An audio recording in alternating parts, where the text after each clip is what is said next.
They all thought I wouldn't make it. They all think that you're faking, but seeing ain't believing. I know now. I take all your stupid, burn it as my fuel, yeah. 'Cause we're running out of time, so I'm gonna make it mine. The chosen one, I'm not the one to underestimate. I want the throne, I learned to crush obstruction, rush through barricades, levitate. Got it tatted on me, told them follow me. They see the vision, now it's 2020, clear as Tahoe Lexus, clear as day. No longer move around in fear, disarray. Pray you hear me like the winter wind against your window pane. Feel the bass, baby, soak it in and let it marinate. It's time to hustle, gotta muscle up and run through barricades, yeah.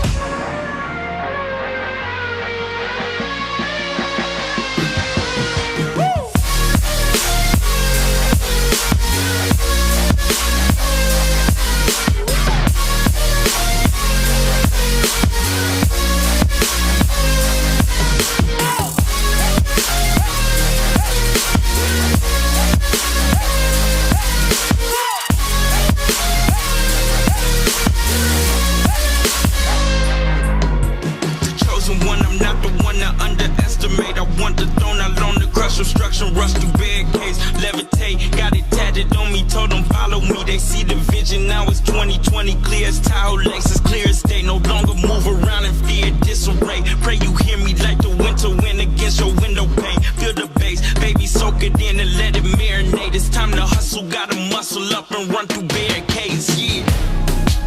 I got their opinions, and I got mine. I used to care what they said about me. Now I ain't got the time. Taking on me, take a seat, it's okay. Start again, touch sleep, but know me. Still about the life, nothing's changed. Yeah, I don't play that game.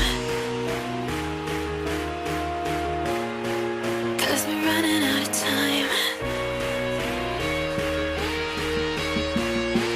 So I gotta make it, so I gotta make it.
Sometimes and I can't seem to find a light between the walls I built for myself right in my mind. And then you came over and you showed me love that I never had seen before. And now when I got you, it's all gonna be alright. Thinking about all the things we did tonight. What a time to be alive. Just you and I, just you and I. Only you can put the fire out. You can turn it all around. You can lift me off the ground, so we can fly again, so we can fly again, so we can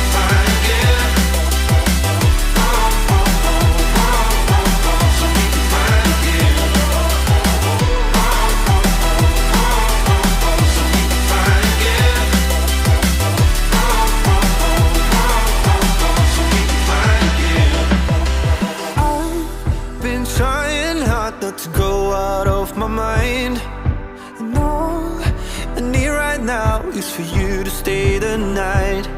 But if you keep saying that you've got to leave, then I'm gonna be alright.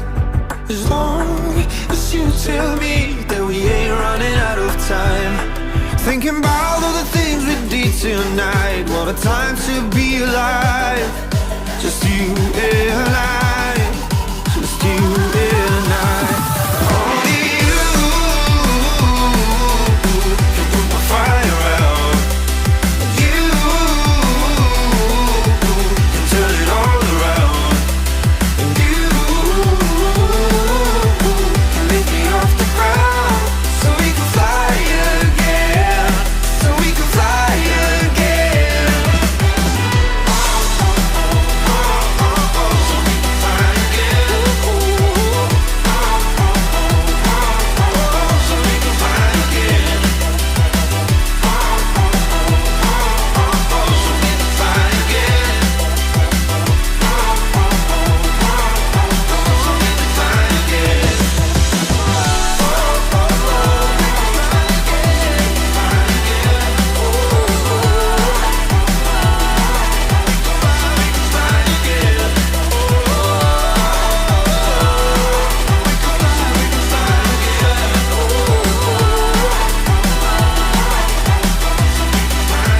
Oh, we can fly again.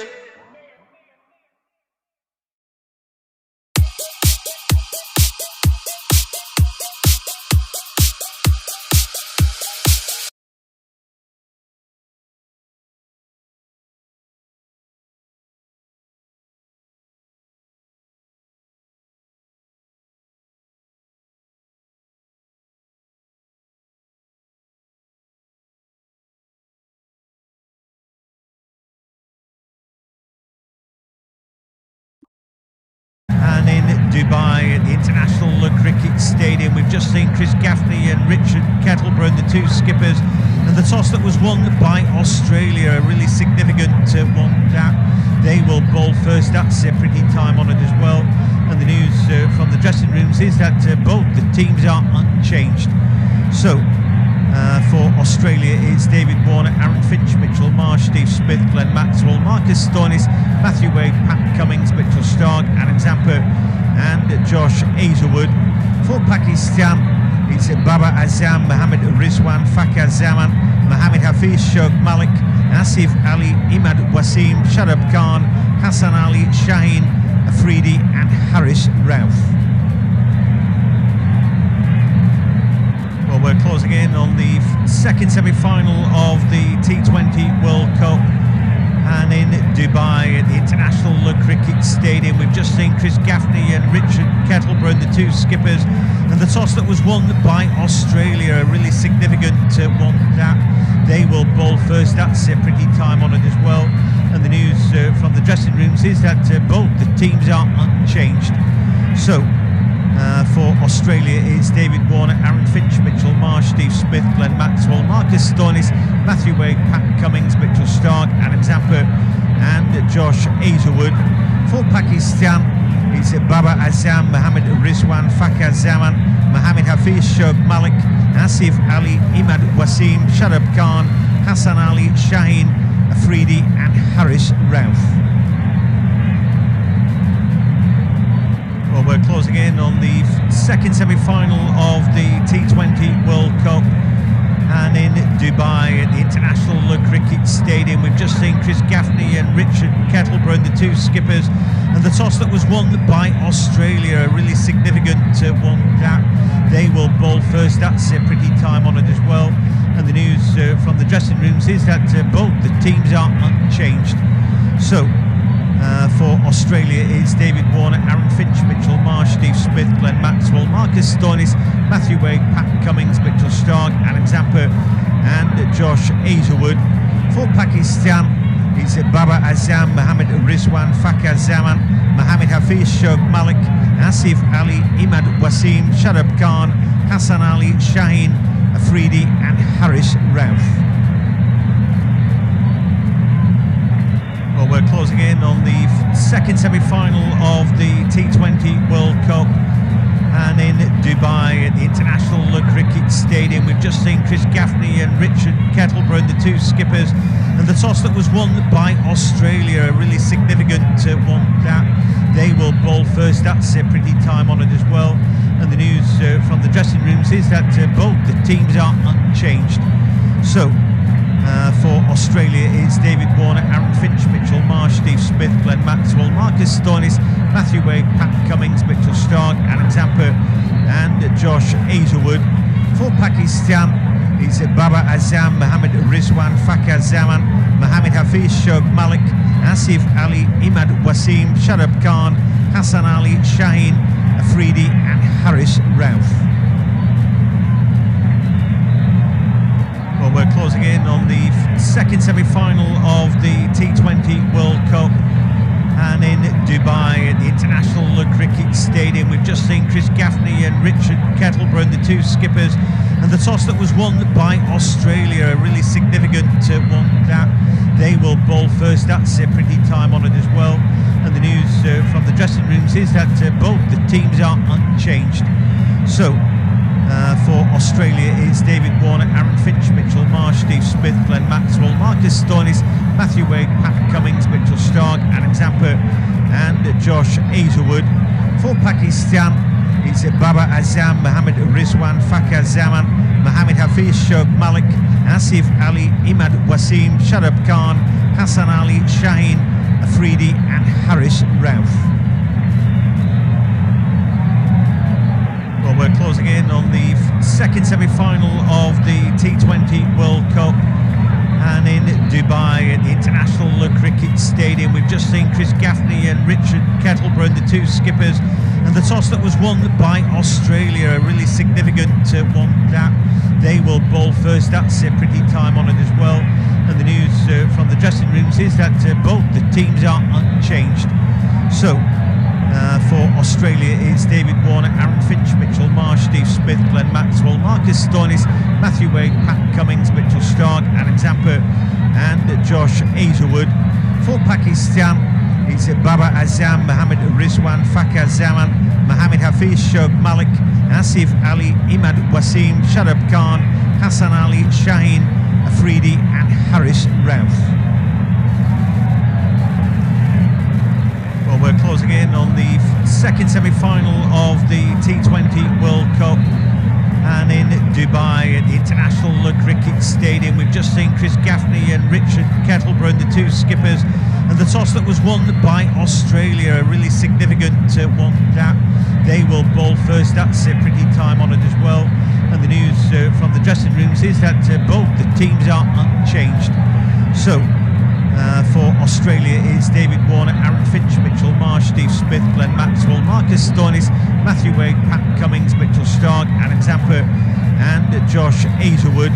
For Pakistan, it's Baba Azam, Mohammad Rizwan, Fakar Zaman, Mohammad Hafiz, Shoaib Malik, Asif Ali, Imad Wasim, Shadab Khan, Hassan Ali, Shaheen Afridi and Harris Rauf. Well, we're closing in on the second semi-final of the T20 World Cup, and in Dubai at the International Cricket Stadium, we've just seen Chris Gaffney and Richard Kettleborough, the two skippers, and the toss that was won by Australia, a really significant one that they will bowl first. That's pretty time honoured as well. And the news from the dressing rooms is that both the teams are unchanged. So for Australia, it's David Warner, Aaron Finch, Mitchell Marsh, Steve Smith, Glenn Maxwell, Marcus Stoinis, Matthew Wade, Pat Cummings, Mitchell Stark, Adam Zampa and Josh Hazelwood. For Pakistan, it's Baba Azam, Mohammad Rizwan, Fakar Zaman, Mohammad Hafiz, Shoaib Malik, Asif Ali, Imad Wasim, Shadab Khan, Hassan Ali, Shaheen Afridi and Harris Rauf. Well, we're closing in on the second semi-final of the T20 World Cup, and in Dubai at the International Cricket Stadium, we've just seen Chris Gaffney and Richard Kettleborough, the two skippers, and the toss that was won by Australia, a really significant one that they will bowl first. That's pretty time honoured as well. And the news from the dressing rooms is that both the teams are unchanged. So For Australia, it's David Warner, Aaron Finch, Mitchell Marsh, Steve Smith, Glenn Maxwell, Marcus Stoinis, Matthew Wade, Pat Cummings, Mitchell Stark, Adam Zampa and Josh Hazelwood. For Pakistan, it's Baba Azam, Mohammad Rizwan, Fakar Zaman, Mohammed Hafiz, Shoaib Malik, Asif Ali, Imad Wasim, Shadab Khan, Hassan Ali, Shaheen Afridi and Haris Rauf. Well, we're closing in on the second semi-final of the T20 World Cup, and in Dubai at the International Cricket Stadium we've just seen Chris Gaffney and Richard Kettleborough, the two skippers, and the toss that was won by Australia, a really significant one that they will bowl first. That's pretty time-honoured as well, and the news from the dressing rooms is that both the teams are unchanged. So for Australia, it's David Warner, Aaron Finch, Mitchell Marsh, Steve Smith, Glenn Maxwell, Marcus Stoinis, Matthew Wade, Pat Cummings, Mitchell Stark, Adam Zampa and Josh Hazelwood. For Pakistan, it's Baba Azam, Mohammad Rizwan, Fakar Zaman, Mohammed Hafiz, Shoaib Malik, Asif Ali, Imad Wasim, Shadab Khan, Hassan Ali, Shaheen Afridi and Haris Rauf. Well, we're closing in on the second semi-final of the T20 World Cup, and in Dubai at the International Cricket Stadium we've just seen Chris Gaffney and Richard Kettleborough, the two skippers, and the toss that was won by Australia, a really significant one that. Well, it's a very warm welcome to our coverage of what should be a terrific game of cricket. Let's hope that the toss has not just decided it. Australia won it, and of course they will feel there's an advantage in doing that, not bowling second when the ball's wet. I'm John Hogan, joined by James Butler today. The toss must make Australia favourites. For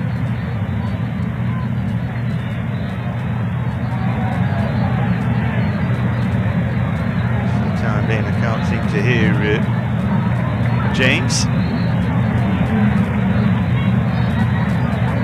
That's something that we can sort out. Can you hear me now? I can. Hey. You're speaking.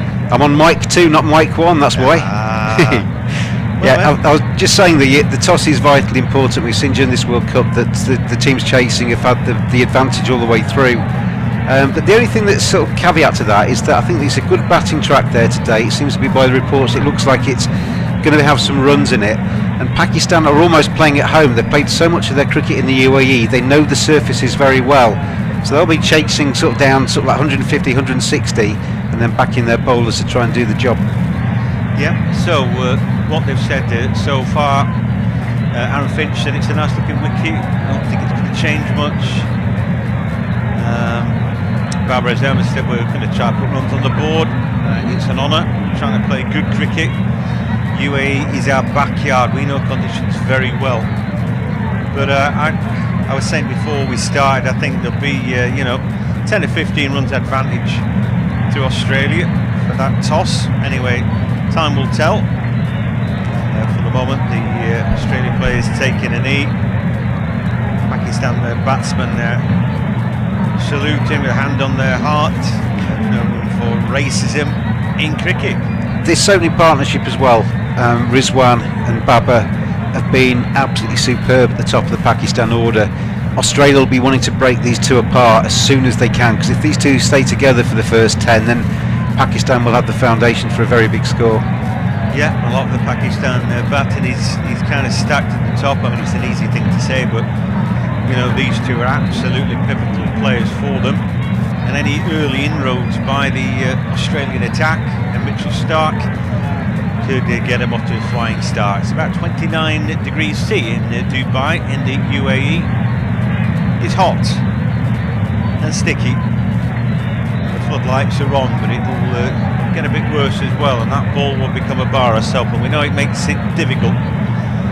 So we'll start then with the first delivery to Mohammad Rizwan. Ooh, and well, that seemed to maybe come off an inside edge. Wicketkeeper dives at that, but it moves on the inside of him, and that's the first run. I don't know if that was an inside edge for a potential catch, but Stark was maybe viewing it like that. Definitely some movement in the air as well for Mitchell Stark. He's very good at swinging the ball into the right-hander. And the first sort of 3 or 4 overs in a T20 is when that white ball does do a little bit. If there is any movement, Mitchell Starc will find it. Well, that delivery went down as a bye, so clearly the batsman didn't touch it. But managed to run to the other end, so it's Baba Azam to have his first look. Thought Starc ball pretty well. He's at Yorkers and what have you last time out. This next delivery though, ball was clipped off the legs and picked up at square leg by Mitchell Marsh. Of course, if Pakistan go out today, then it's going to be a new winner of the T20 World Cup, because New Zealand have never won it, and Australia haven't won it either, have they? So it will be a new name on the World Cup. The only way that doesn't change is if Pakistan goes through to the final and win it. They won it in 2009. I think it would be very disappointing if the team that wins the toss wins it, and the team that wins the toss in the final then goes on wins it. You know what I mean? Now it's making me think that there's too big an advantage in that. This next delivery is smeared through the offside, but it's a good stop there. Babar did that so cleanly for none. I think as the Pakistanis today, you've got to just take that out of your mind, that toss advantage, and just basically try and bat better and bowl better than the opposition to see where that takes you. If you get too preoccupied with the fact that you've lost the toss, then you probably wouldn't lost the game before you start. So far, apparently Australia, when they've been chasing in the tournament, have not lost a game, but they are a good team. You can say the same for Pakistan as well, though. Either way. Yep. Starc balls, and that one is worked down leg side. It's a poor ball, just helped on its way. 4 runs, make it 5 for none. First decent shot, but poor ball, James. Yeah, I mean that was meat and drink to somebody as good as Baba. I mean, Baba's one of my favourite cricketers in the world. I think watching him bat for any length of time, it's an absolute joy. He's got balance. He can hit the ball everywhere. He can hit the big shots and also glide the ball along the ground. And you feed him on his pads, he's going to put that away every single day of the week. He's quality, isn't he? I mean, he's top rated by the ICC, but not only that, I mean, that means he's successful. He's so good to watch, so graceful and elegant. Anyway, Starc won't be happy with that last delivery. He comes running into Baba. Fifth ball of the over, clipped off middle and leg, not as cleanly. There is a man at the boundary, chucks in from the deep. That might have been Zampa. It wasn't. It was Hazelwood. Again, though, I mean that was meat and drink. That was right on his pads. It's just, it's poor from Starc that, because you've got one of the best batsmen in the Pakistan side, and you've just fed him 2 balls on the pads, and you've got him off to a flying start. He's 5 not out, and he's feeling bat on ball. It's not the way you want to be in the field. No, we expect better from Mitchell Starc, don't we? Anyhow, we've got 1 ball left of his over. Pakistan 6 for none. Australia won the toss. Goes the ball in. Well darted that from Rizwan. That ends the over a dot ball. He displays plenty of air, but didn't really get necessarily anywhere near the ball. Just going through the scores of the 2 teams coming through this T20 World Cup. And obviously Australia have lost already in this tournament, but Pakistan have come through unscathed. I mean, it's quite a big ask, isn't it, to ask a team to win 7 consecutive T20 matches, but Pakistan have been playing really good cricket. So, despite the toss, they come into this semi-final with plenty of confidence, and they are playing winning cricket, and they seem to have got a good atmosphere. I've been watching the videos that the ICC have been putting out from their camp, where they've been mingling with the associate nations and having parties and handing out cake, and just look as if they're really enjoying their experience of this T20 World Cup. And that sort of camaraderie and the confidence that will be in that team isn't to be underestimated.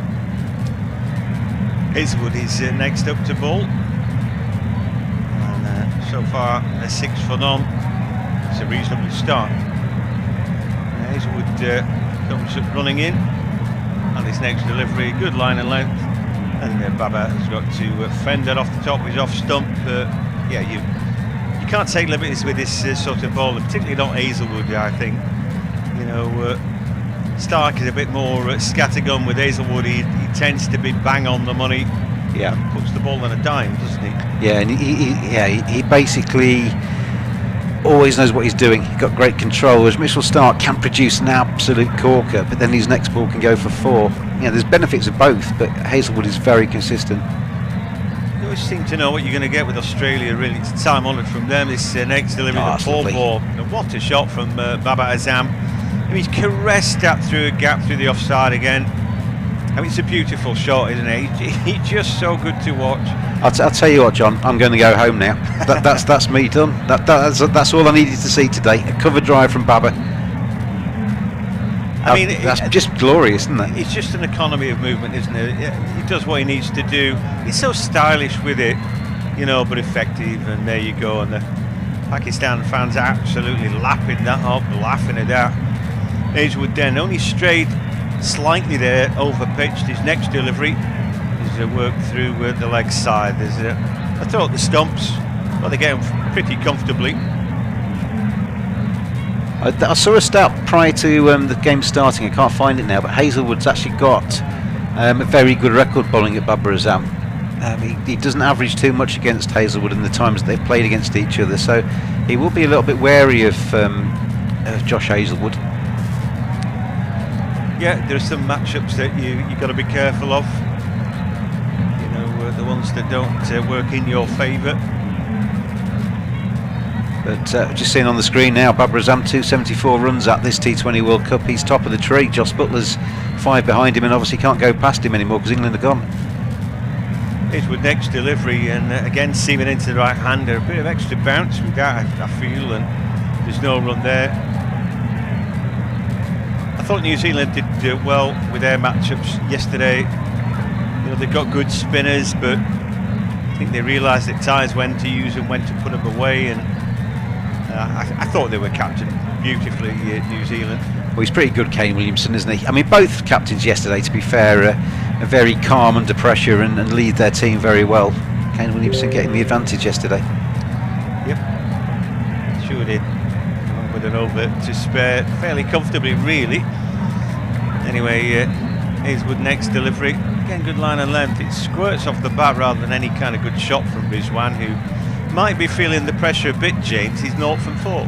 Yeah, he will, but he's been in tremendous form since Pakistan moved him from the middle order to open the innings. He's averaging, was it somewhere around 100 in T20 internationals, and his strike rate's always very healthy as well.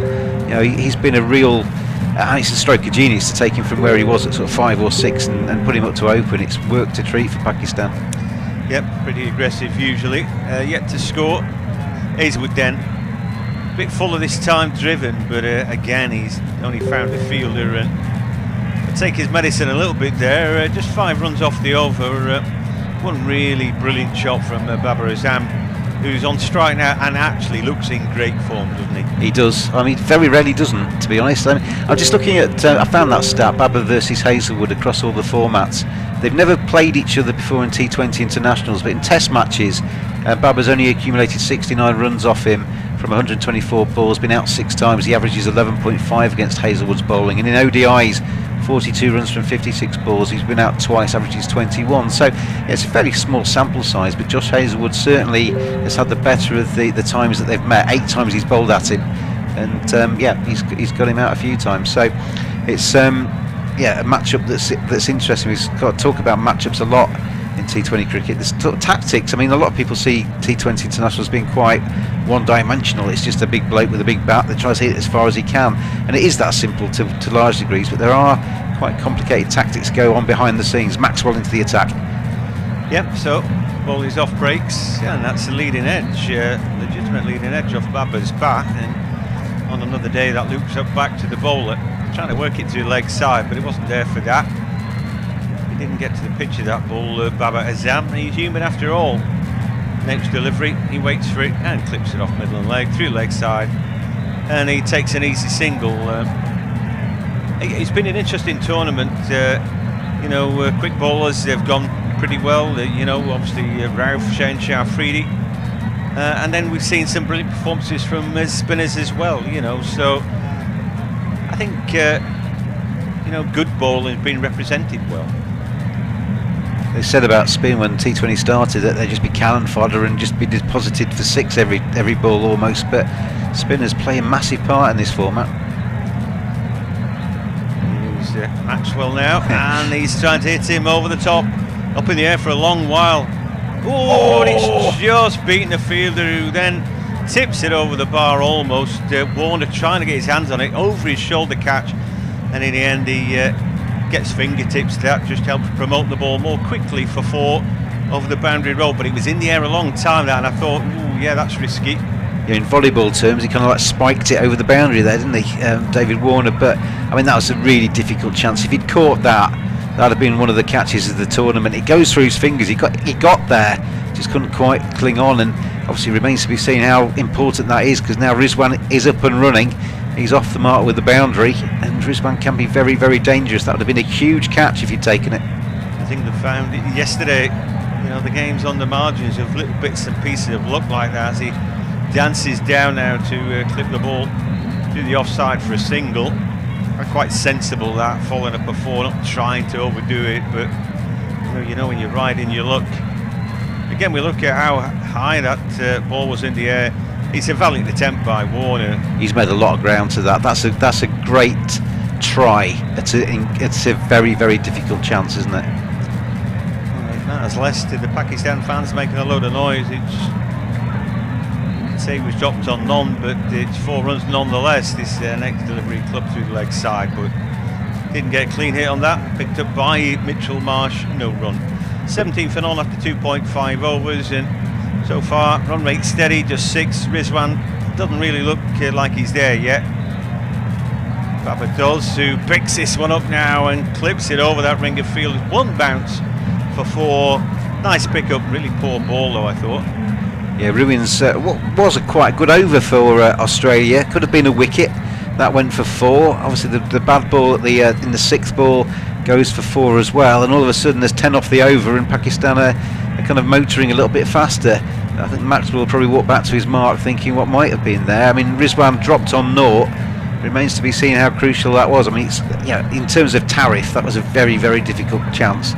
But catches win matches, and if we look back in an hour and see Rizwan 140 not out, then it's going to be a crucial miss, isn't it?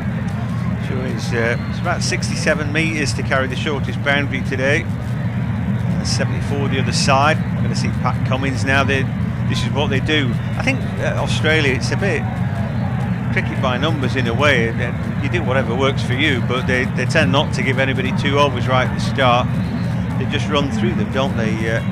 Anyway, Cummins will ball now to Mohammad Rizwan, who's looking to work this leg side. Is that leg side wide, or what did he get off that? What's been signalled? It is wide, signalled by our umpire Chris Gaffney. Not the best of starts for Pat Cummins. Obviously you don't want to concede a wide with your first delivery. It puts you under pressure as you walk back to your mark. Just seen the replay, that beautiful little pick up behind square on the leg side from Baba. He looks in really good nick, doesn't he, Babar Azam? That's a tremendous signs for Pakistan if Baba's flying. Yeah, the best batsman in the world is in form and playing well. This next delivery, and it hits him in the midriff, just looking to hike that through the leg side. I don't know if you saw the little video the ICC put out that went around social media of Rizwan right at the start of the tournament, when he was shadow batting in the middle before the match. And he was rehearsing and visualising the various shots, and they kind of just edited the film together so that actually in his innings he was playing all of those shots. And amazing how a batsman prepares. He was stood out there in the middle just imagining the crowd there, he was imagining all the shots he was going to play, and then obviously later put them all into practice. I wonder if you could imagine that ball hitting him in the midriff. Anyway, that's what's happened. This next delivery, and that's worked through leg side, and 4 runs. And again, it's a sloppy ball, and don't waste your time today to bat back, because he's going to put you away.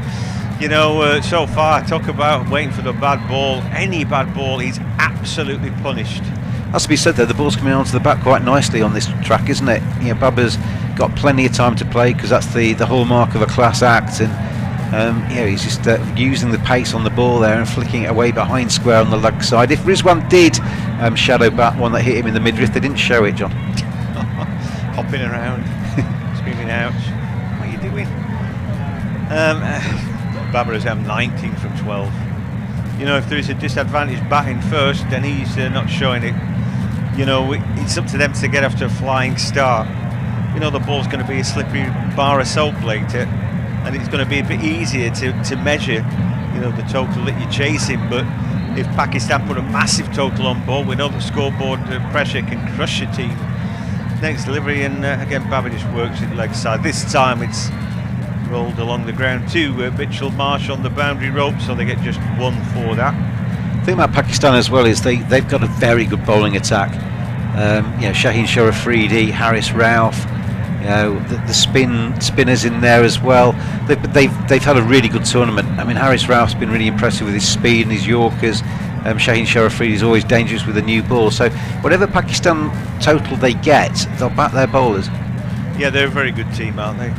Next delivery, and it's a slower ball again. Worked. And Zampa is there a bit finer to pick that up for just a single. It was a good shot. I thought destined for the boundary, but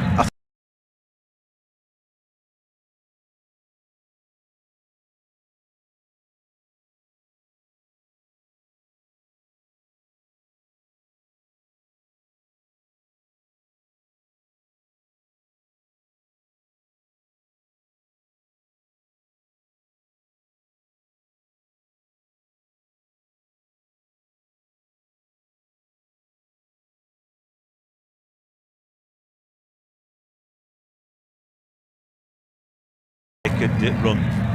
We'll be seeing a lot of him. Well, it depends on your perspective. If you're an English fan, you don't want to be seeing too much of him this winter, but I anticipate that we will be in the Test Arena in the Ashes series. Yep, not too far away now, within the month, isn't it? The 8th of December, Brisbane. And in comes Pat Cummins, one ball left of his over. Off the back foot, he's drilled through the offside, picked it back with a point. There's a throw at the stumps, and Baba's got to race back and make sure he's not going to get run out there. And in the end, he wasn't the worst over, still 8 from it. They're doing distinctly all right in this power play so far, and of course they haven't lost a wicket. I was going to say that. 29 for no loss after 4. Baba's on 20, Rizwan's on 6, and the current run rate is 7.25. So if you kind of multiply that by 6, then they're going to be around about sort of 42, 43, 44 at the end of the power play. But often the key part of it is wickets in hand, isn't it? We've seen a lot during this T20 World Cup that if you can kind of bat through the first 10 and not lose too many wickets, you can give yourself a real ability to then motor through the second half of it with plenty of people still to come in the dugout, and they've obviously got some big hitters further down the order too. So Pakistan will be really happy, I think, with the first 4 at the moment. Obviously 2 overs of the power play still to come, but 29 for no loss after 4 is a good start, healthy start for Pakistan. I mean, once Rizwan picks the pace up as well, they will feel that they're flying. He's not quite there yet. Baba, right from the word go, looks in imperious form. 29 for none, but it is Rizwan on strike, and Hazelwood will be the first of the bowlers to get a second over. His first went for just 5. Really good line and length bowling. And of course, they were flayed to the boundary by Baba with a beautiful timed shot. Next delivery has a good pick up, and that's over the rope from Rizwan. Well, in the slot, he picked it up beautifully, and he's off. He's now ahead of strike rate, 13 from 10. I was going to say, you're kind of describing him as not getting going. I think they've kind of turned the ignition key now, haven't they, on Rizwan, because he's picked that up beautifully behind square on the leg side. You can see the Pakistan fans in the crowd kind of raising out of their seats there, because that was fairly flat 6 as well. It didn't really get that high. He just helped it on its way over the boundary. 6 runs. Rizwan is starting to go, 13 off 10. You know where you are, that shorter boundary, I think, over that side. And it was a good pick up. Anyway, Hazelwood now under a bit of pressure himself as he comes in with his second delivery. And he just cuts away. Third man's up to some degree. And in the end, it's a nice single, I guess.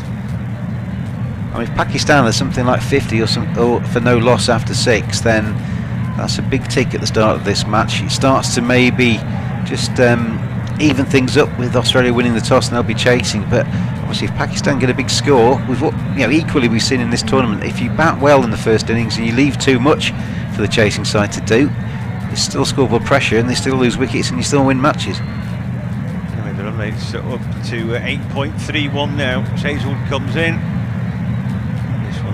Smashed back past the bowler, but they'll just get a single for that. It scraped past the bowler, really wasn't that clean a hit. Still a good stop by David Warner, wasn't it? Coming sort of sliding along to his right there. If he'd missed it, it was going to be at least 2, so he saved at least 1 run. Hit it straight down into the ground, and he really didn't time it, straight down into the ground. Yeah, good fielding by Warner.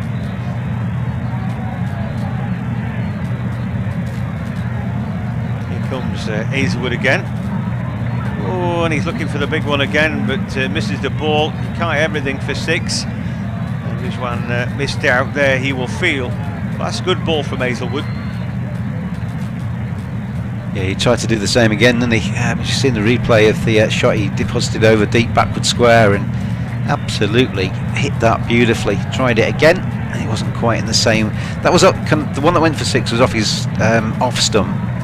The one that he just tried to hoist over deep square to repeat the feat was just outside of the off stump, so Hazelwood getting his line a little bit better. Yeah, and if you try to fetch that through the leg side from that wide out, you can spoon it up in the air.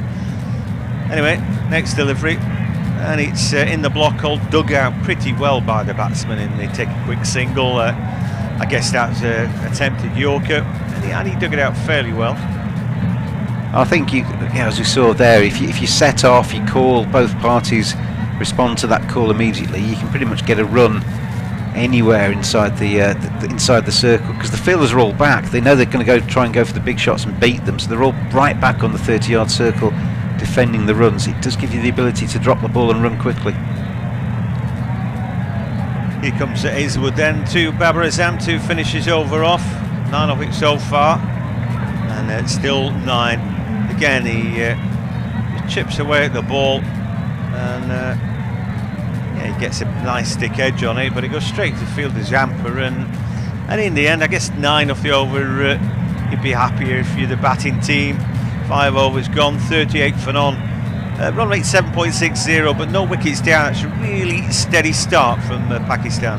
Yeah, and they're laying the platform here. They're laying in the foundations of what might be quite a tall building if they continue in the same vein. No wickets down is the crucial part. There's still 1 over left of the power play, and so usually teams say we don't want to lose more than 2 wickets in the power play, and maybe a good score might be somewhere in the region of about 42 or 45. So Pakistan have lost no wickets, and they could even go past the 42 or 45 yet, because they've still got 6 balls before the end of the power play. So the Pakistan fans in the crowd looking quite happy with life at the moment, still a little bit nervous. It's a semi-final, anything could happen, and regardless of how well Pakistan have played so far in this tournament, it's still a one-off match. You can go home today if you don't play well again today, so they'll be happy with the start. 38 for no loss after 5. Current run rate takes them to 152, which wouldn't be a bad score. 10 runs per over from here would take them to 188, which would be very tough, I think, for Australia to chase. Pat Cummins, none for 8 from his 1 so far. He swung away behind square on the leg side. There's a fielder down there at fine leg, and they go through for a single. 39 for no loss. Here's Zampa down there. He with the really bad haircut. What's he thinking? Yeah, exactly. Answers on a postcard to that one, I think, but not the best. I think Matty Hayden's obviously got conflict of interest today, hasn't he? He's in the Pakistan camp, sure, yeah. Chasing, playing against his home nation, who he did wonderful things for. As Cummins bowls again, and this time hit into the offside. It finds the gap at extra cover. It's going to be a chase for David Warner. He's going to slide and just stop it inside, about 6 yards inside of the Toblerone, and they're able to come back for a very comfortable.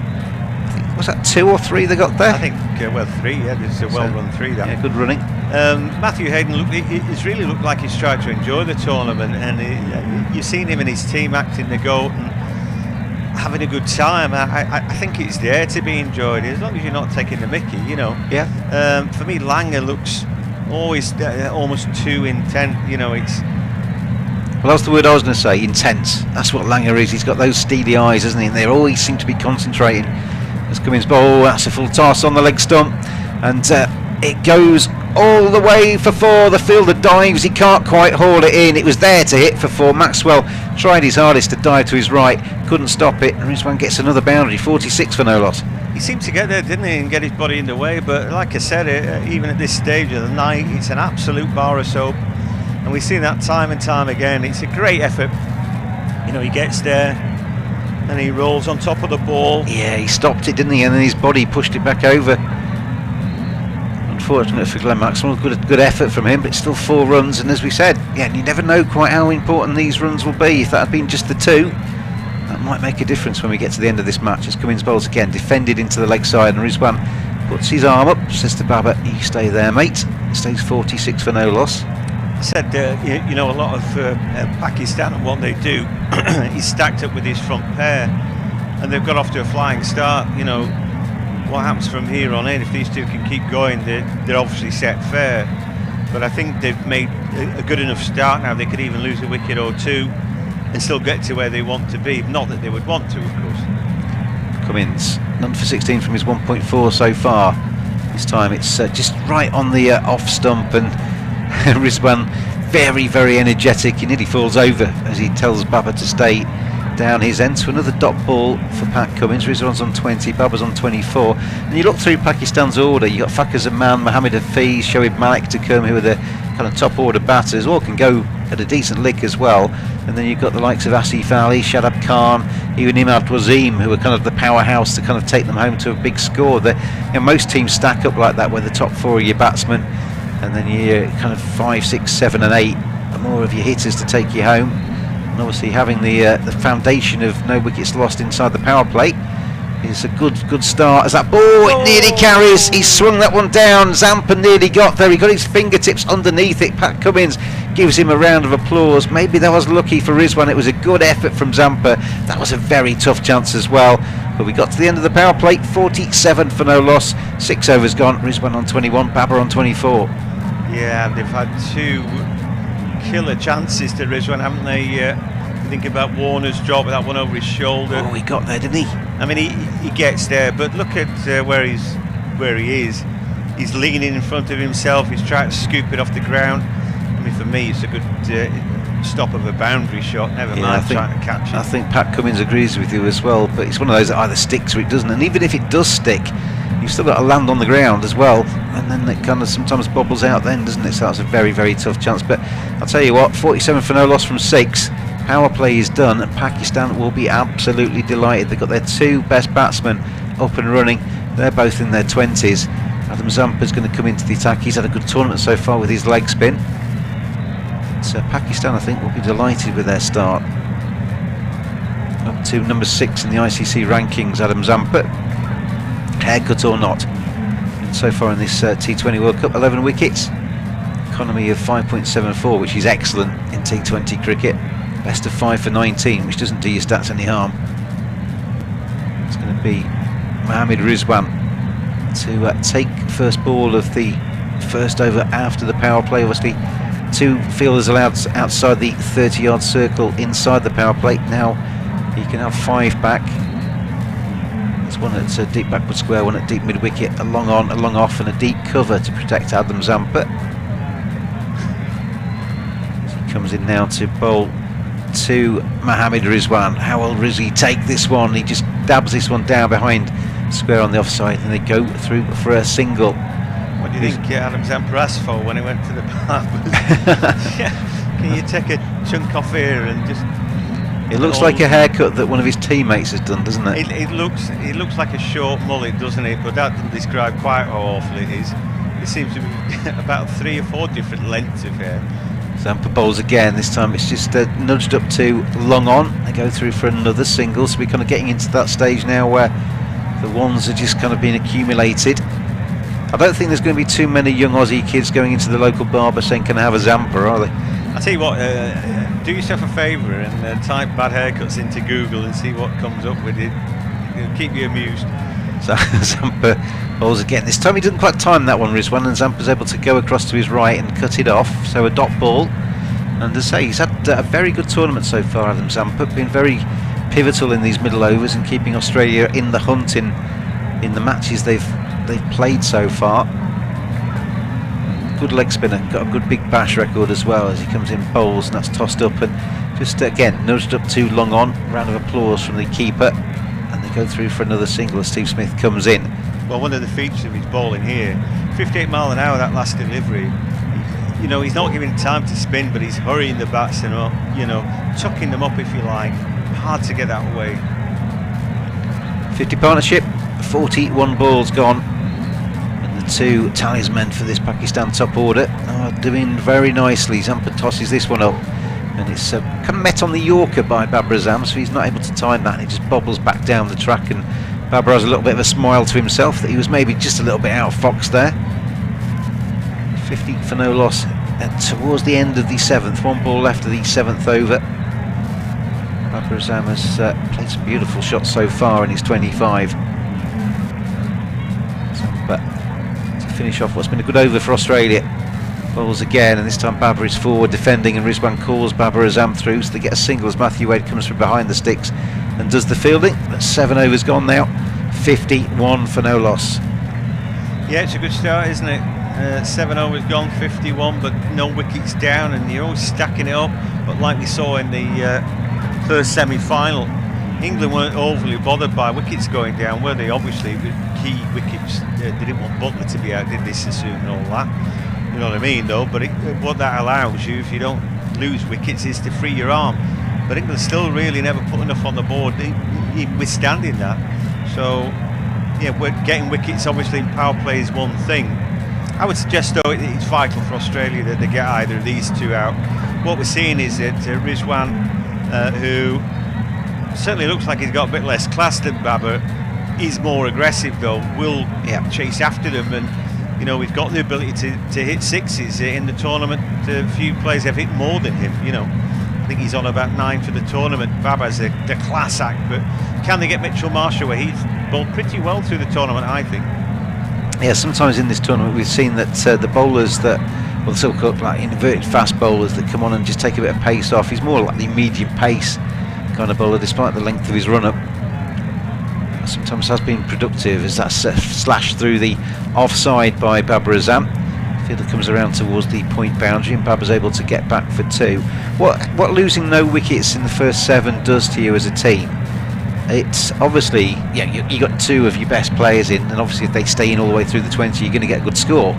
But if you do start losing wickets, you can actually rejig your order as well. Something like Asif Ali, you can send him in a little bit earlier if you've already got a platform, and you can rejig and be a bit more flexible and maximise the start you've had. So Pakistan are giving themselves a good start and a good foundation as Marsh bowls again, and that's pulled away in front of square on the leg side. He's timed that one nicely. Fielders can't get round, and that ran away very quickly off Babar's bat.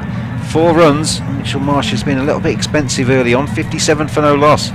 Well, the thing is, if you bowl military medium like he does, you've got to be on the money, and that's a half tracker really. I mean, you know, it's just sit up and beg that.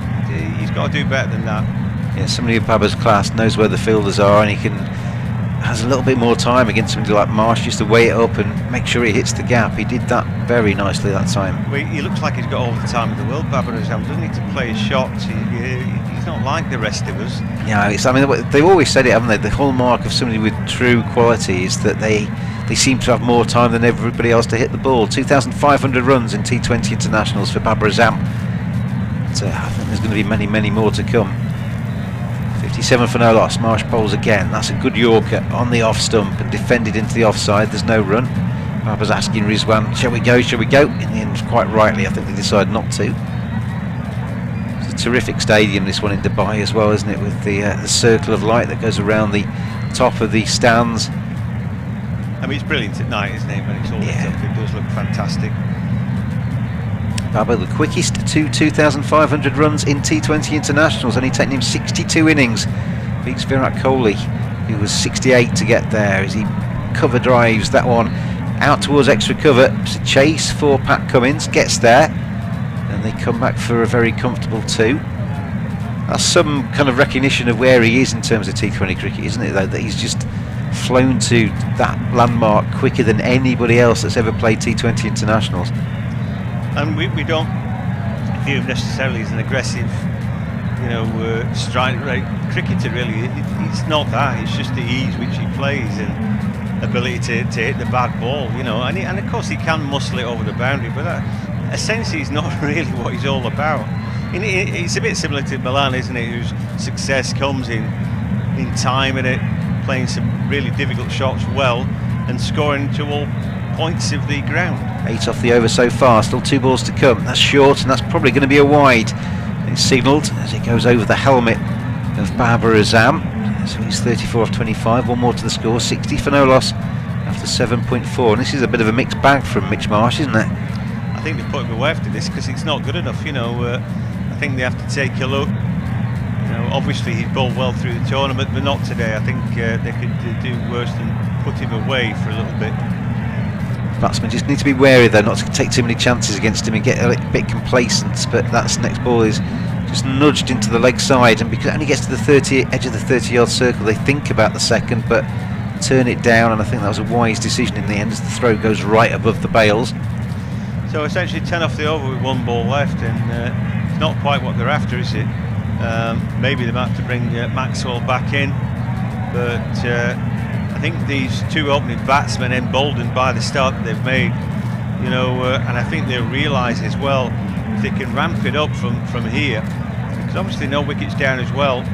You know, if they start flinging it back now and putting Australia under pressure, you know, where will they get? They need a massive score, I think. Marsh around the wicket is worked off his legs by Rizwan. Goes out to the fielder, and they get the single to finish the 8th over, 62 for no loss. Rizwan's on 24, Babar's on 35. Those two are looking pretty comfortable out there in the middle. I was just looking at the stats, you know, looking at Babar's stats. His strike rate is 130. Just a comparison from an English point of view. Somebody who plays obviously with class and who knows how to find the gaps and everything. Joe Root, in his 32 T20 internationals, his strike rate is 126.3. Surely, you know, England could play Joe Root as a kind of Babar figure to get them off to a good start and be that consistent figure to bat around. I think if you know, the reasons for are that not all tournaments are played in the same sort of atmosphere, the same sort of tracks that lend to just biff bang wallop. You know, sometimes you need quality to get the ball away. You need a player who can score, you know, without having to take too many chances and putting you under pressure when he spoons the ball out. England have got a lot of biff bang wallop. I guess Milani's in there to caress the ball around and put the building blocks in place. Maybe you really can only have one of those. Maxwell back into the attack. First over went for 10. He's around the wicket. He drops that short, and it's pulled away into the leg side by Rizwan.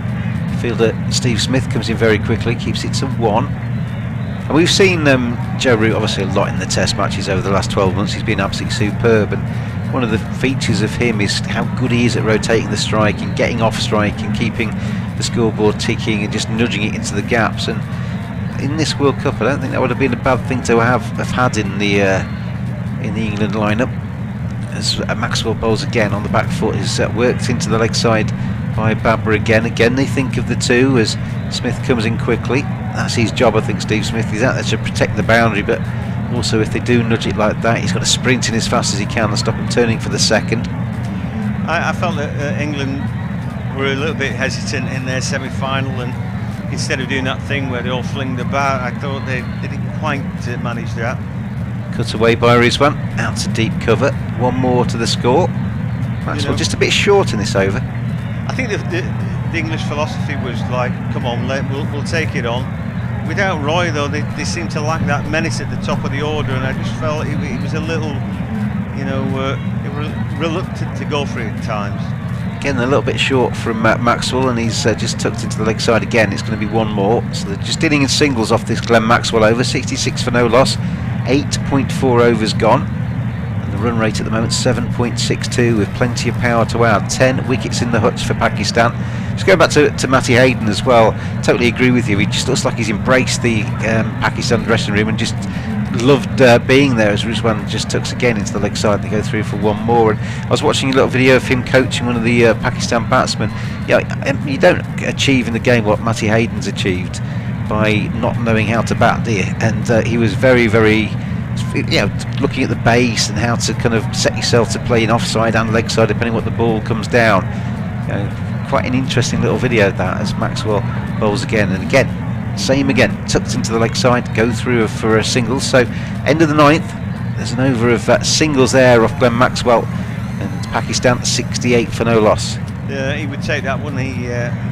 6 singles off the over. 68 for none. I think Hayden's been dealt a good sort of card. You know, if you're going to go and take over any of the teams without any great expectations, you might be this, and then you look at what the team you can assemble, and you think, well, actually, do you know what, we're in there.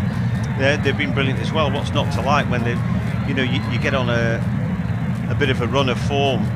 Why can't you enjoy? You ride that wave right up to the beach, can't you? And I think without England, it could well be that they're favourites to go on and win the tournament. It was a bad toss to lose, though, to Australia. Like I said, so far they're at 68 for none. No reason why they can't go on and win this game. 68 for none. Lost Rizwan 27. Babra's on 38. Zampa bowls, and that's got the outside. I think the outside edge off the pad. Was a bit of bat involved in that. His hand goes up, but he doesn't really go through with the appeal. Probably need to see the replay to quite work out exactly what happened with that one. Again, terrific delivery there, and he's ball at 59 miles an hour, which is pretty quick for a spinner. And then the ball, it does spin a little bit, doesn't it? And it just catches Babra out there. Zampa balls again. This time, that's wide. That's wide, and that will be. Well, it's almost like two wides, that one, because that was very far outside of the off stump. It's just going to be the one wide.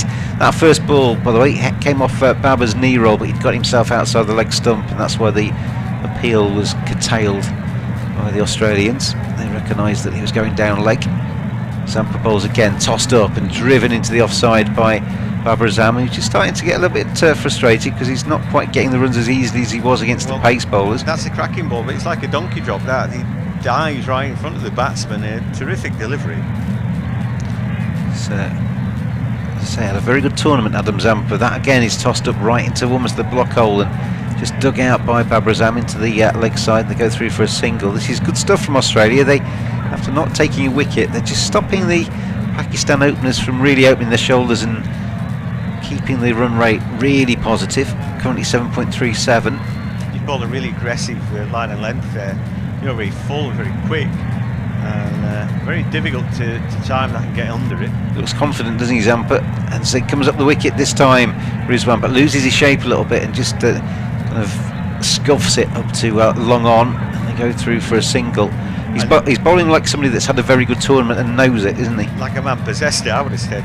And that last delivery was even quicker. He sees him dart out of his crease and he fires it at him. Go on, hit that hard. He couldn't, could he? He's bowling like somebody that hasn't looked in the mirror. There's Zampa bowls again, and that's hit away into the offside. Straight to point though, and there's a dot ball. This is a really good over from Adam Zampa. He's bowled 11 balls and only conceded the 7 runs so far. I don't think any batsman really could hit these. I don't know what the answer is. I think you'd have to contort yourself to hit some of them. You'd have to take an almighty risk, wouldn't you, to hit him to the fence, and probably not quite in a position to do that yet. It's the final ball of the first 10. Zampa bowls, and again this is swung away though this time by Babra Azam, and it's straight into the field. That Warner has taken the catch. It was a far simpler catch than he put down off Rizwan earlier on. That was just going to hit him basically on the top of the cap. Puts his hands up and takes the catch. That is a big wicket for Australia, and they finished the first half with that scalp, 71 for 1. Well, I tell you what, I mean, just the pressure there built, didn't it, from Zampa. I'm not going to give you anything. You said you're going to have to take a risk. We should crowdfund that kid so he can afford the rest of his haircut. But that was superb, wasn't it, from Zampa? What an over, and it just shows in this format, pressure builds and you get wickets off it. They weren't going anywhere last 2 overs, and Maxwell started it as well, so credit to him. He gets the assist, Zampa gets the wicket. Yeah, he deserved that one for 7 off his 2, Adam Zampa, and it's the big wicket of Babra Azam.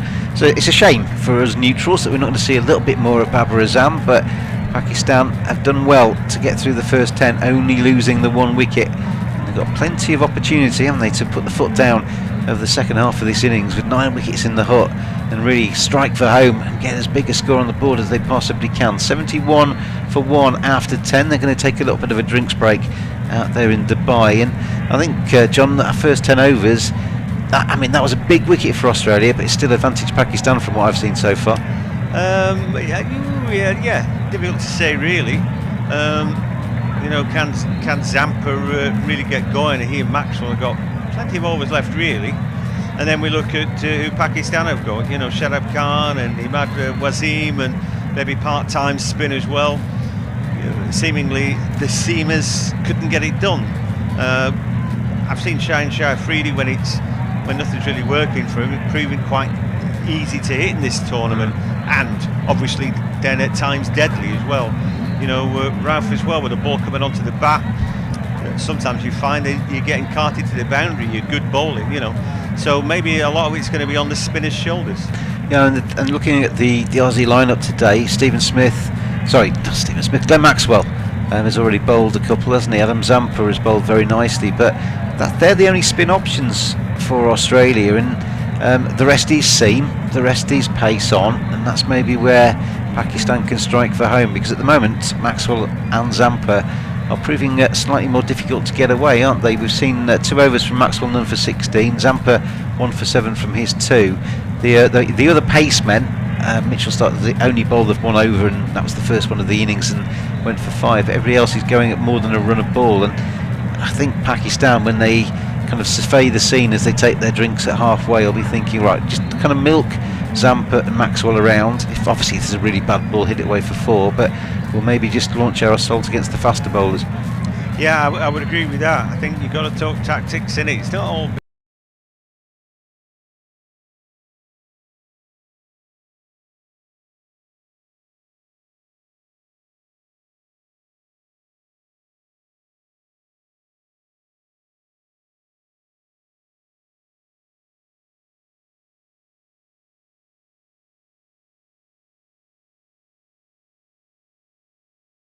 But it's Rizwan that's on strike, and he's just trying to use the pace of the ball. Oh, he's so close to edging that and being caught by Wade behind.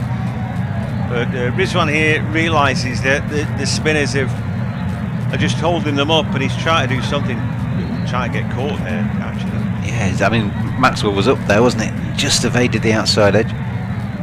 Next delivery, slog sweep past square leg, and that will get him a single. And it'd be our first chance to look at Fakhar Zaman, who he's a decent batsman now. In his pomp, I would have said that 31 years of age, left-hander, and also slow left arm as well, but he's more batsman than bowler. Strike rate of 132 for Fakhar in his time, and it gives them that left-hand, right-hand problem now, doesn't it, Australia? Because the 2 right-handers have been separated. Time at Glamorgan, hadn't they, Fakhar Zaman? Anyway, Maxwell to the new batsman. That's well, they're claiming a catch there, but surely that would be a wide. What was on that? Are they going to review it? A couple of questions there. Well, it's a hell of a job of trying to get the umpire not to put his arm stretched wide out. They're not going to review it. You wondered if that was an appeal to try and stop the wide rather than anything else. Maybe it did just brush the pad. Yeah. Take another look. Tell us what you think, James. You're not even going to show us that. Next delivery, he dances down and he slogs him, mistimes it, and they get a single for it. Simple as that, really. I think that batsmen have got to dance down to those shorter ball. Not always going for broke with it. Just to wide that. They've shown us the ball before, aren't they? Yeah, it just looks. I think it missed everything, didn't it? Yeah, definitely wide that. Missed out by the umpire. 73 for 1 it is then, as Maxwell now to Rizwan, dances down. Well, that's excellent fielding from Maxwell, isn't it? I mean, it didn't hit it that cleanly, but he dived across to his right and certainly stopped the run. Yeah, like a good goalkeeper there, wasn't he? Making sure, making it difficult to pass him. Next delivery, a clip through leg side. They take the single. Looks like there's 2, and they make it comfortably. Like I said, if I was the Pakistan batsman at the minute, I'd be saying, well, I think we're just going to take our medicine a little bit off these spinners. And then, if I'm Pakistan watching it, Hayden and the rest, then I'm thinking, right, how much spin can we squeeze in today, I mean, Pakistan themselves have obviously got spin in their lineup. Shadab Khan, Imad Wasim, and possibly some part-time spin as well if they really think it's working. So Hafiz maybe. Yeah, exactly. So they do have options themselves, and it definitely has been a wicket where so far, if you get the spin right and you take pace off, it's been hard to really dominate the spinners. Zampa's been superb so far, hasn't he? 1 for 7 from 2.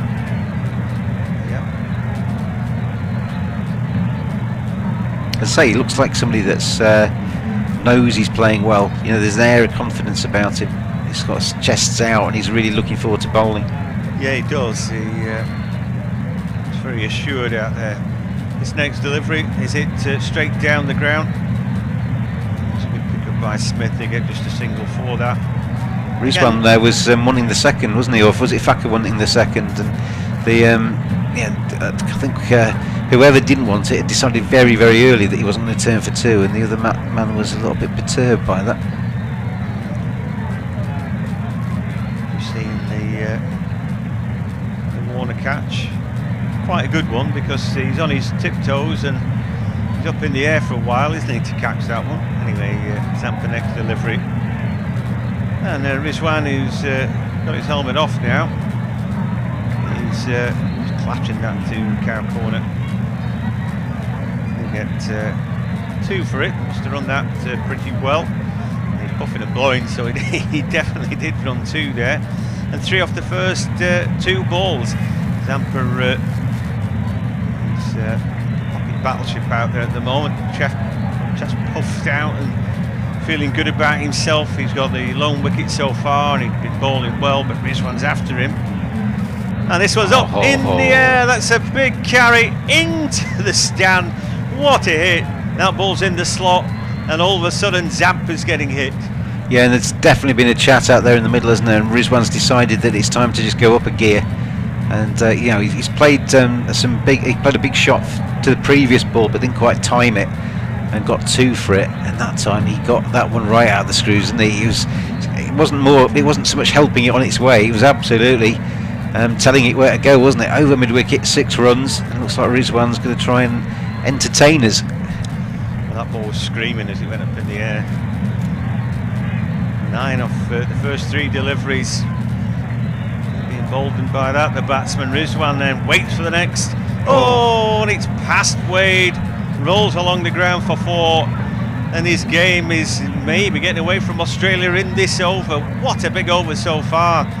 13 runs off it, 4 byes there. That's criminal, isn't it, really? But I guess you'd have to forgive Wade for that. He's obviously just taken his eye off the ball a little bit. He saw the flashing blade of Rizwan, who really did try to murder that one as well through the offside, and kind of took his eye off the bounce of the ball there. 4 runs all the same, 88 for 1. I think you had to anticipate, move across to that. No, you never did. Wade, 88 for 1 then. As now Zampa balls this one, hits him on the leg. It was missing another set, that. And again, he just tried to stop the batsman running, and well, Finch is not interested. Finch's look on Finch's face there was just of mild bemusement if they were looking at him there. That's pitched on an area of rough, that ball that beat Wade, hasn't it? And it's really popped up a little bit in defence of him a bit. It did actually did bounce a little bit more than some of the others have. Zampa to Rizwan, dances down this time. He chips it up in the air. One bounce into the fielder's hand. Steve Smith there waiting for the catch. I'd like to think Rizwan pulled out of that a little bit, James. There was a lot of effort in that for 1 run, wasn't there? You know, as you say, use the word contorted, his body contorted there, and I think he was trying to hit that a bit straighter. But end of the 12th, 89 for 1. Rizwan's got himself to 40 off 35, and if he does get going, then he can really help Pakistan to a big score here. 8 overs left, and if they, even if it's 10 and over from this distance out, then the 160, 170 is certainly in their compass. And if the likes of Asif Ali and what have you come in and start hitting a few more boundaries, more than capable of doing that, then it could be a 180, 190 score yet. They have power to add, they have wickets in hand. This semi-final number 2, with New Zealand already booked themselves in for Sunday's match.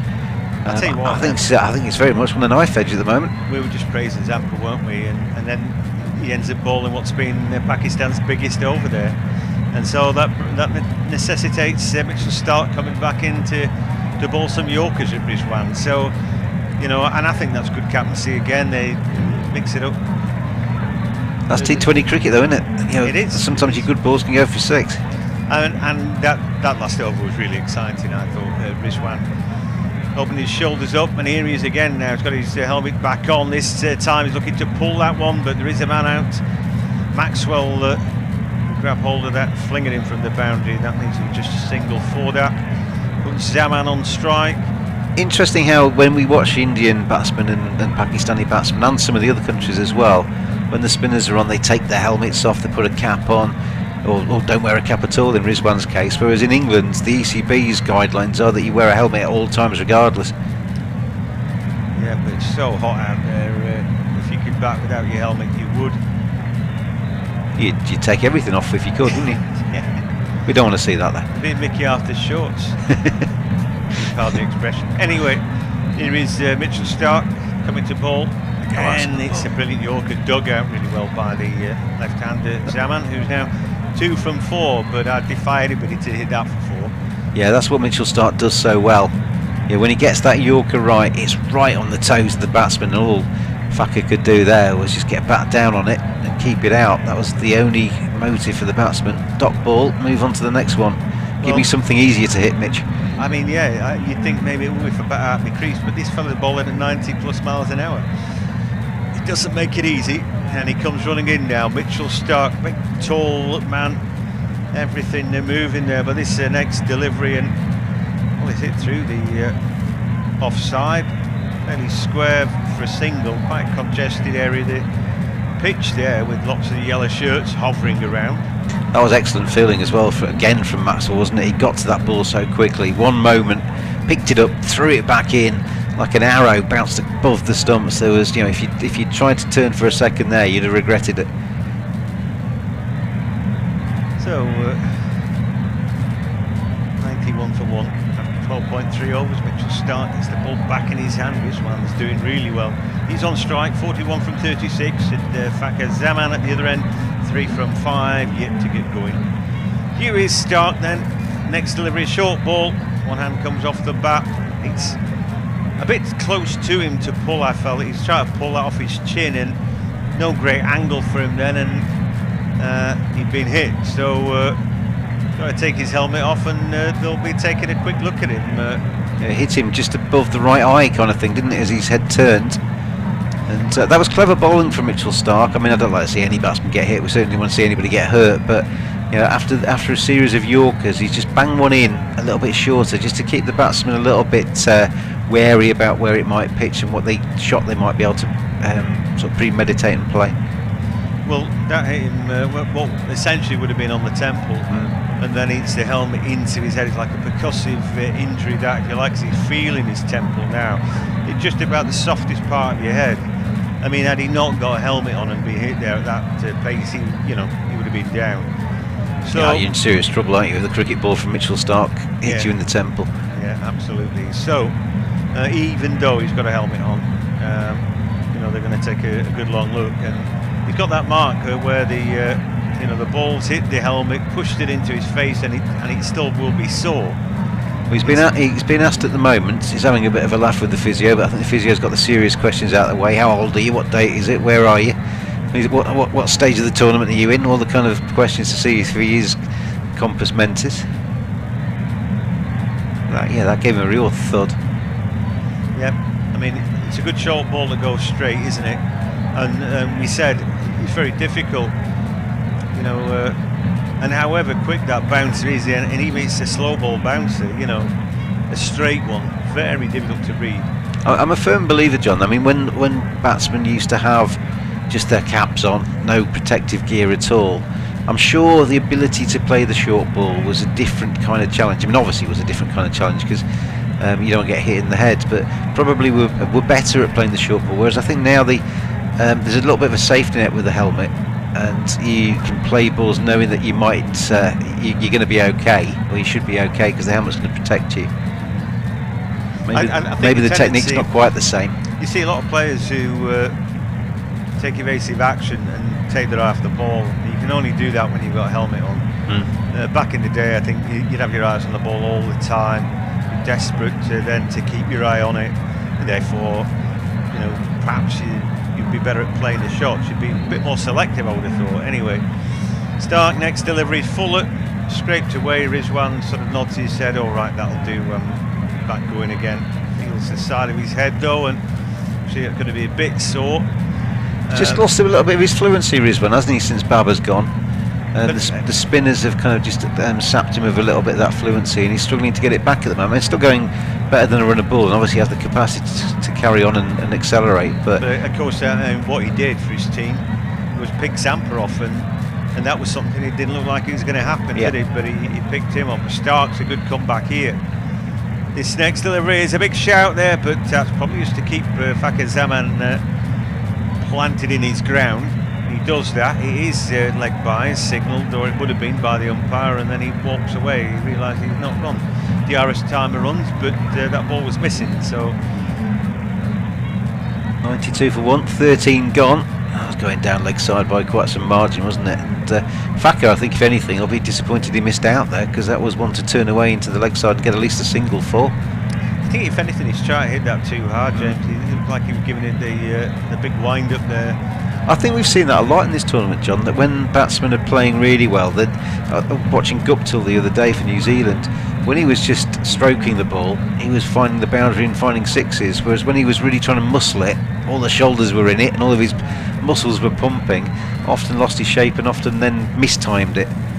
Which is another argument for somebody like Joe Root, to be there. That's nice as well. Aaron Finch just going up to Rizwan at the end of that over saying you were right, 2 big smiles. Good to see that. Yeah, Rizwan's not necessarily a smiley cricketer, is he? But they're just sharing a smile. Anyway, Hazelwood comes into ball now. It's a good-looking pick-up that, but well, the ball is stopped at the boundary. That's not a given, is it, in the circumstance? And Stark did really well there. There's just a single to Rizwan there. I like that overhead. I've not seen that before. Have I been missing that where they just showed the batsman running? Did you notice that on the left-hand side of the screen? They showed the 2 batsmen and where they were and whether they were going to go back for the second or not. I've not seen that before. No, I've not seen that either. I'm looking at that. Quite useful for the likes of us. Any insight into what's going on out there? Pakistan just need to kind of go up a gear, don't they, at the moment? They're struggling to do that. Well, the run rate tells its story there, isn't it? 7.06. It's not going to frighten anybody, that. 93 for 1 after 13.10, so they need to pick it up. Anyway, Hazelwood now to Zaman. Wide. Oh, dear. Way outside the tram lines. I think the for Australia, their power play is going to be vital, isn't it? When the ball's hard in the chase, they need to get off to a good start. Pakistan with Shaheen Afridi and Haris Rauf and various bits of ammunition they can throw at Australia. If they can take sort of 3 or 4 early wickets, then Australia are going to be up against it. So Hazelwood comes running in again.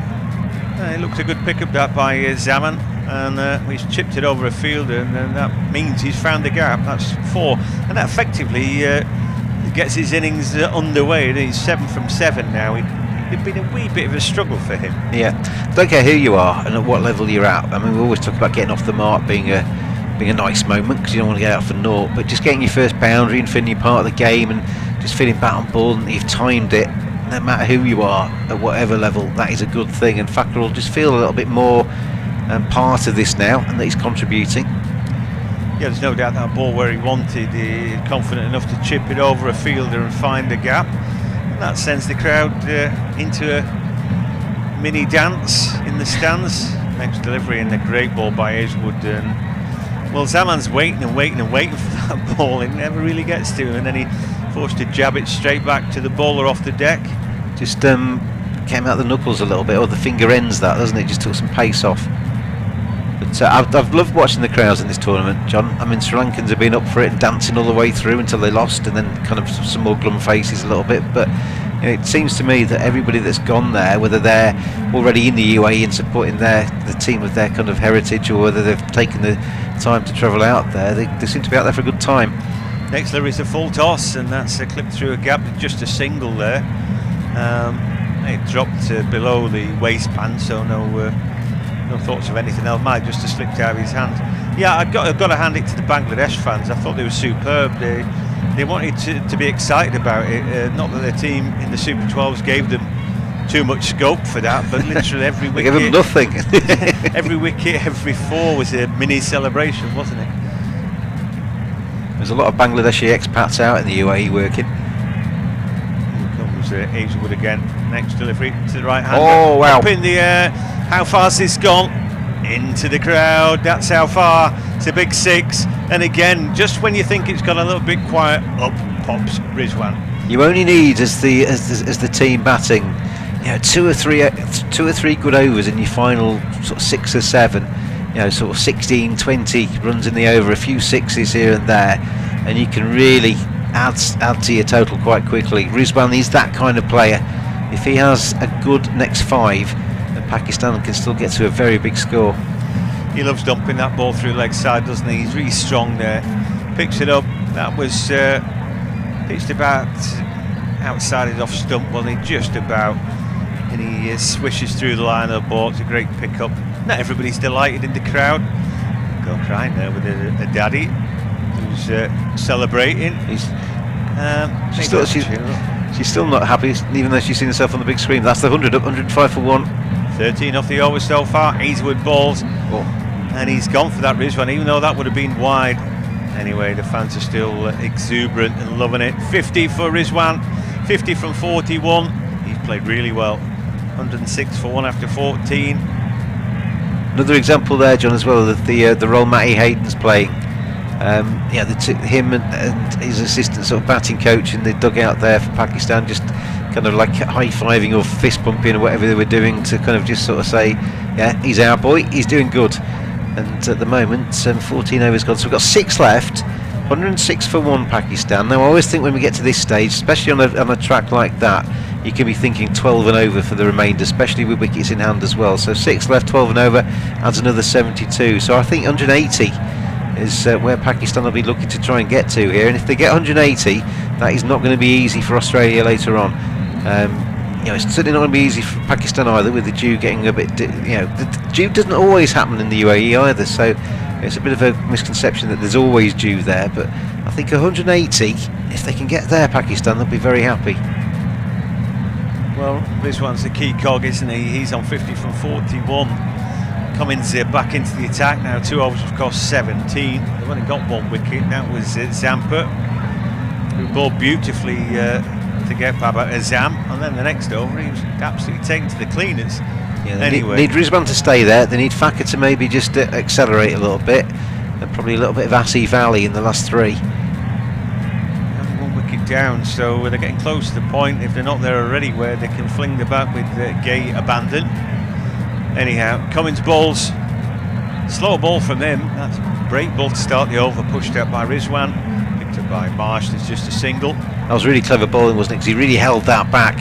Pat Cummins just rolled his wrists across the top of it, and in the end, Rizwan was just waiting for it, wasn't it, to arrive. He had to delay his shot, and he could only just nudge it away for 1. He's a big cog in as you say, big cog in this last 6 overs, Mohammad Rizwan.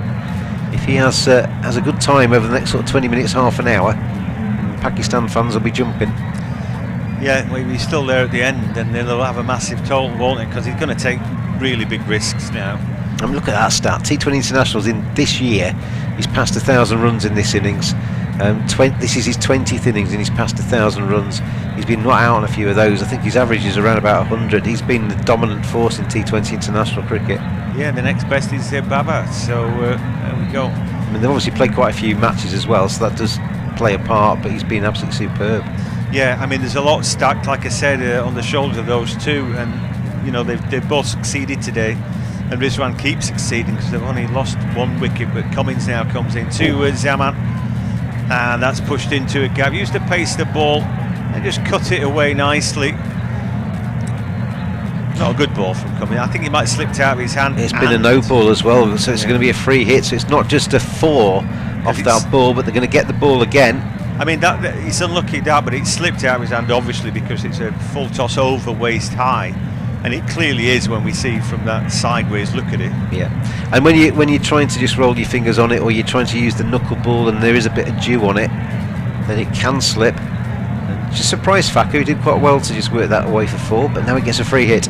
Yep, let's see what he can do. Cummins comes in, their next delivery, short ball, hit up in the air toward the boundary, but it pitched it in front of Marsh. It'll take just a single, but I mean, we haven't seen free hits really be carted, have we, in this tournament? The bowlers seem to do really well. Yeah, it's a bit of an art, isn't it?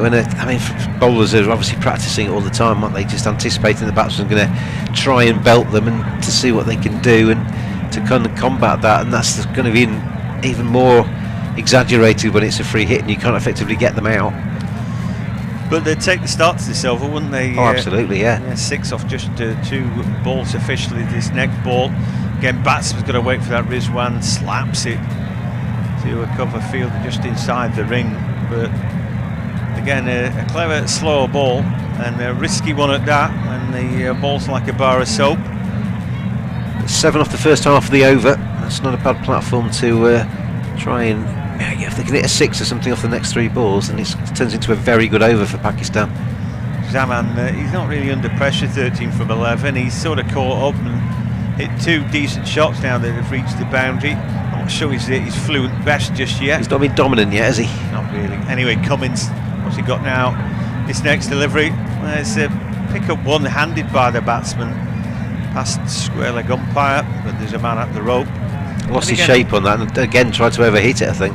That's it. I mean, again, it's a really bold, slow ball from Cummins, and he's trying to give that the office, and that's why one hand's come off the back. One hand's trying to go through, the other one's saying, whoa, you know, we're caught in 2 minds there, probably. Anyway, 115 for 1, and Cummins there. I mean, apart from one ball slipping out of his hand, it's been a cracking over, but small margins, isn't it? Because that ball went for 4. Next delivery, and oh dear, that should have been put away.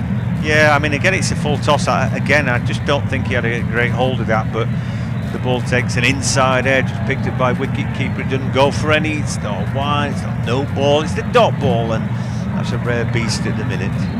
12 and over though, still gets them nearly to 180, and I think if they do have, there's a possibility in the final 5 that you can get one sort of 22, 24 over if everything goes right for you. So Pakistan will be thinking 180 or 180 plus, I think, from here. Well, Cummins, it's been a pretty good over from him, despite one ball slipping out of his hand. What's he got to finish this next delivery? Again, it's that slow ball, taking the pace off it, and I think they're going to run 2 there. It's pretty good running. I mean, it was just an indeterminate jab, wasn't it? And the only time they don't show that graphic was when they actually ran 2. They've only done that graphic when they just waddled the 1, so not so useful as I imagined. But 117 for 1, 15 overs gone. Rizwan 54, Zamanli's on 14, and so we've got 30 balls left in the Dubai Stadium. And if they do, as I say, go 2 a ball, that gives you another 60, so that's be 177. And if you can have one gargantuan over and really hit a couple of 6s in flight, then anything's possible. 181.90, I'm sure, is going to be some kind of sort of target for Pakistan. Australia, though, obviously having conversations out there. Zampa's going to come back into the attack. He's just had a chat with Captain Aaron Finch, and it's up to Australia to try and stop them getting up to that 180, 190. I tell you what, that was a proper pit stop for Rizwan, wasn't it? There's all sorts going on. I think they changed his wheels and shined his visor up and all that. He took a drink, wiped his head, I think changed gloves. So all happened in about 10 seconds. Zampa tosses that one up. It's driven by Facker out into the cover field. It's going to be just the single. Marcus Stoinis, who we've not really seen a lot of in the field today. He's the man at the cover boundary. Keeps it to 1. First time I've noticed that graphic. Like you said, yeah, it was quite good, that, wasn't it? I don't know if... Like I say, the only time they've not shown it was when they came back for the second, which is actually when you want to see it, because the camera follows the ball. You don't quite know where the batsmen are. Zampa tossing the ball from right to left hand. Bowled well today, 1 for 18. He's into his 4th over, and this time Rizwan dances down, but only can hit extra cover, shy at the stumps. But Rizwan's dived in, and Zampa actually made that dive a little bit unnecessary because he doesn't actually take the bails off. I think Rizwan's finding it hard out there at the minute. It's I think the temperature out in the UAE, it's a little bit oppressive. It's kind of muggy heat, isn't it? And I think it makes it hard to breathe and hard to get your oxygen back in if you've been out there a while. Zampa is carved into the leg side by Fakhar Zaman, and it's going to be 1 as it actually ends up trickling out to mid-wicket. Well, you know what it is. I mean, there's one thing being a sunny day and being 30 degrees, and the sun goes down, it's still 30 degrees, and you think, whoa, you know, how does that happen? But it does, and it's very clingy and wet and moist and muggy out there. There's not a lot of air to breathe, it's very humid. Zampa bowls again. This time it's swung away leg side. Now he's got that one. He's going to get one bounce. It gets cut off as well. Excellent fielding down there by Pat Cummins. It actually keeps it to 1. That is superb stuff from the Aussie. He's gone away to his right. He stopped it going for 4. And what should have been a 4 ends up being just a single. Well, initially I thought that's his big 6. He's down on one knee, but he doesn't get as much of it as he would like. And then you think, oh, at least it's 4. And then Cummins comes across and no, it's just a single. It's a 4 singles off the over from Zampa. This is excellent from Australia. He bowls again. It just takes pace off. Comes off the under edge. Wade goes to recover the ball. It's a dot ball. And this is turning into a superb over from Adam Zampa. 1 for 21 from 3.5. Can he finish the over off? Fakhar Zaman 16 off 15. The partnership now 50 off 37. 121 for 1 Pakistan. Big ball for Zampa. Can he finish off a very, very good spell today? Fakhar Zaman up the wicket. He kind of slaps it into the leg side. It's probably just going to be the 1 again. And the batsmen settle for it. So an end of a very, very good spell from Adam Zampa today. 4 overs, 1 for 22. He takes his cap. He's done his job. Rizwan's 56, Zaman 17. 4 overs left, 122 for 1. That's incredible, isn't it? 4 overs, 1 for 22. And yet he's got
No ball is costly for Josh Hazelwood. None for 48 now, with the ball left for him. Rizwan coming to the party when Pakistan need him. Well, essentially, one ball's gone for 10. I mean, that's a big turnaround, isn't it? You know, 4 off the no ball and then a big 6. And it went a long way, 82 metres, and it's a really good pick-up by Rizwan. And a good follow-through. His bat's over his shoulder, and the fans are loving that. Yeah, dancing in that row. I don't know what row that is. Row H, I reckon I'd estimate. But Rizwan, you saw on the replay there, he was watching that ball sail over the rope, and his eyes were glinting there. He knew he'd hit that one well. One ball after the 17th, Hazelwood, and he dances down the track, and he's slapped that one. He hasn't quite timed it. One bounce into David Warner's hand as he runs in from the long off position. But that was a good over in the end for Pakistan. They've got 3 overs left, 143 for 1. And how many did that over go for in the end, John? Let's have a look. It was a lot. There's too much to count there before the graphic went. Yeah. But there were 2 6s, definitely a 4 in that over. Well, let's have a look. It went for first ball was a dart as well. 6-2-1, so that's 9. 5 no balls makes it 14. 6 makes it 20. 21. Wow. That over went for. Well, we talked about that big over, and there it was. You know, as if by magic, the big sort of 20 over arrives, and yeah, that will be that'll have them feeling good. And Rizwan is on strike now, 67 from 50. But again, nothing's going to be handed on a plate. Mitch Stark's the next man to bowl. He's 2 overs across just 8 runs so far today. Well, you think he's going to bowl the 18th and 20th, because I'll be looking for him for the Yorkers. He's always difficult to get away. 2 a ball from here, 18 balls left. Would take Pakistan up to 170. What we got? 18 balls left and 179, wouldn't it? So it's still on target for that 180. That over there, that expensive over from Hazelwood, has kept them in the hunt for 180. And I'll tell you what, 180 would set this match up, because that's not going to be an easy chase for Australia. Not going to be easy at all. Well, a lot's down to have Stark balls here, and I think if I was Australia, I'd be looking to bowl Glenn Maxwell the other over. So far, it's been pretty stingy. It's going to be Rizwan on strike, and Stark looks like he's going to come around the wicket. He's got 3 men back on the boundary on the leg side. There's a man at third man and a man at deep cover. The rest inside the circle. 4 on the offside and 1 on the short fine leg as Stark comes in, bowls, and that's a Yorker outside of the off stump. It's inside the mark. Terrific. That's exactly where he was aiming it. Executes it. So a dot ball to start off with, but having said that, Hazelwood had a dot ball to start the last one and it ended up going for loads. Yeah, but you know, that's like, well, what do I do if he balls that again? It's going to be another dot. Batsman's really got to think on his feet here. But when you get him thinking, I should shuffle outside my crease, that's when you're in most jeopardy of losing your wicket. Real risk and reward stuff here, and Stark is not easy to get away. Well, this death stuff is why Mitchell Stark is in this Australian side. Bowls again, and that's hit over the top. Has he got that one? Has he got that one? He hasn't. He's caught inside the circle. He's just doffed that one up to mid-off. I think it's Steve Smith there, takes the catch. Stark strikes. 1 for 8 now from 2.2 for him. He is an expert at the death, and he has taken the very important wicket of Mohammad Rizwan, 67 off 52. But having said that, there is power still to come in. Asif Ali might be the next man. He hit 6s in the last few overs. That's a big scalp for Australia to take. Yeah, it sure is, and I'm just saying, well, what do you do against that kind of bowling? He's just class there, and of course, again, he pitches the ball up, saying, yeah, you get under that, mate, see what you can do with it. It's the wrong shot to that, and he comes out, he's got a big bump on his cheek, hasn't he, where he got hit earlier. Well, that's a classy innings from Mohammad Rizwan. Aggression, some brilliant shots. You know, it took a while for him to get himself in, but never too long. I thought he looked a bit tired toward the end, and of course he got clattered by the ball. It hit his helmet, it was going to hit his temple, but we saw a great big bump on his cheek as he walked off. But yeah, it's a terrific performance from him. I think what it tells us as well, I mean, we saw Babur as well earlier on. I mean, Rizwan's strike rate in that innings was just shy of 130, it was 128.84, and if somebody like him, who is the best batsman in the world in T20 internationals this calendar year, and somebody like Babur Azam can't necessarily consistently hit boundaries on that track, it's maybe not quite as good a batting wicket as as Australia might want, chasing what might still be 180 to win this match. Here comes Stark then to Zaman. Ball's up in the air. How far's it travelling? It looks like it's going all the way. And it is into the second tier, I fancy there. That's a big hit from Fakar Zaman. That's what they need, isn't it? That's what they need in these final few overs. 379 sixes in the tournament. Pakistan want that to go up a few more. 17 and a half overs gone. Well, this fella bats so deep in his crease. It's that short arm jab. The bat really doesn't come through the ball. It just punches it for 6. And it's very much his own shot, that, isn't it? But you know, that's really effective, and credit to him. The Pakistan players like it too. They're smiling. Stark. Yeah, Imad there's saying, what on earth is that? Stark's going to continue. Finch has got the problem. He's got the head scratching to do as Stark bowls again. This time Fakar is hitting it leg side. He's timed that one as well. It's going to run away. It's just cut off inside the rope by, I think it's Glenn Maxwell out there, but they come back for 2. Incredible stuff, this, isn't it? So enjoyable. I mean, it's a real ebb and flow, isn't it? A wicket, then a 6, and wow, game on, isn't it? I know you've enjoyed this tournament. I have too. It's been good fun. I know a few of my friends have sort of said, I've got a little bit kind of tired of cricket because they're kind of playing catch up. They're trying to shoehorn everything in. There's not a day without cricket. But if you like cricket, it's perfect, isn't it? Yeah. 34 not out, 22 gone. So sorry, 34 not out off 22 balls. The Stark comes in to bowl his 5th ball of this over, and that's swung away down. It's nearly killed the umpire. I'll tell you what, the umpire's done brilliantly to get out of the way of that. He's had to dive to his left to get out of the way. He's got a smile on his face as he signals 4, because that clattered past him into the boundary ropes. He hit that so hard, and Fakar is apologising to the umpire. Well, I tell you what, I bet his life flashed in front of his eyes there. Wow. I mean, that is hit so hard back past him. I tell you what, I mean, it might just have parted his hair. I don't think he necessarily need to dive to the floor, but he didn't know that. Wow. He's had to get out of the way of that quickly. That's why Bruce Oxenford and a few of the others have got the kind of protective gear, because it's a dangerous job when something like Fakar's hitting it that hard. Start bowls again, that's short. I'll tell you what, that's a wide. That's down the leg side, took pace off. But the umpire this time can rather more sedately signal wide and take a deep breath that he's be happy he's still there.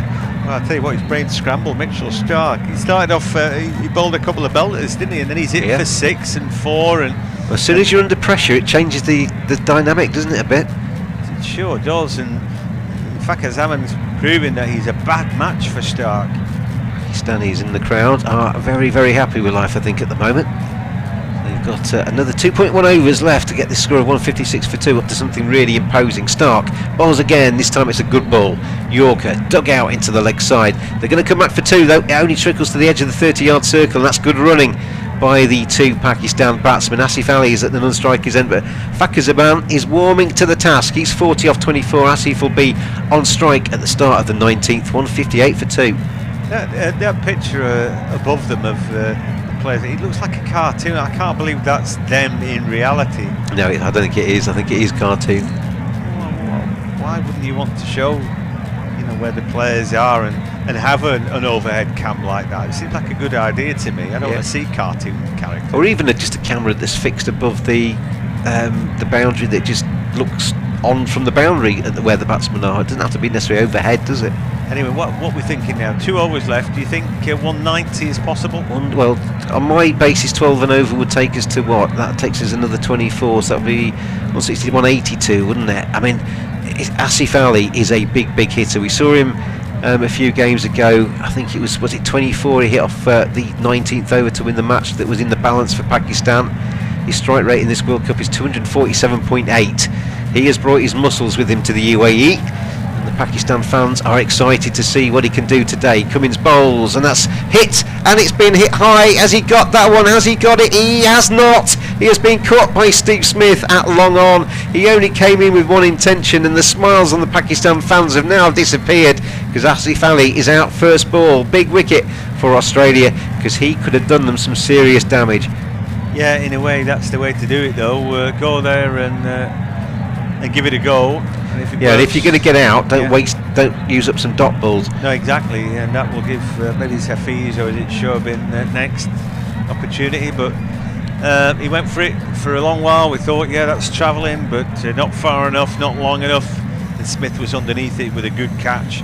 But that's the ebb and flow, isn't it? And already it's been a terrific game of cricket, this one, and there's many a twist and turn yet to come. Well, the Pakistan fans will be hoping that's not the last they see of Asif Ali, and they get through to the final and see him again, see what he can do there. But Fakhar Zaman warming to the task, 40 off 24, 158 for 3, 11 balls left in Dubai for Pakistan. I mean, 158 might be enough. You don't know how Australia are going to bat today, but they'll want as many as they can get out there. 11 balls left, and I reckon that 180 still very much in their compass. Just a few boundaries. I mean, I think when New Zealand chased it down yesterday, they were needing about 2 a ball in that chase, and they did it with an over to spare. So, you know, from about 16 overs onwards, they needed about 2 a ball. Yeah, different venue and a different challenge. You know, absolutely, but it kind of gives you a little bit of guide to what's possible. If you hit a couple of sixes, it can all of a sudden absolutely catapult you up to a big score, can't it? It's Shoaib Malik's come out to join Fakhar Zaman. Shoaib Malik must be about 88 now. As Cummins comes in, and that's carved away into the offside. Fakhar, has he got all of that one? He hasn't. Oh, he's dropped it! Steve Smith spilled the catch, and they're going to come back. In fact, they don't come back for 2. It's 1. Well, he's looking up at the floodlights as if to blame them, but Fakhar Zaman gets away with that one. He's spilt it. 159 for 3. That was an easy one. We saw a couple go down earlier where they were very, very tough. Well, he should have taken that. Yeah, I mean, he never quite gets there, does he? He comes off the sort of fleshy part of his palm there, his thumb almost, and bounces out after pouching a good catch before that. He had a bit of ground to make up that time, didn't he? Run rate at the moment, 8.67. We've got 10 balls left of Pakistan. Well, 10 legitimate balls left. We might get some wides and no balls. We've seen a few of those. And Shoaib Malik is going to make his face his first ball since going out there. Pat Cummins could have been on a hat-trick if that chance had been taken as Cummins bowls, and Shoaib is just cutting that one away into the offside. It's just going to be a single. I think he's probably just thinking, get a bat on ball and get Fakhar on to strike, because Fakhar is capable of doing some damage, as we've seen. Seen the replay of the catch that Steve Smith took the day before, ball before. It could have been a hat-trick of catches for Steve Smith, because it was him that took the catch from the first ball of the over, then he spills one the second. Had to make a bit of ground to his right to do so. 9 balls left. 160 for 3, the score for Pakistan. As John says, different ground, different challenge, but they're going to go past England yesterday. As Cummins bowls again, that's shorter. Oh, he tries to swing that one away, Fakhar Zaman, but he took some pace off. It was like the slower ball bouncer. And it's another dot ball. This is a very good over from Pat Cummins so far, but he needs to finish it off. Wicket, 1-1 and dot. Australia would have taken that at the start of the 19th. Predicting 178. If that's the case, that would be the highest total at Dubai in the tournament so far. And I think it's going to take a bit of beating. Yeah. Pakistan have got a very good bowling attack as well, and they're confident. So they'll think they can win it from here. 2 balls left of Cummins' 19th over, and this one, he's swung himself at that, not just the bat. Misses. And it's another dot ball. I think it's not been signalled wide. No, it hasn't. It is a dot. It was a brilliant ball that slanted across him, and just no way he could get that. But it's well within the tram line as well. Taking evasive action, but you know, without flinging it, just flinging it across him. More chance of making that ball stick inside the tram line rather than starting out wide, and keeping it wide. 1 ball left then of what's been a very good 19th over. Can Fakhar just spoiled his at the end? Oh, I think he's been hit on the grill. They're going to go through for a leg bite, and again he's foxed him there, Pat Cummins. That's been a very, very good over for Australia. Hopefully the batsman's okay. He's going to get checked out as that's hit him right on the kind of nose or the grill area of his helmet. But end of the 19th, a very good over, just the 3 runs from it for Pakistan. And with 6 balls to go, they are 161 for 3.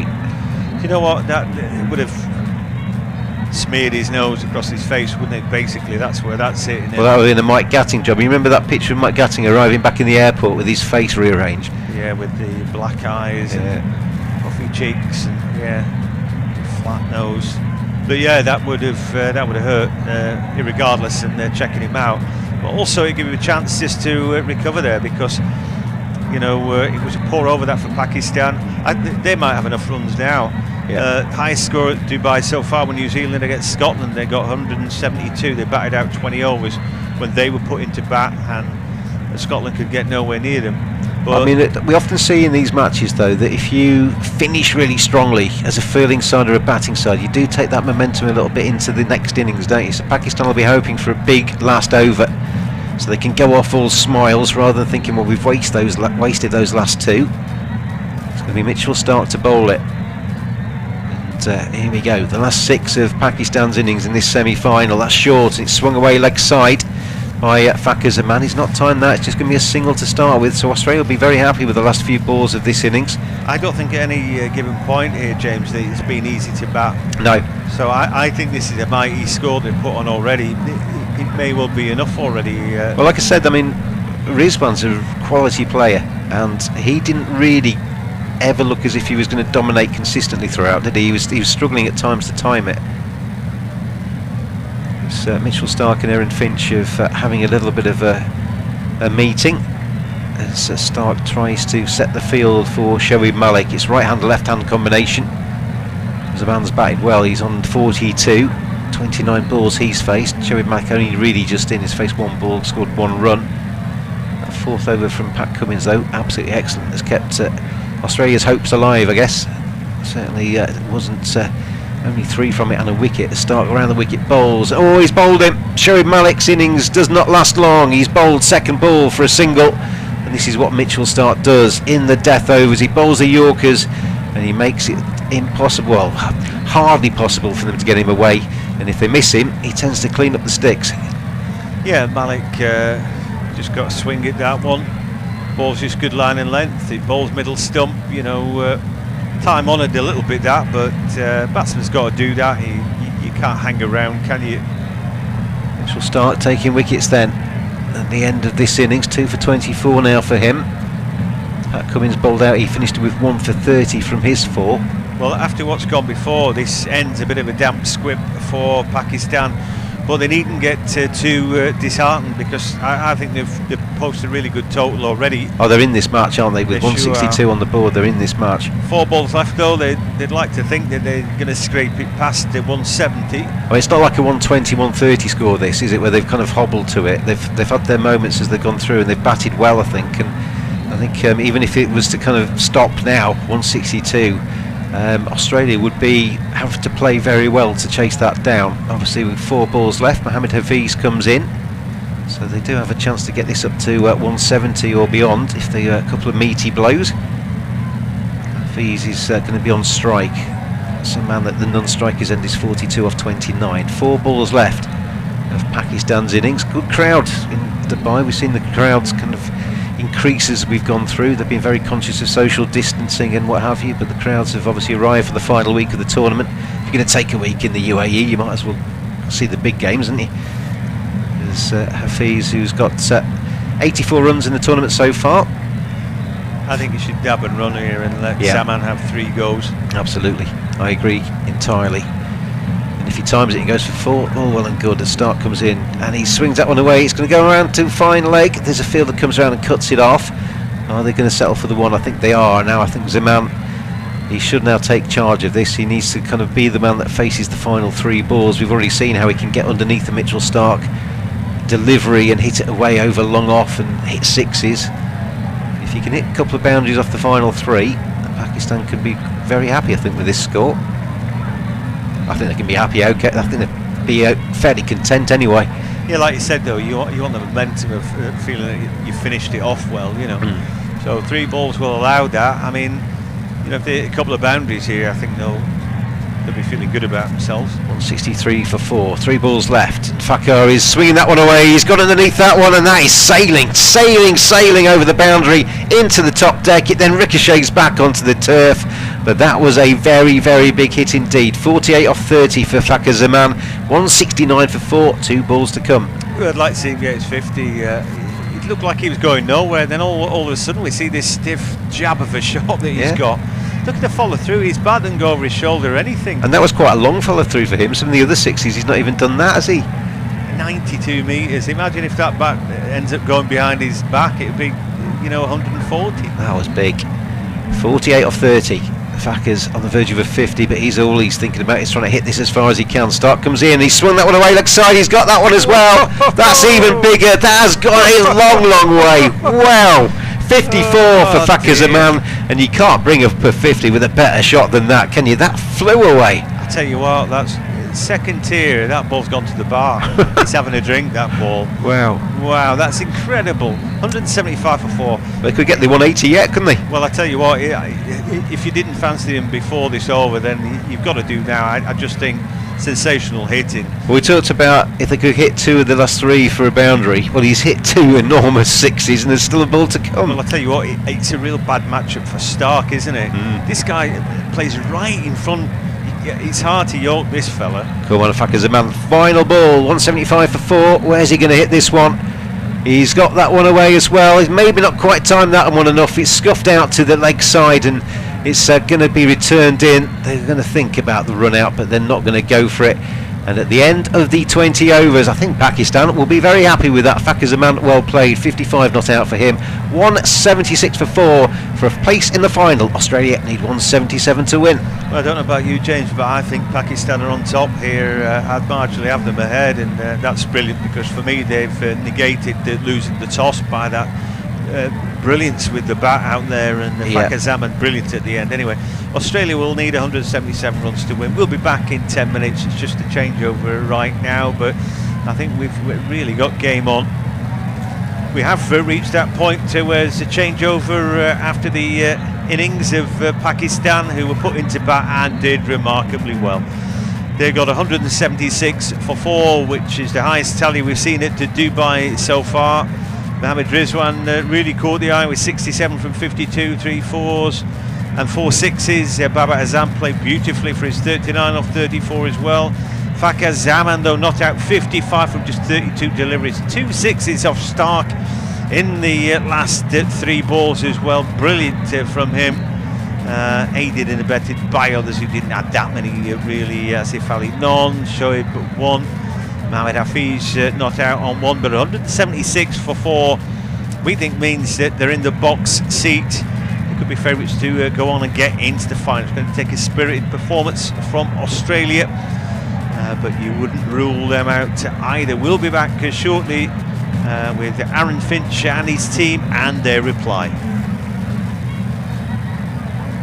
We have reached that point as a changeover after the innings of Pakistan, who were put into bat and did remarkably well. They got 176 for 4, which is the highest tally we've seen at Dubai so far. Mohammad Rizwan really caught the eye with 67 from 52, 3 4s and 4 6s. Baba Azam played beautifully for his 39 off 34 as well. Fakir Zaman, though, not out 55 from just 32 deliveries. 2 6s off Stark in the last 3 balls as well. Brilliant from him. Aided and abetted by others who didn't have that many really. Asif Ali none, Shoaib 1. Mohamed Hafiz not out on 1, but 176 for 4 we think means that they're in the box seat. They'll be favourites to go on and get into the final. They'll take a spirited performance from Australia, but you wouldn't rule them out either. We'll be back shortly with Aaron Finch and his team and their reply. We have reached that point as a changeover after the innings of Pakistan. And I've absolutely loved being a part of this batting line. Well, they got 176 for 4, which is the highest tally we've seen at Dubai so far. Mohammad Rizwan really caught the eye with 67 from 52, 3 4s and 4 6s. Baba Azam played beautifully for his 39 off 34 as well. Fakir Zaman, though, not out 55 from just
Zaman, though, not out 55 from just 32 deliveries. 2 sixes off Stark in the last 3 balls as well. Brilliant from him.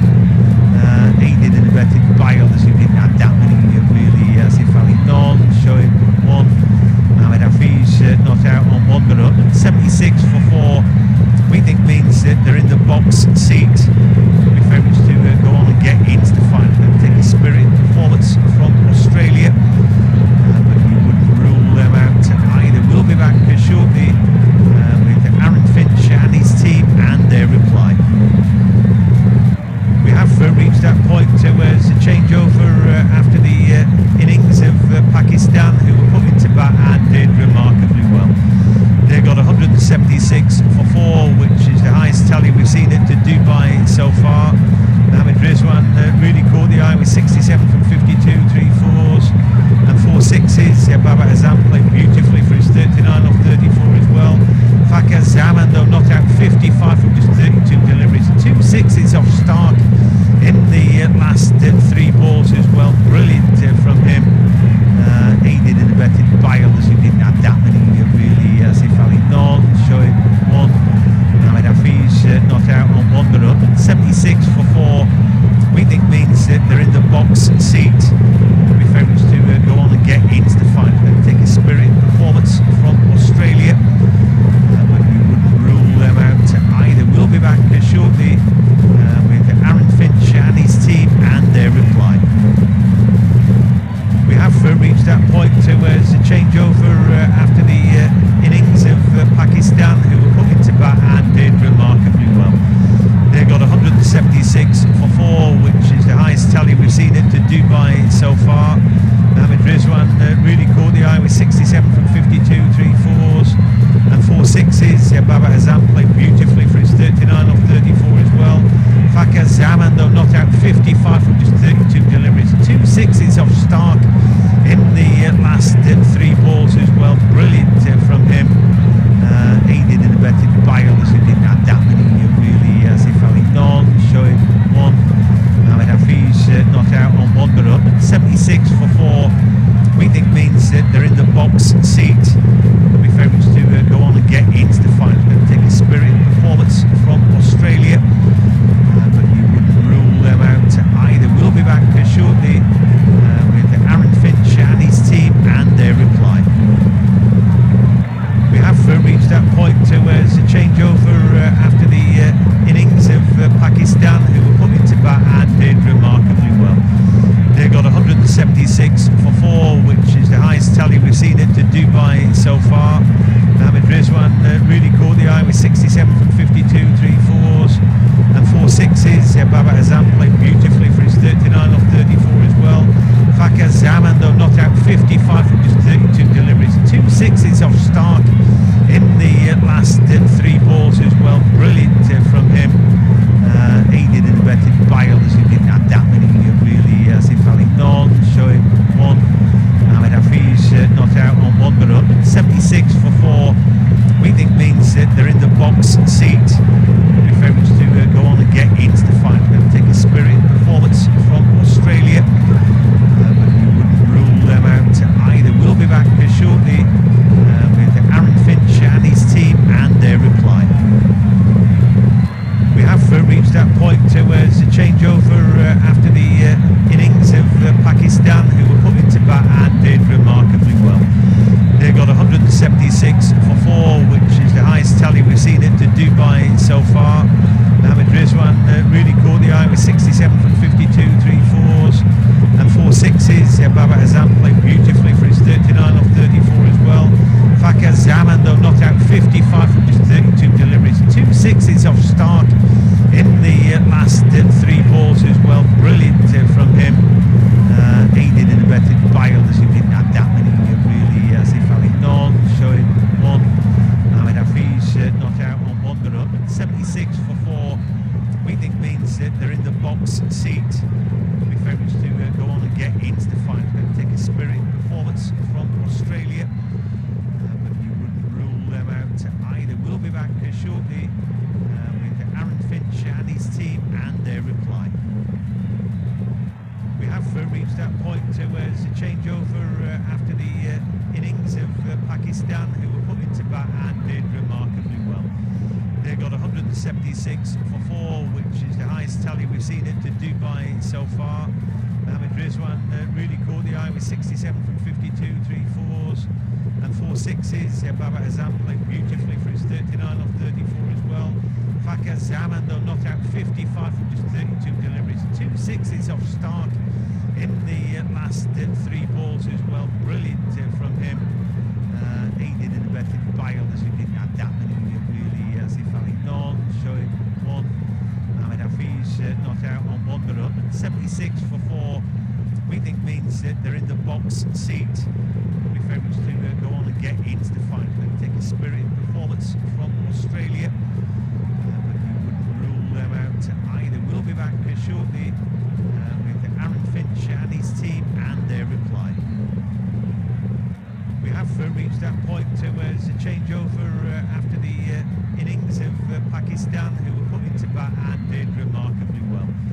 They got 176 for 4, which is the highest tally we've seen at Dubai so far. Mohammad Rizwan really caught the eye with 67 from 52, 3 fours and 4 sixes. Baba Azam played beautifully for his 39 off 34 as well. Fakir Zaman though not out 55 from just 32 deliveries, 2 sixes off start in the last 3 balls as well. Brilliant from him. Aided and abetted by others who didn't have that many really. Asif Ali none, Shoaib 1. Ahmed Hafiz not out on 1 but 176 for 4. We think means that they're in the box seat. We'll be favourites to go on and get into the final. They'll take a spirited performance from Australia, but you wouldn't rule them out either. We'll be back shortly with Aaron Finch and his team and their reply. We have reached that point towards a changeover after the innings of Pakistan, who were put into bat and did remarkably well. They got 176 for 4, which is the highest tally we've seen at Dubai so far. Mohammad Rizwan really caught the eye with 67. Well, they were just in the second delivery from Afridi that's gone for the first single of the innings. It's always too short an interval, that, isn't it, James? Yeah, 10 minutes isn't very long, is it? No, I didn't. I managed to eat an apple. Anyway, 1 for none after just 2 deliveries, and you've not really missed anything. Just talked to James, he's saying, is that Shane Afridi bowling? I said, no, it must be a clip of something that's happened before. This is quite a battle, isn't it? I mean, Shaheen Sharifi's been terrific in this World Cup, and against Warner and Finch, this is, I mean, we're into a very, very good match. But no dew at the moment. I was just listening to the guys in the commentary team, and they were saying no dew out there yet. Next delivery, that's pushed out by the batsman. Oh, fingers in the air. Finch has gone. He doesn't look like he's going to review that. The bowler wheeled away in celebration. He's not waiting. He knows he's got him. 1 for 1. Massive wicket, massive wicket. The captain's gone. Aaron Finch can be destructive at the top of the Australian order, and it also gives Shaheen Sharifi that little bit of confidence. He's in this match now, and he's got one to actually do a little bit here. He's got that to just work its way back in. It's hit him on the pad right in front of off stump. I think it's a good decision not to review it, and Pakistan strikes straight away. Big moment. Well, that was going to knock his middle stump out, wasn't he? Couldn't be more out than that. And it's the sort of ball that you don't want to get first up, isn't it, against a bowler like Shaheen Sharifi. You'd like to see one go across you or something to get the pace of it. That's probably a little bit unlucky for Aaron Finch that he's got an absolute corker. He did, but yeah, he looked all at sea with it, didn't he? And looks like shutting his eyes there. I hope this didn't hit my pad, because it's going to go on and hit the middle stump. Oh, it's hit my pad. We didn't have really time to think about that, but it's a cracking delivery and it's a great start. And if Pakistan weren't the favourites before that wicket, I think they certainly are now. But like I said, it's the biggest talk we've seen at Dubai so far, biggest chase for any team. So we know that they've a talented batting lineup, Australia. But I mean, I guess for me, somebody like Stephen Smith's important, but Mitchell Marsh now comes in, and obviously, you've still got him and Glenn Maxwell to pinch it in power play. But is it that kind of wicket? Is power play that important, do you think? I mean, power play is important, but I think it's more important that you don't lose wickets in it, and obviously that's the worst possible start to lose a wicket in the first over. Here comes Shaheen Shah Afridi again. Oh, it's another beauty. He wheels away. He's got him, surely. He thinks he has. They all think they have. They all think they have, but they're going to review it straight away. He's basically Shaheen Shah Afridi. He's going across to Babar Azam, and he's demanding that he reviews that. Yeah, absolutely he is. And that looked like a toe trapper. Trapped the toe, no bat on it. And for me, why did the umpire not put the finger in it? Does he think it's going down the leg side? Does he think it's pitched outside? I thought it was a bit fuller than that. Yeah, I thought it was pretty full. I mean, a toe trapper in Yorker, so I'm pretty sure it's not where it's pitched. But does he think it's missing his leg stump? Well, there's concern in the Australian dugout. They look quite solemn at the minute as they stare, waiting to see the replay here. And Shaheen Shah Afridi has taken 2 in 2 in the first over. Wow, what a start to this Australian innings. Don't forget though, soft signal is not out. We're going to see it now. Decision pending. Let's take a good old look, eh? And you can tell me what you... Well, they're just looking at the run out first, which I don't think was ever going to be relevant. No. So I'm not quite sure why that's going on. I think they're just firing up the machine, aren't they, at the moment? I think so. So we'll have to wait and see. They were celebrating with Afridi, not a run out. So let's take a look at ball tracking. I think it might have just been impact outside leg. He might just get away with this if that angle's worthwhile. Oh, I think you might be right. Just, I think, just. I know, well, they went up to review it because, I mean, Shaheen Shah Afridi was convinced, wasn't he? It depends where it's hitting him on the toe. Here we go, this is the shot. Oh, umpire's call on impact and umpire's call on, because it was swinging so much, it was actually only going to clip leg stump. So it's actually, I think, a good decision by the umpire there. His doubt was there, and Mitch Marsh survives, but Shaheen Shah Afridi, he could not have got closer than that. No, I mean, you literally couldn't. I mean, he's grazed the stump there. You know, a breeze of wind would have taken it onto the stumps, but I understand now why the umpire didn't give it. But he looked out, didn't he?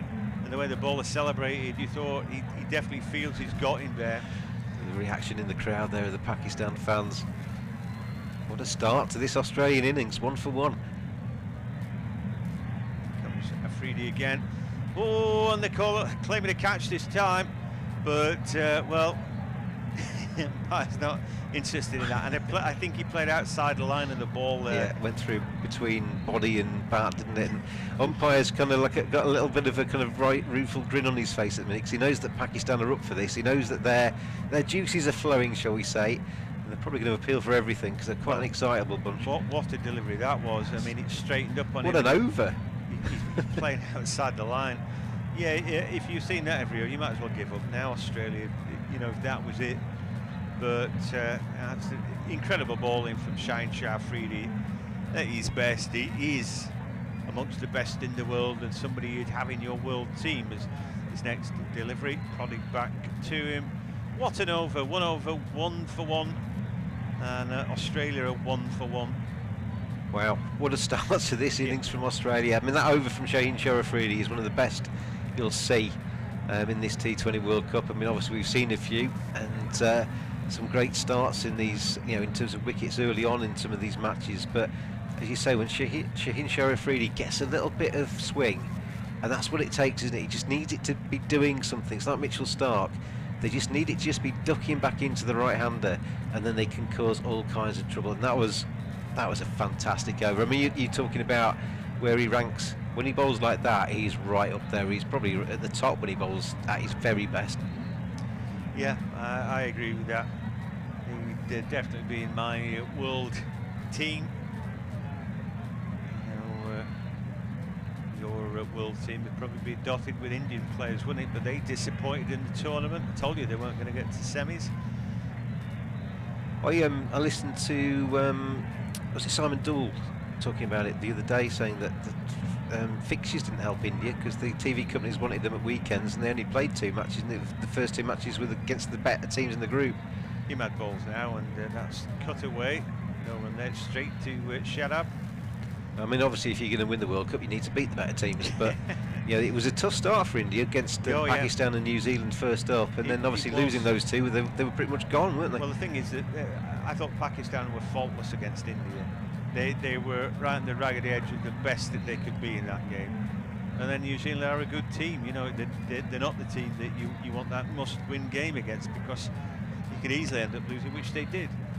As New Zealand now worked off the legs, there's going to be a couple there, maybe no, they just jog a single. Pakistan absolutely on their toes, and at the moment win predictor saying 72% for Pakistan. Well, yeah, you can throw that in the bin, because that's never right. But Pakistan did India no favours at all in two respects, and I'm sure they're very happy about it, because they beat them obviously in that first match, which is obviously first blow. But then the fact that Pakistan went on to win every single match meant that India just couldn't catch up. No, then you fight for second place, but I think that it was the New Zealand victory over Afghanistan was significant, and then the final game for India was a proper dead rubber, wasn't it? As Imad comes into ball, that's pushed back to him. The 3 delivered cost just 1. I mean, I have to say, John, I came in to do that final game for India, and I was much more happy about coming in today, because it's commentating on a dead rubber. Obviously interesting, good players. It was good to see Namibia and all the rest of it, but it's not quite the same, is it? No, the end of Kohli as a T20 skipper is this next. He slapped out, they run a quick single and they throw. Well, it's one of those, it hits the bat the way through, but Shadab's throw wide of the mark, and at the moment it's a real struggle out there for Australia. Yeah, it's difficult to get a run, isn't it, for them? No boundary yet, a wicket fallen. And I'll tell you what as well, Pakistan are up for it, aren't they? I mean, sometimes we see Pakistan and they have some fantastic players, but far less than the sum of their parts. This Pakistan team is playing as a team. Next delivery and a reverse sweep for 1. That tells you a bit where Australia are at the minute. They're shell shocked from the loss of an early wicket. Been good bowling at them. Haven't even seen Harish Rauf yet, but Shah Afridi, and I think he will bowl the next over as well. I don't think they'll do what Australia did and just chop and change like that. They always tend to bowl Imad early, don't they? So I think both teams going through their usual sort of rotations, really. Anyway, Imad to finish the over off. That's clipped leg side. It might win the race to the boundary. You know, Hassan Ali gets there. He's another spirited cricketer and a good bowler on his day. And 5 off that over in power play, no big deal, that is it? No, and as I say, what's been impressed me with this Pakistan side, because I mean, we've all seen Pakistan sides of the past that have got fantastic players, and they've never really gelled. They can be fantastic one day, terrible the next. In terms of a tournament, that's not necessarily the best recipe. But this team, I don't know whether it's the management, the coaching, whether it's the whole thing. They've just all seemed to have bought into the same philosophy. They've turned up in the UAE, which they know very well, and they've really combined as a unit to be very, very impressive in this tournament. Yeah, I think you know what, they're a good team, and they've played well. I think they've done nearly as well as they could do.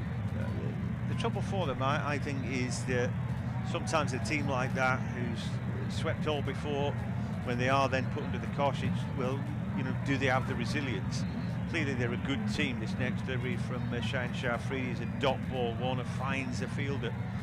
Cross with himself there, David Warner. You could see him just wringing his hands in frustration that he knew he'd maybe got a ball to hit there from Shaheen, but wasn't able to put it away. Yeah, like I said, the game against India was a pressure game, and they came up with all the answers there. If anything, it was almost like they were perfect. You know, it wasn't. It was a very comfortable victory in the end for what should have been, you know, a difficult game. Ended up being fairly comfortable and easy. So after being tested this tournament, this next delivery worked off middle and leg. They'll take a single there, but they're scampering singles and not seeing boundaries, are we? No, I mean, Shah Afridi is bowling beautifully. Yeah, there's nothing to hit, is there? I mean, the one that was there, probably his worst ball so far, David Warner hit it to cover. But yeah, he's getting that little bit of an in-duck. He's probably more dangerous against the right-hander than the left-hander at the moment, and so Mitch Marsh is going to have to be very, very careful. He's got 4 balls left of this over, and umpire's got his finger to his ear. Is this going to be a no ball free hit? It looks like it. Yeah, front foot no ball. I mean, it's much better this, isn't it? That the third umpire, fourth umpire, whoever it is actually making this adjudication, because they're actually getting that right. And in some of these close matches in a T20, a couple of no balls could actually be the difference between the two teams. Well, we've seen one of those no balls that got biffed for 4 and then the free hit went for 6, didn't we? Which is unusual because the bowlers have tended to get away with the murder in the tournament, but not today. And that extra 10, that's a good ball. Slow ball, short ball there, and slanted across the right hander. I mean, that's brilliant, isn't it, from Afridi? Absolutely bamboozled Mitch Marsh there, didn't it? He was trying to go leg side. He looked at the where the field is, and there's a big gap out there, sort of towards Cow Corner. I think that's where he was aiming, but Shaheen Afridi did not give him anything to hit. No, he's having a good day so far, but there's a long, long way to go. However, you couldn't get off to a much better start than we've seen from Pakistan. Next delivery, that's smeared through the field, and I kind of talked Mitchell Marsh into that. It's a lovely 4, that. He'll be happy with life now, and boundary, first boundary though of the innings for Australia. We're in the power play, we're only sort of 2.5 overs through it, and that's the first 4 that we've seen. So it kind of indicates that the fact there hasn't been an express start for the Aussies. Shaheen Afridi bowling really well today. I mean, I'd be tempted. I mean, obviously see the next 3 balls yet, but if he's still causing Mitch Marsh trouble, I wouldn't mind seeing him get a 3rd over. So, in he comes the ball, next delivery, and he's nearly played on there, and in the end it's another dot ball. They might have scampered a single off that, but good fielding by Imad. I mean, Imad on that occasion, he cut off the boundary, didn't he? Because down to his right, if that had beaten him, that was going away fairly rapidly off the inside edge. That would have been 4 runs if he hadn't stopped that.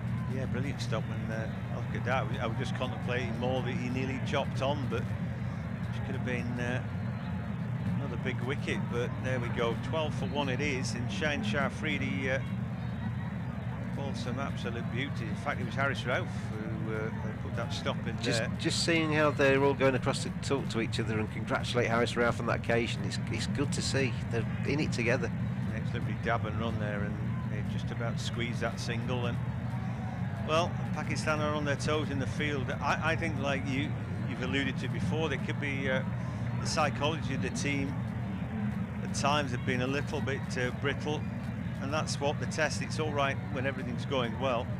Are they going to get put under pressure? And my other thought about what's happened so far is Australia, if they manage to go and win this game, they will thoroughly have deserved it, because they've been set a real difficult target.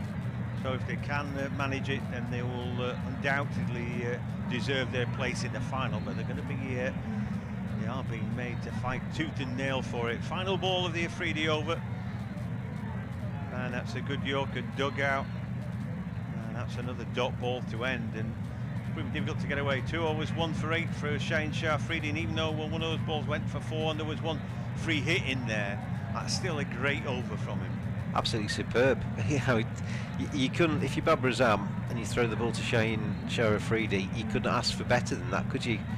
And seeing on the replay there that the Aaron Finch one would have been umpire's call, but the finger went up, so it would have been gone.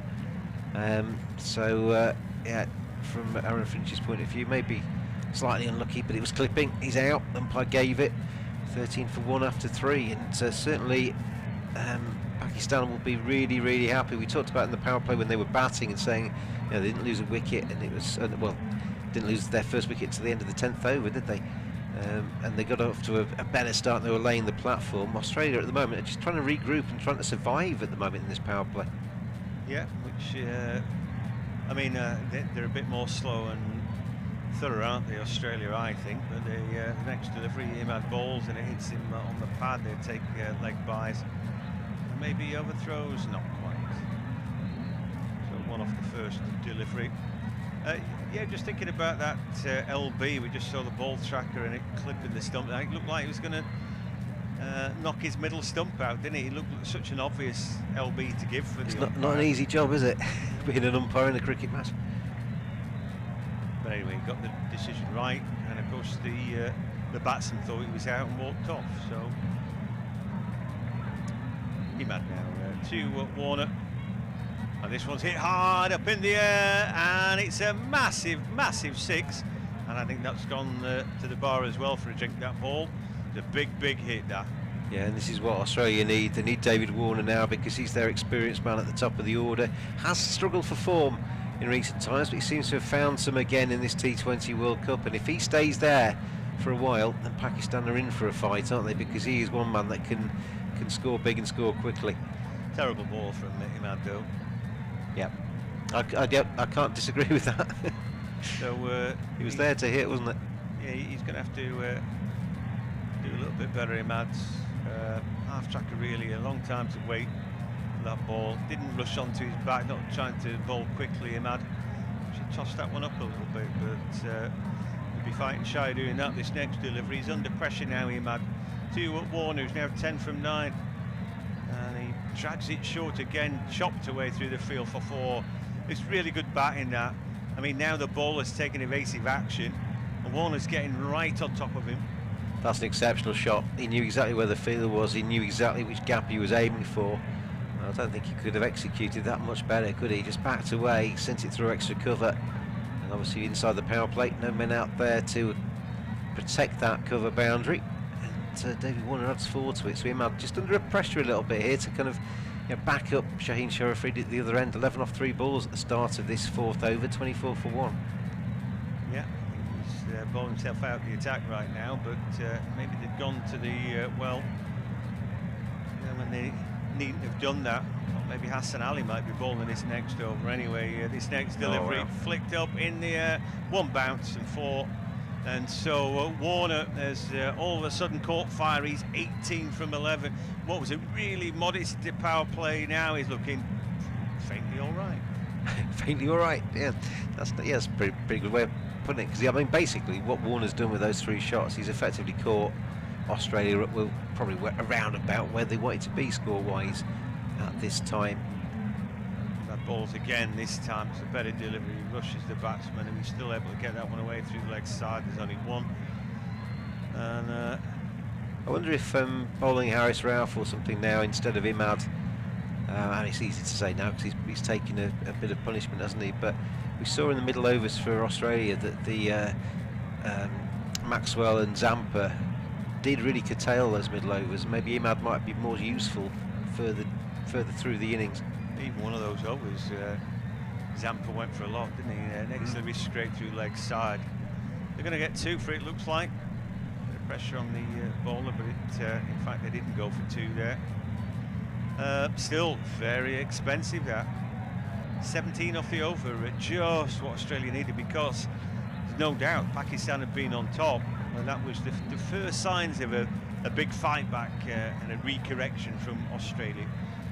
Well, yeah, Australia aren't going to just roll over and let Pakistan have it all their own way. You wouldn't expect that. Pakistan wouldn't expect that either.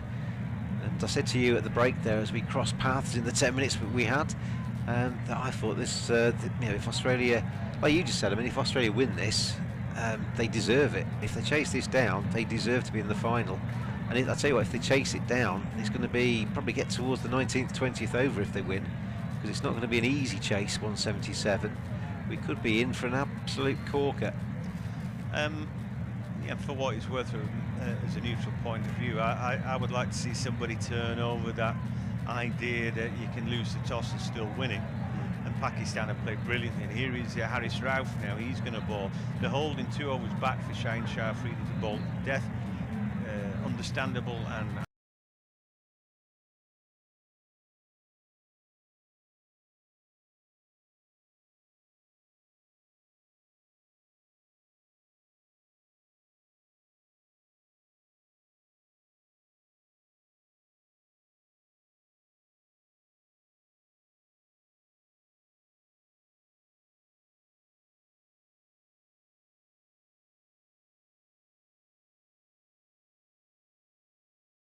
It was there. It was. Mitch Marsh does not miss out, and it's Australia just starting to assert a little bit of authority on this Pakistan bowling attack. Harris Ralph needs to find an answer. Yeah, it's the first time my mind's contemplating Australia going on to win it for a while.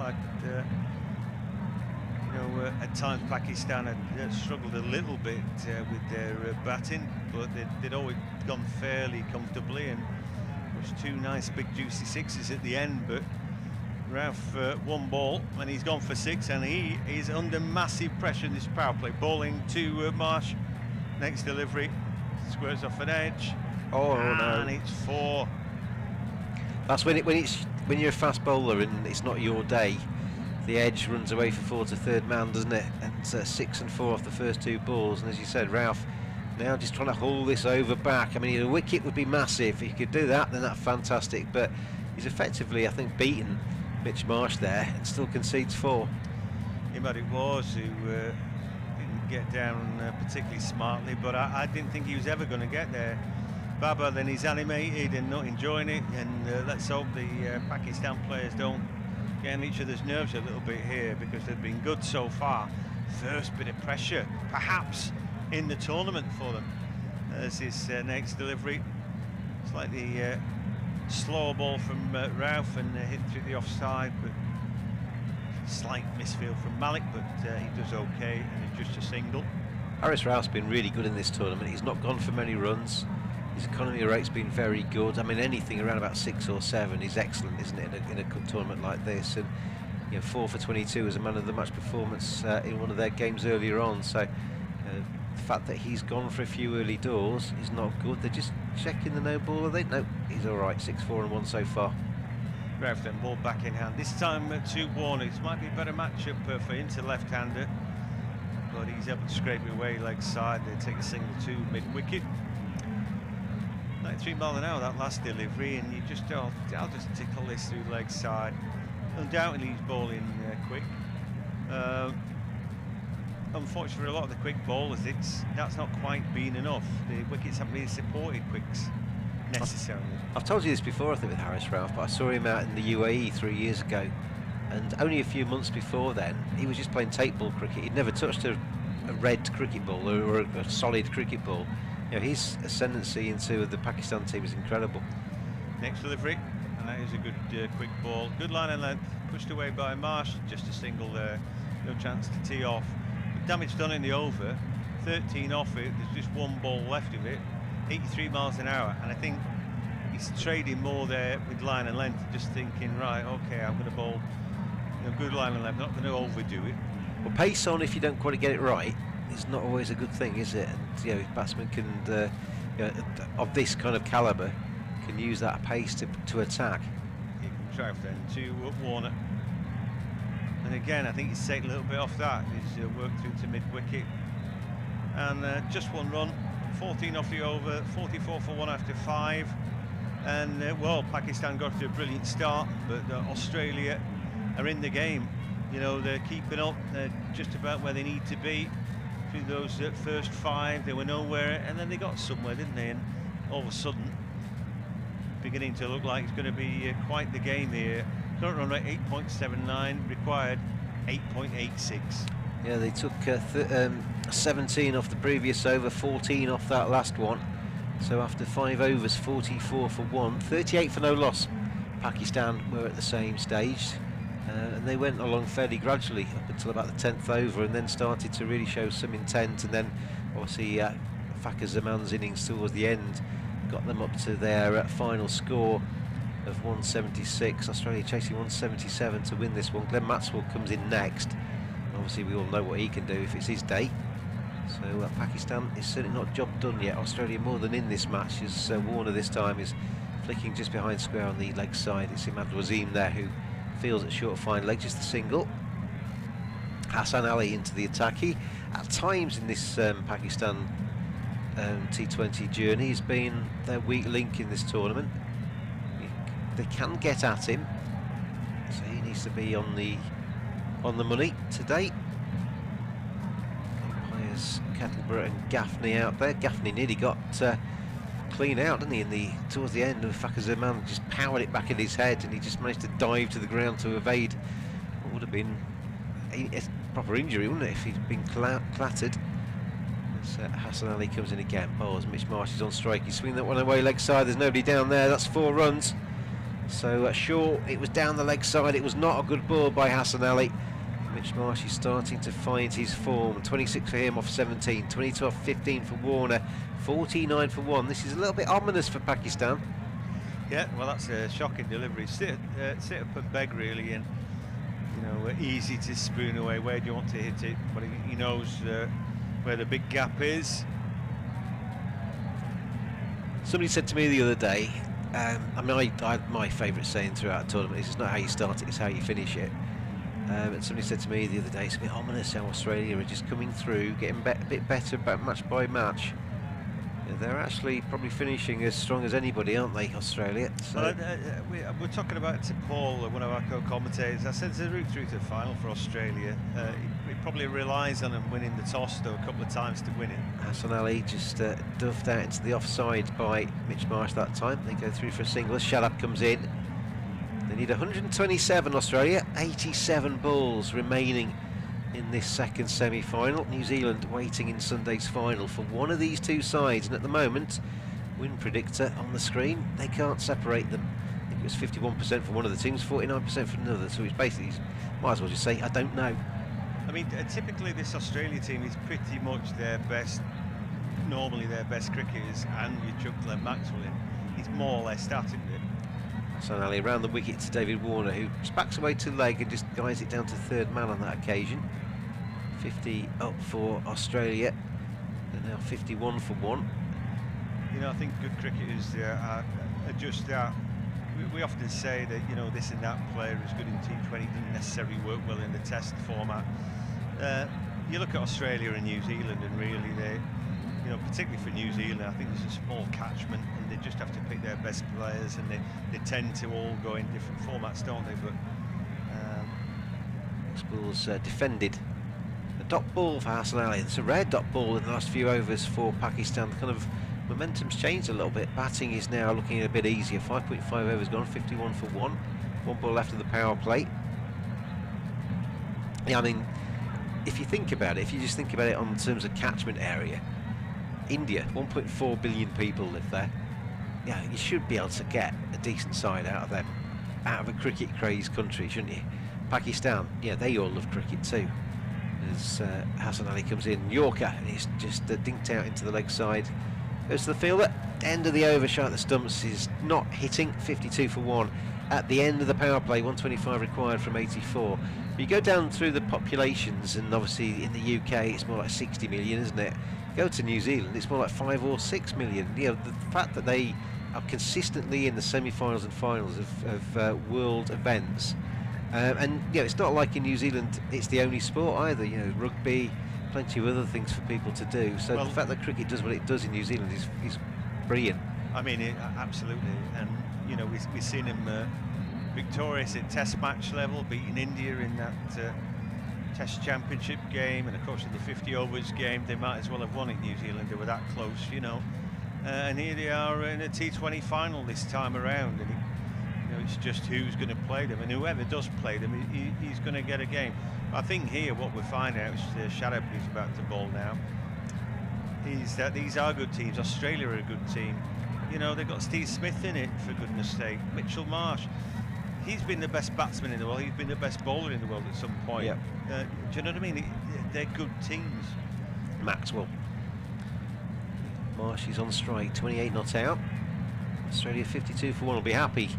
They responded to the skipper Aaron Finch falling in the first over. Shaheen Sharafridi absolutely on fire in the early couple of overs that he bowled as Shadab Khan bowls, and that's on the back foot, cut away but straight to the fielder.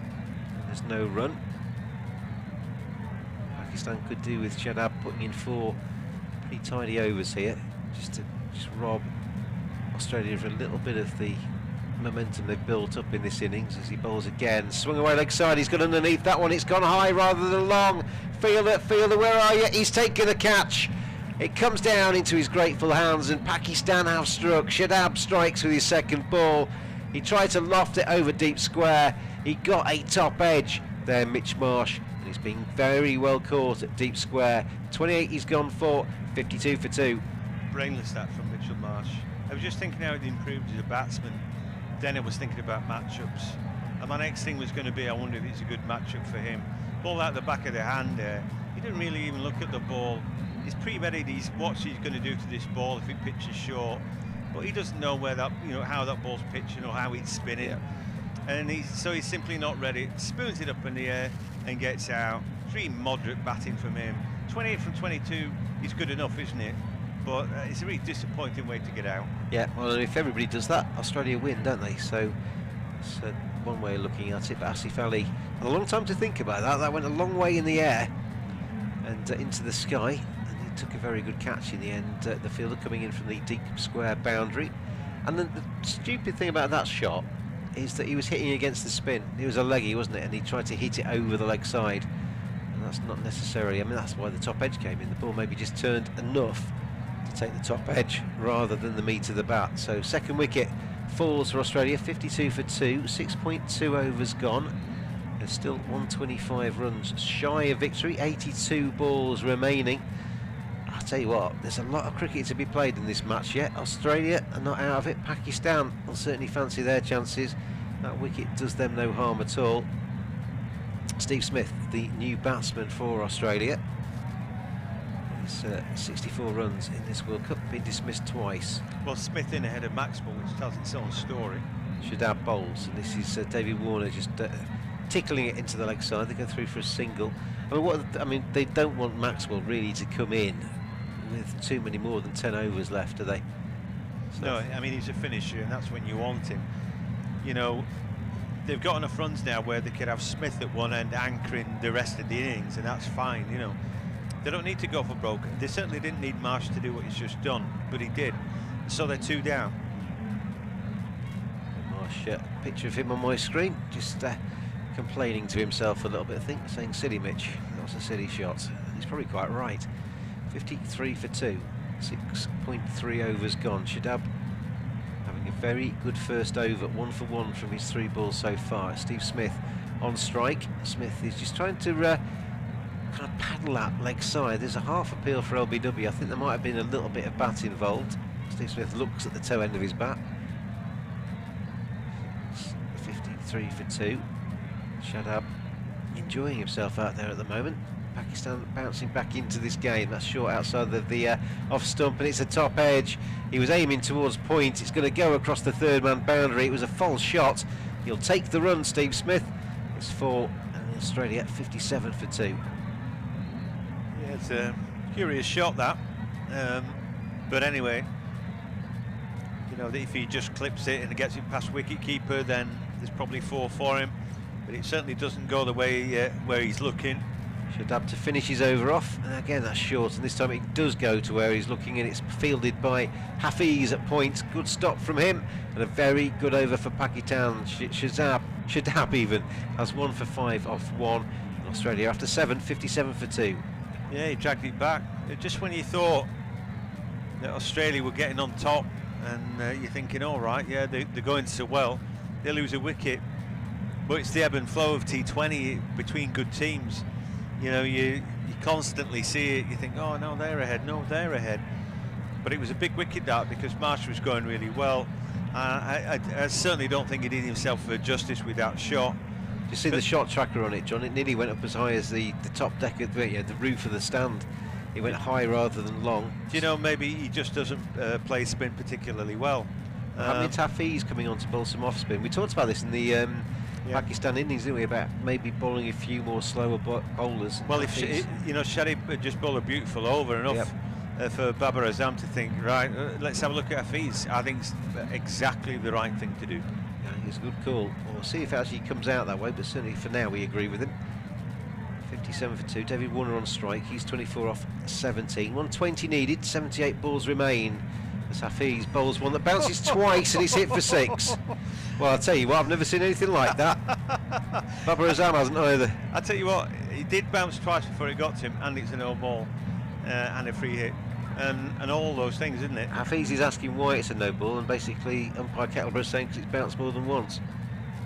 I've never seen that at all before at this level of cricket. He's done wonderfully well to get to that and smash it over the rope. 87 metres. I'll tell you what, you could bowl better than that, John. I was just about to say, you know, we said Hafiz's a good idea. I said, but do we have a right to change our mind if he doesn't bowl well? Hafiz then, can he do better? That's a little bit better. It's slotted over down towards long off. Fielder just kind of half stops it and they come back for 2. Certainly not an auspicious start for the bowler there. He's gone for 6 no balls and then 2. He's excited, right? He's bowling and all that, and he's so experienced, but he should have known to make sure his hands dry. So we've had 1 ball of this over and it's gone for 8. David Warner on strike again this time. That's better from Hafiz. Just forces him back a little bit and he nudges it into the leg side for a single. Warner's batting well today. 32 off 19, looking far more like the David Warner who has ended up at the top deck of the IPL run charts a couple of times and has been really dominant in that campaign for the Sunrisers. Lost his place in that Sunrisers team and the captaincy in the 2021 edition, but looking back somewhere towards his best today. Steve Smith now on strike. He's 4 off 3. That 4 came off the outside edge rather than an authentic shot. And he backs away as Hafiz comes in. Well, Hafiz doesn't need that, does he? Needs to try his hand again and refocus on what he's doing out there. Smith this time gets delivered and he gets out of the way, goes down the leg side. Smith does quite well to kind of limbo dance out of the way of that. And it's a wide ball, so this is turning from, I think it's a terrible decision, John, to bring him on. Absolutely awful. Yeah. He's not delivered, has he? As he bowls again, and this time it's a better ball. It's kind of almost defended, punched off the back foot, and they go through for a single into the offside. 69 for 2. 3 times before he got to Warner for the 6. That was a crazy ball. I didn't realise it was a no ball, you know. I got bowled in a kind of friendly charity kind of game once, when somebody came on that couldn't bowl, and it bounced about 4 times before it got to me, and I was LBW because I ended up missing it. Hafiz around the wicket, bowls again. This time Warner is guiding it into the offside. It's stopped by Babra, extra cover. I had that long to wait. I had about an hour and a half to wait for this ball to arrive to me. By the time it got to me, I forgot to play shot. 69 for 2, 7.4 gone. But if I'd known it was a no ball, I'd have started to complain. Well, I just had to suck it up and walk off, feeling a bit embarrassed. 33 off 21. Finest hour for David Warner. Hafiz balls again, and this time Warner is driving off the back foot to point. There's a quick single, and they get through comfortably in the end, although Warner had to stretch. Hafiz has hauled this over back a little bit after a very embarrassing start to it. You know what, it wouldn't have been a bad over at all, but for that first ball. No. He just, I mean, they say there's no dew there, so it's obviously either sweat or... It is sticky and wet though, isn't it? Yeah. You know. David Warner, 34 off 22. And Maxwell still to come for Australia, who are 70 for 2. 107 runs required from 73 balls. His next ball is kind of mistimed and hacked by Steve Smith. Doesn't time it. Fielded by Hafiz, who, fair play to him, after that first ball effectively went for 8. He's hauled that over back nicely, none for 13. It'll be scant consolation, I'm sure, as he walks back to his mark. But 8 overs gone, 70 for 2. Do you know what? I know that was a terrible first ball, but I would give him another over. I just think he pulled it back and he actually bowled well at the back end of that. You can be fooled. Anybody can have the ball slip out of their hand. We've seen that today. Was it Hazelwood who? Yeah. Hit for 4, no ball, 6. Happened a couple of times, didn't it? In the Australians, when Australia were bowling. Yeah, you can't. You know, it's sweaty, it's muggy. I just think you've really got to be careful with the ball. You know, they all have those towels, don't they? You've got to make sure that ball, your hand and the ball is dry before you deliver it. Shadab, who had a very good first over, is hit over long on for 6 by David Warner. He's not necessarily going to have a good second over. That was clobbered by the Aussie. 40 off for him, 76 for 2. That's as good as we've seen today. We've seen some nice shots from Baba and some agricultural hitting from Faka, but that is a lovely dance down to properly time it and hit it beautifully over the top of the bowler's head. What he did there as well was he hit with the spin, didn't he?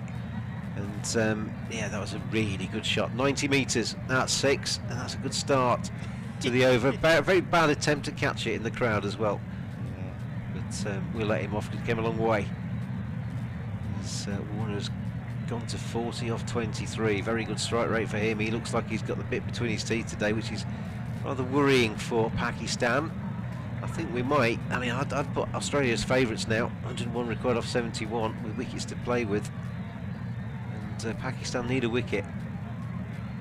We could find out that the team that top Group 1, England, and the team that top Group 2, Pakistan, will be going home, and the two teams that came second might be playing out the final. Should have bowls, and that's just nudged into the leg side by David Warner, who set off very quickly, called Steve Smith, who sent him back, and he just manages to do the 180 and get back in time. Had to have a very quick turning circle there, David Warner. He did, but they weren't going to make it, were they? So it was a good call. Yeah, it was a good shout by Smith. Smith 5 from 5, and he's there to be the glue. Warner, be swinging from the hip at his end. So Pakistan's best hope, I guess, is that Smith sees a lot of the strike. Should have bowls again. It's swung away by Steve Smith. Now has he got that, or has he got underneath it?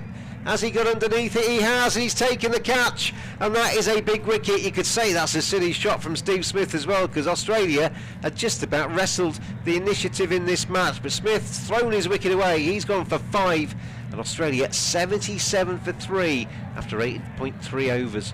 Like I said, he's going to be the glue that holds the innings together, Steve Smith. That's pretty poor glue. Spooned it up with Pretty poor glue, that. You want to take that back to the shop. Well, I tell you what, he knows as soon as he hits that, and what it was, his pressure he brought upon himself there that wasn't there. Yeah.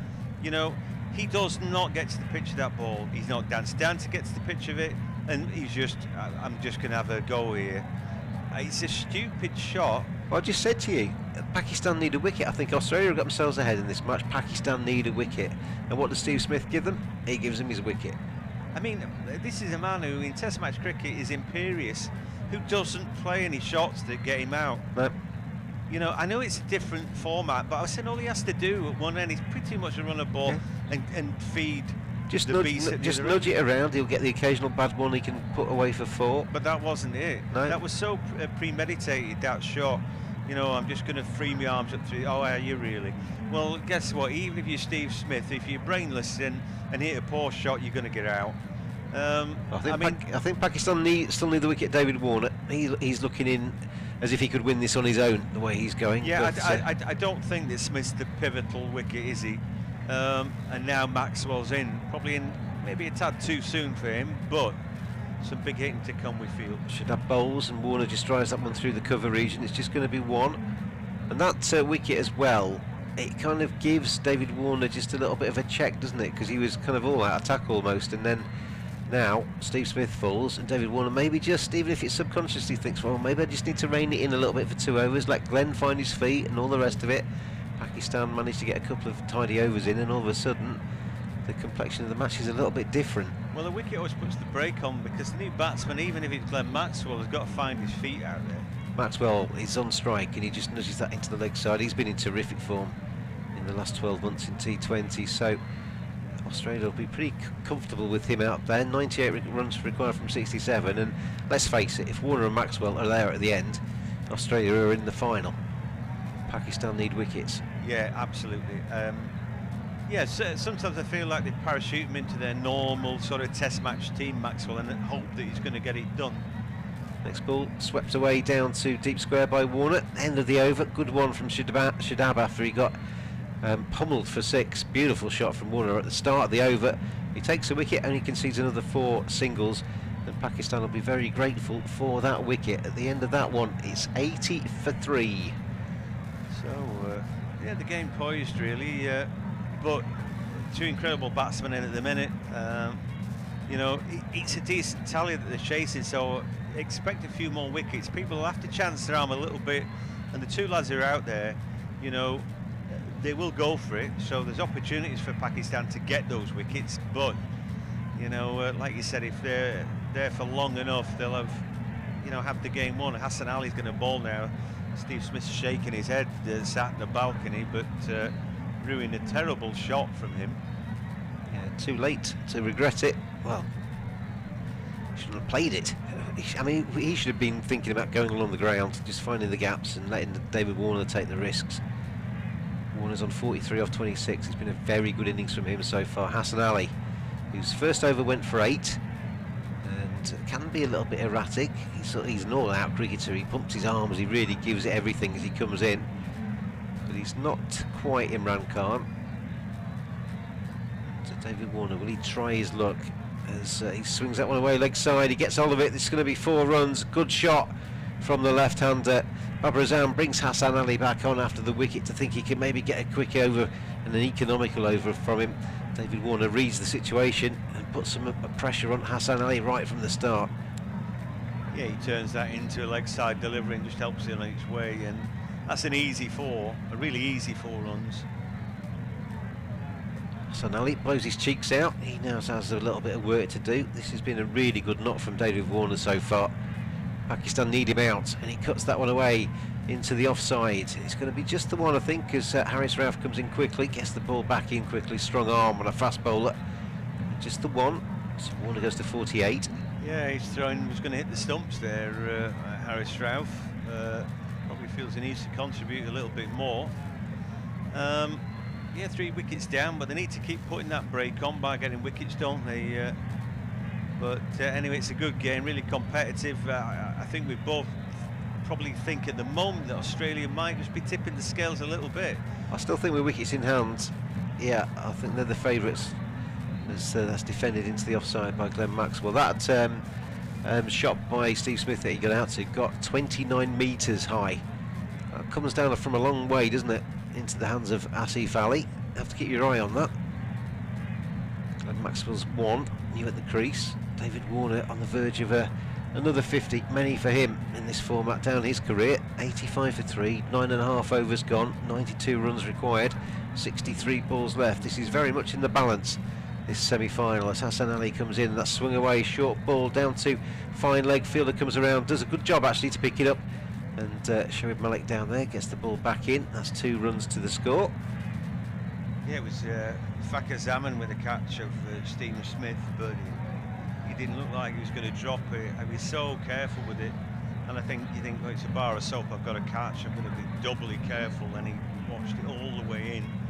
We've seen a few drops today, haven't we? And Australia dropped a couple. Maxwell's on 3, 48 for Warner. Maxwell's on strike as Hassan Ali bowls, and that's just nudged into the offside. It's going to be, oh, I tell you what, shy at the stumps. If he'd hit there, David Warner would have been out by a good 3 or 4 feet. I don't know what the run was, who called it. It went straight to the fielder, and it was Fakir Zaman at cover. If he'd hit, he would have been not in shot. Well, you can't keep Fakir Zaman out of the game right at the moment. He runs in, throws. Oh, he was not far away, was it? David Warner had given up. Well, he didn't even slide because he knows he's nowhere near it. So, very, very close, Pakistan. It's a game of fine margins. These things make a difference. Liner looking through his fingers there. Hassan Ali in again, bowls, that's a full toss, and it's nudged away into the leg side, and it's just going to be the single. So Australia making good progress despite the fact that some of it's a little bit harem-scarum. 89 for 3, 10 overs gone. We are getting towards the last quarter of this final semi-final in the T20 World Cup. 88 runs required, 60 balls remain. I'd say my money's with Australia, but if Pakistan pick up a couple of wickets, it all changes. He sure does. David Warner's the key man for Australia. 48 from just 29 deliveries, 3 sixes, 3 fours, and a prodigious strike rate. He's going that well that he could do it himself, and obviously Glenn Maxwell is no slowpoke alongside him. Then Stoinis Wade, here into bowlers, Cummins, Stark, Zampa and Hazelwood. Yeah, Stoinis can hit the ball, Wade's not bad. You know, they all can fling a bat after that, but they need to go at the required rate. They need to make it look easy. The other batsmen coming in will have to sort of slightly play themselves in a bit. Yeah, Australia is slightly ahead according to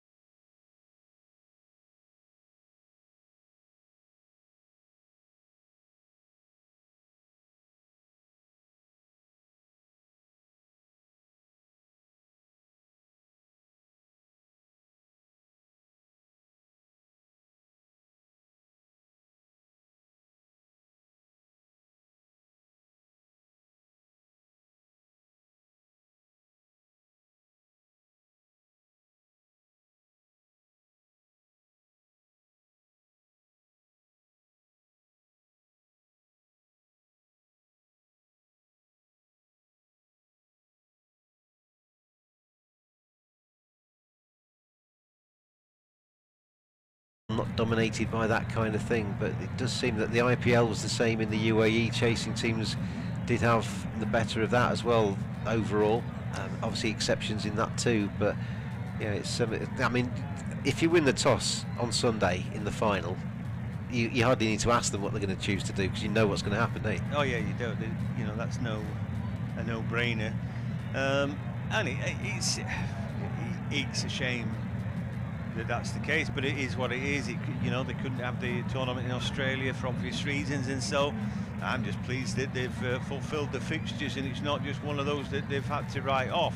But don't forget, we get the tournament again in a year's time, because it should have been the 2020 T20, and instead it's 2021. But so I wouldn't moan too long and hard about it, but you know, I think significant really, and that's what made me think. I thought Australia were quite a good bet a long while ago, but I thought, right, any team who wins toss at semi-final and then toss at the final is going to be favourite to win the whole thing, and that could have been any one of the 4 teams who made it through to the semi-finals. So they could all stay at home and just toss the coin at home, couldn't they? Yeah, I did think England were the best team, and I thought when Roy went hopping off, I thought maybe that's England's chance. They've just hopped off there. I mean, it's with hindsight, this, isn't it? But the team finishing top of the group, you could almost give them the toss at the start of the semi-final, couldn't you? To give them the advantage they've earned from being top of the group. But that's maybe a discussion for another day. As Shadab continues, there's a big appeal, and they've got him. I think they've got him. They're celebrating. The finger is up from the umpire, and that is a huge wicket. David Warner, he's gone for 49 of 30 balls. That's the one they wanted. You can see in the crowd the Pakistan fans are going absolutely ecstatic. They needed to get him. 89 for 4, 10.1 overs gone. The best and worst thing about that, the best was it was a beautiful ball, and really well described, and really should have been me describing it, shouldn't it, because you've nicked my ball. Oh, I do apologise, I've taken your wicket, haven't I? You have. That's awful what you've done. But I tell you what, Warner's gone. Am I sacked off the team? Yeah. Anyway, that was brilliant, wasn't it, from Shadab Khan. And well, for David Warner, 1 short of 50, but 49 from 30, a great strike rate. He's propelled his team to touching distance, but they're not there yet. 89 for 4, and that 4 wickets down just gives Pakistan an extra boost and a chance. And we talked about the ebb and flow of this game. Just a second ago we were saying, oh, you know, Australia favourites to go on. Maybe they still are, but maybe they're not, because it's a close-run thing. And one of the reasons why they were favourites to go on is because David Warner was ahead of strike rate. They're hitting the ball hard, timing it beautifully. Not every player's gone out and done that today. Yep, and I'll tell you what, as a fielding side, 88 required off 59. The more wickets you take, the further down the order you get, the more chance you're going to have of winning it. Glenn Maxwell's obviously still there. He's going to be a big cog in this Australian chase. But you know, David Warner going, the fact that they are kind of getting further down the batting order, and it's Marcus Stoinis who is very capable of holding a bat that's come out to join Glenn Maxwell. But Australia won't want to go too much further down, not soon anyway. No, exactly. You know, those big seam bowlers that they've got, big strong lads, and they can all hit the ball. We've got Matthew Wade to come next, who can play. Pat Cummings and Mitchell Stark have got long levers. Yeah, they have. But you wouldn't want to be relying on them. No, exactly. Anyway, Shadab now, what's he got? Is his second ball. I'll describe this one. Won't be a wicket, will it? No, it's a sweep shot, that toward the boundary, but just a single. You did it very well as well. I enjoyed that. Thank you very much. 3 wickets for Shadab Khan. We talked about spinners making the difference today, and you know, he's certainly come and done his part. Ooh, Shaheen Shah Afridi got the first one. We're looking at what we're looking at. David Warner didn't edge it. He was given, he didn't edge it. They went up, they've obviously heard something, the umpire's obviously heard something. David Warner sees the finger go up and they've given it. Well, why has Warner walked off? I don't know. Shadab ball's next delivery, chopped away and just short the field around the corner. Oh dearie me.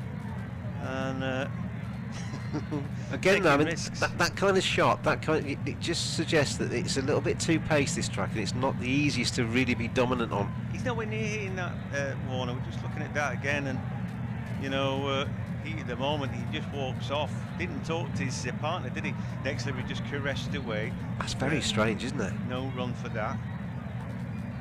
Maybe his bat just caught his pad or something. Well, Langer's just seen that and he's thought, what on earth? I mean, as a batsman, it's bad enough when you get out, but don't walk when you're not out. Well, we're seeing the pressure that's put on the batsman. This next delivery chopped off the back foot to dive at it. It's just a single. They've lost a bit of the impetus that they had, Australia. 91 for 4 now. And it's a really good over this. It's cost just 2 runs and got a wicket, and there's 1 ball left. He's got an over after this as well, Shadab.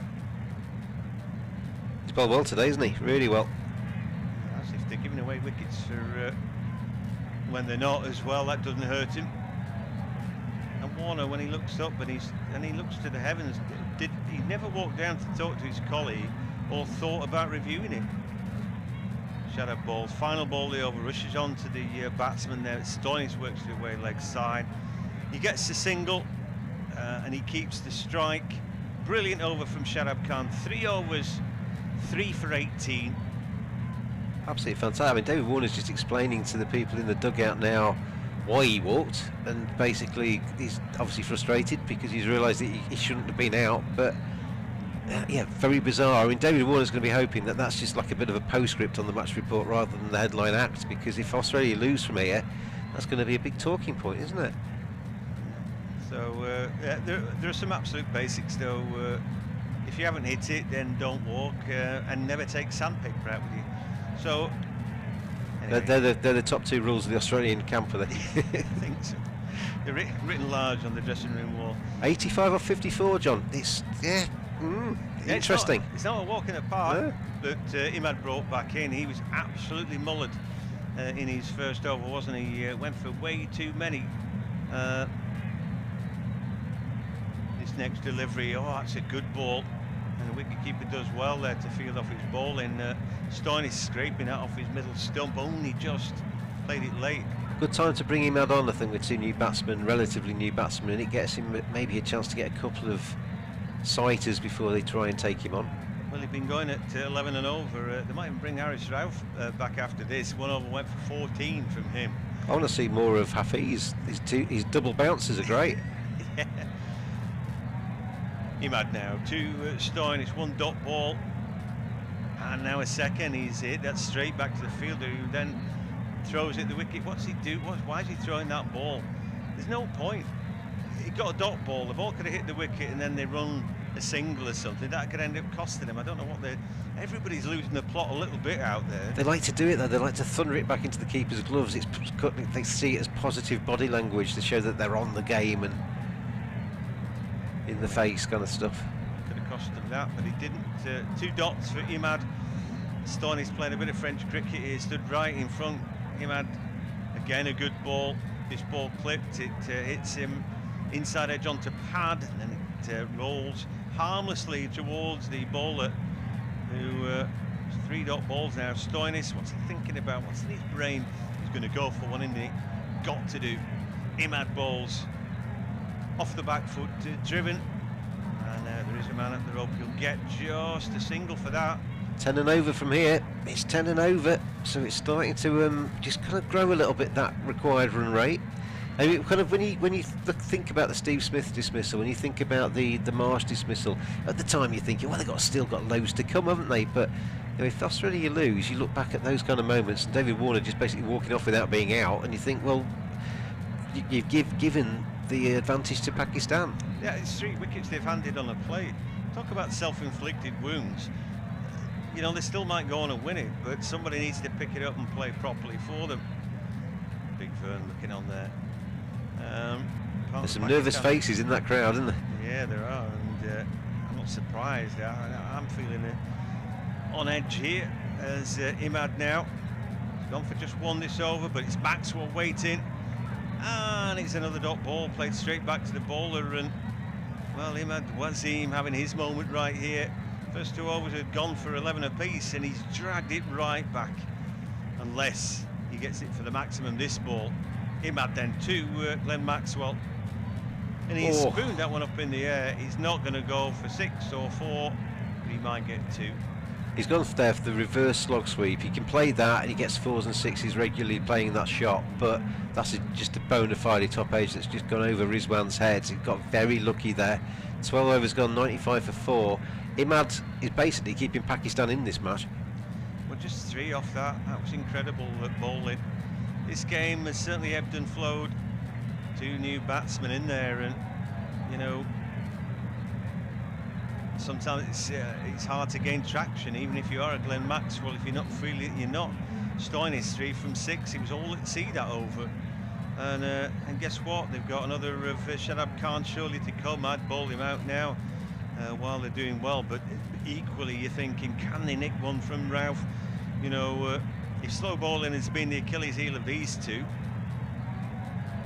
are they going to catch up the slow bowler, or do we have Ralph in? Not getting a clue what we're seeing on the pitch right now. Hard to work out. Anyway, going to be Shadab who's going to bowl out, so we're informed. Australia 95 for 4 after 12, need 82 from 48. Shadab bowls, slapped away, and there's going to be just a single. They virtually walked that one. Again, I mean, these two, Stoinis is a very good player. Yeah, Maxwell's obviously one of the world's best on his day. But if you get these two out, then it does start to get interesting, doesn't it? Required rate at the moment, 10.34. That can quickly mount with balls remaining, dropping quickly. Shadab balls, and attempted reverse it, and oh, what's he doing? What's he done there? Caught in the deep. Maxwell tried that reverse sweep, got it up in the air, but not far enough. Oh my word, I don't understand that. Harris Ralph, we just mentioned him, but there he was catching in the deep. These are self-inflicted wounds by Australia. They're painting themselves into a corner. What on earth are they doing out there? 96 for 5 now. They'd had a brilliant route through. Warner gave them a brilliant chance to make progress, but I tell you what, they're making a right old mess of it. Honestly, I just don't understand that shot. I mean, it's a shot that Glenn Maxwell can play well. It's a shot that I've seen him hit for 6. It's a shot that he's got runs for in the past, but you don't play that shot when there's a fielder there. I mean, he also missed it the over before as well. He kind of put it away for a bit and just kind of stroke it around. You know, the run rates required is going up. So he's now gifted his wicket. Smith's gifted his wicket. Marsh has gifted his wicket. Warner wasn't even out and he's walked off. That's 4 wickets they have just handed to Pakistan on a plate. And that run rate required is going up all the time. 81 off 46. Pakistan are fighting their way back. And Shadab, 3.2 overs, 4 for 19. Wow. Well, he could end up getting Man of the Match award, couldn't he? I think it's already is. I mean, I think they've already handed it to him. Oh, Matthew Wade comes on in this at is 7. This is the last of the recognised batsmen, isn't it? Really. I tell you what, you know, it's hard, isn't it, to say anything other than Australia really handing it on a plate to Pakistan at the minute. I mean, they can still win this, Australia, but they're not doing themselves any favours, are they? No, they're going the long route round. You know, they got themselves in a great position, but anyway. Shadab balls again. This one is hit up in the air. Oh, I tell you what. Whoa, Stoinis hits it for 6. That was not far away from the fielder, though. No, Cow Corner, he's running around that fielder. It was Fakar's already caught one of those steepling catches. I tell you what, that's a brave decision from Stoinis. So we've been dropping wickets all over. I'm going to just launch it over the boundary. He's a big, strong lad, isn't he? But he only just clears that man. 73 metres he hit that. Baba's getting frustrated. Come on, catch it, he says. Shadow, next delivery. Stoinis takes his medicine to a good delivery. It's a dot ball. 75 required. 44 balls left. I tell you what, this is exciting. Shadow then to Stoinis, and he slaps him way through the offside. There'll be just a single there. I'll tell you, give me a 5. I wouldn't know which way to put it at the minute, because every time you think one team's taken a bit of a stranglehold, they kind of hand it back again, don't they? You know, Pakistan started so well with the ball, then Australia bounced back with a couple of big overs. David Warner looked $1 million, then they've handed 4 wickets back. It's absolutely on a knife edge, this match. It is really exciting.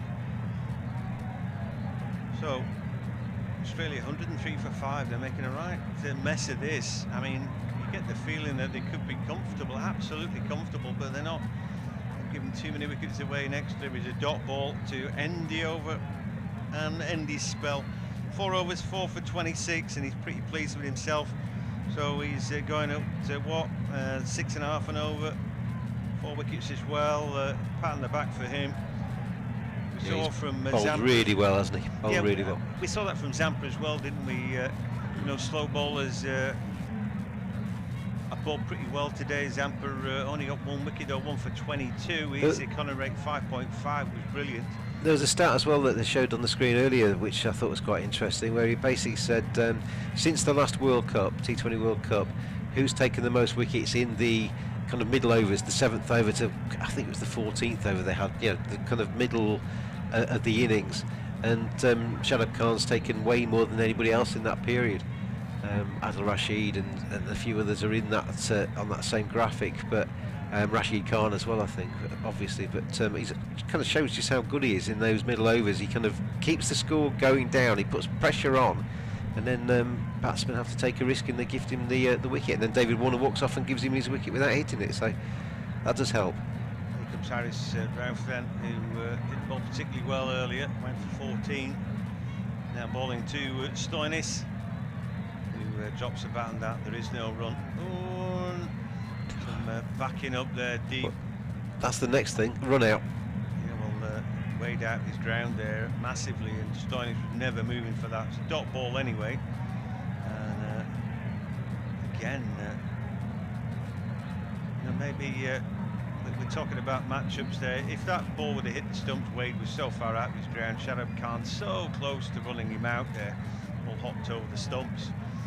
74 required from 41 is not easy. As Rav comes into bowl, I think he took a bit of pace off that, hits the pad, they take a single leg by. Say it took pace off, it's still 78 miles an hour. News from our part of the world, far away from the T20 World Cup, but the Yorkshire Chief Executive has just resigned. Alright. Hardly a surprise. I'm surprised he stayed this long, to be honest. The position's been rather untenable for a week at least. Mark Arthur. That's far less exciting news than what we've got in front of us, though. Australia 104 for 5. That required rate now pushing 11, isn't it? It's going up. It is, and you're going to try to get 2 runs a ball. It's never that easy, is it? And that's where they might end up. But a lot is tied up with how Rav goes here, because you know they've only got 1 over left of Imad Wazim. It's the next delivery. Oh, and he's trying to just run out for his bat weight, but wicketkeeper catches it. He does well there. I don't think he got any bat on that. It would have been just buys, but anyway, wicketkeeper did well. This is where Pakistan could really do with a good Rauf rather than a poor Rauf, because he can be both, and if he gets it right, he can be very, very dangerous indeed. If he gets those Yorkers, the change of pace right, then this is going to be a real test for Australia. But he can give a bit too much width, and he can be hittable. So it's which Rauf turns up here. Pakistan need the good one. And so far Wade maybe struggling with that extra bit of pace. He's 0 from 2, next delivery, and he's hit it down the ground.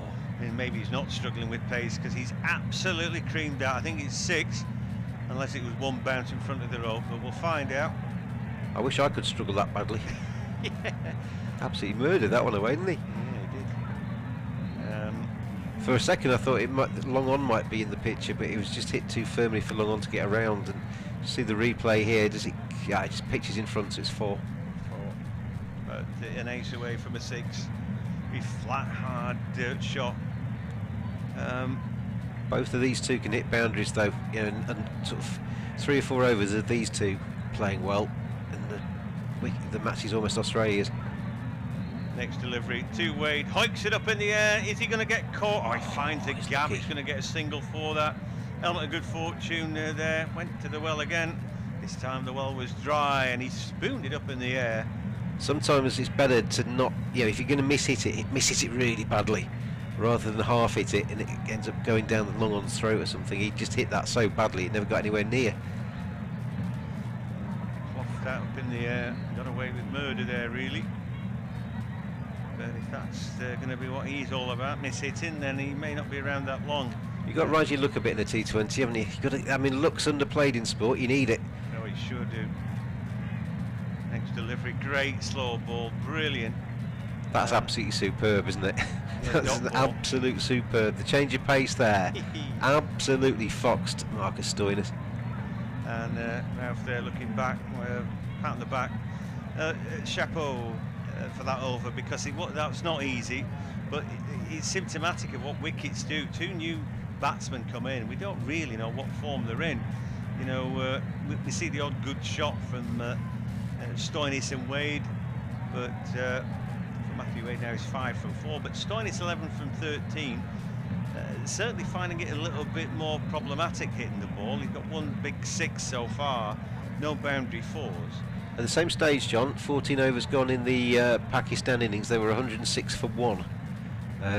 Australia 109 for 5. Now we worked on the kind of 12 per over rule from around about this stage, and Pakistan kind of just didn't quite get there.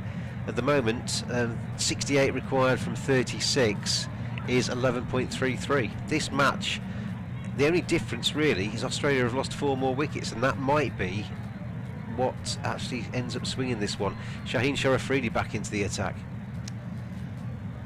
So if he bowls as well as he did earlier.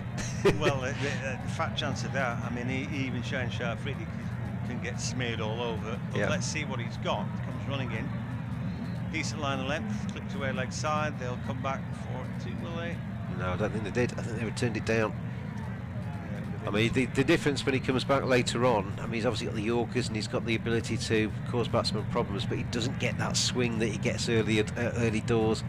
You know, particularly to the right-handers, that ball just hooping back in towards their pads. It caused everybody at the top of the order problems, didn't it? Yeah, it sure does. He started off well, didn't he? Hard to get away. A wicket early doors, so he's their gun bowler. And he comes in again to Stoinis now. Right-handed batsman who swings through that. I think he took the pace off that ball. Go for a single. That'd have been close. He might have had him there. It might have been close, that, you know. Yeah, it's smart work from Shaheen Shah Afridi, and I think if the ball hits it, certainly would have been a close run thing. See the replay of this one, because Shaheen Shah Afridi, I think Stoinis has basically thought, well, he's only going to pick this one up. Didn't even really. Oh, he's tell you what, he's not. He's miles out, isn't he? Well, Shaheen Shah Afridi had 3 stumps to hit there. He would have been 6 feet, 7 feet short. Possibly even more. I mean, Wade's saying, well, of course I'm going to run on that back anymore. Win predictor 84%. I don't think it's quite that cut and dry. No, it's 50-50 really. That's what I've got to, you know, be a brave man to call. Shaheen Shah Afridi then, next delivery. Batsman dances down, he's hit it wide. I'd say 60-40 in Pakistan's favour at the minute. You reckon? Yeah. Okay. That was a dot ball, so he's doing pretty well. He's gone for just 2 off these 3 deliveries. Well, what that's done, John, 66 off 33, even I can work that out. It's now 2 a ball from here on. Yeah, we said when he gets to that, it's not easy 2 runs a ball, is it? That's kind of teams working at kind of maximum pelt, really, in the final overs. So if only 5 wickets left, they're going to have to take some risk to do that. But there's only 1 over left of Shaheen Shah Afridi. They've run out of spin, haven't they, pretty much as well. So who's going to bowl the rest? Their next delivery in the block hole, worked away off the legs, and there's just another single, I think, off the arm of Facker. They're going to take that on. This is great bowling, isn't it? Because that wasn't quite the Yorker he might be intending to, but it was right on his heels. It gave him no scope to lift it or really power it away. Just the single. So it's now more than 2 a ball. 12.18 per over from here on. Still got over 5 overs left. This is a big ask now for Australia. It's getting harder all the time, isn't it? Sure is. Talked about them architects of their own doom today, Australia, but we saw with England, New Zealand a few hefty blows, and all of a sudden, you know, they make it look easy, don't they? This next delivery, it squirts off an edge, and in the end, it might have gone for 4. It just evaded the fielder, and then Harris Ralph on the run chucks the ball in. They get 2 off it, that's all, but it could have been a wicket. I'll tell you what, that could have quite easily just spooned up to point, couldn't it? It just squirts past him instead. An escape there for Marcus Stoinis, but even that 2 off that ball still increases the required run, right? And for leading edge of the bat, that is looking to work it leg side, and it squirts exactly the ball opposite direction. No Wasn't control. far away. This is a really good over from Shaheen Shah Afridi, isn't it? Yeah, it's a cracking over from him. There's been 11 runs off the last 12 balls, that's all. Shaheen Shah Afridi now to finish off. This next delivery hit guided into a gap through the offside. Just a single though. And so, yeah, he really proud of himself. 3 overs, 1 for 14. He's got 1 over left, but you know, but that's it. They're running out of their best bowling, is what I would say. There's only 1 ball left, 1 over left for Imad, 1 for Shaheen Shah Afridi, and Shadab has been bowled out. So where do you go? Maybe Mohammed Hafiz could be the hero, from 0 to hero. Do you know what? For me, it wouldn't be a bad thing to see Hafiz. You said that before, and his first ball went for 8. Yeah, that's true. I mean, we got Imad's going to bowl. I wouldn't be surprised to see Imad bowling the next one or something. Yeah, before we get into the really big hitting overs. No, it's going to be Hassan Ali. The keeping Imad was him back. Harris Ralph still got 2 left. Still 1 from Shaheen Shah Afridi. So that's probably all you need, isn't it? Yep. So Hassan Ali's going to bowl his 3rd. I bet. I don't know whether Hassan Ali will get a 4th. it depends how he goes with this 3rd, doesn't it? Anyway, 115 for 5 after 15 overs, and this game is beautifully poised. That's how it's certainly shaping up as he's driven through extra cover, and it's not quite so beautiful for Hassan Ali now, because Stoinis has cracked that one away through extra cover. 4 runs, and that's exactly what Australia need. They need a fair few more of those as well. 119 for 5, 58 off 29, so we're back to 2 a ball. And that Mohammed Hafiz over, which we kind of joked about, and he hauled back a little bit towards the end, it does give Babur a little bit of scope, doesn't it, to just not bowl one of the bowlers out. It gives him that capacity to just act on his feet, and if Hassan Ali doesn't need another one, you don't give it to him. As he bowls again, and this time it's just flicked through mid-wicket, and it's going to be just it might be 2 actually. Fielder takes a long time to get there, so it is 2 to Marcus Stoinis. I think for me he's looking the easiest to hit, Hassan Ali, and I think Stoinis thinks so too. I think he's just starting to be a bit more aggressive off Hassan Ali. I think the previous over against Shaheen Shah Afridi, it's no ball, it's a free hit as well. It's all going horribly wrong for Hassan. I think the previous over against Shaheen Shah Afridi, they knew his threat and they were a little bit more cautious of Hassan Ali. I think they see this as their chance to maybe catch up a little bit. You don't want to be bowling no balls, Hassan Ali, what are you doing? Another free hit. From smiles to frowns in the crowd. I can't bear to watch this. I like how competitive he is, Hassan Ali, but he's a rock in a hard place right now. It's Marcus Stoinis' his chance to launch him into the crowd. Can he do it? He swings it away along the ground, leg side. Fielder gets around and cuts it off. It's going to be 2. But it could have been worse. Yes, that's not a bad result. I guess you'd take that, wouldn't you? It's effectively now sort of 6 off the second ball of the over. So his over so far has gone 4 and a 6 if you include the no ball and add those 2 together. So yeah, not a good start. Not a good start. I doubt we're going to see another over off him. So sorry, a 4 and a 4, isn't it? 2 no balls and a 2. Yeah, so he's going to have to book his ideas up if he wants to bowl again in the game. But I don't think we'll see him again after this over. Good time to take a wicket, wouldn't it be for him? 53 record off 28. So this one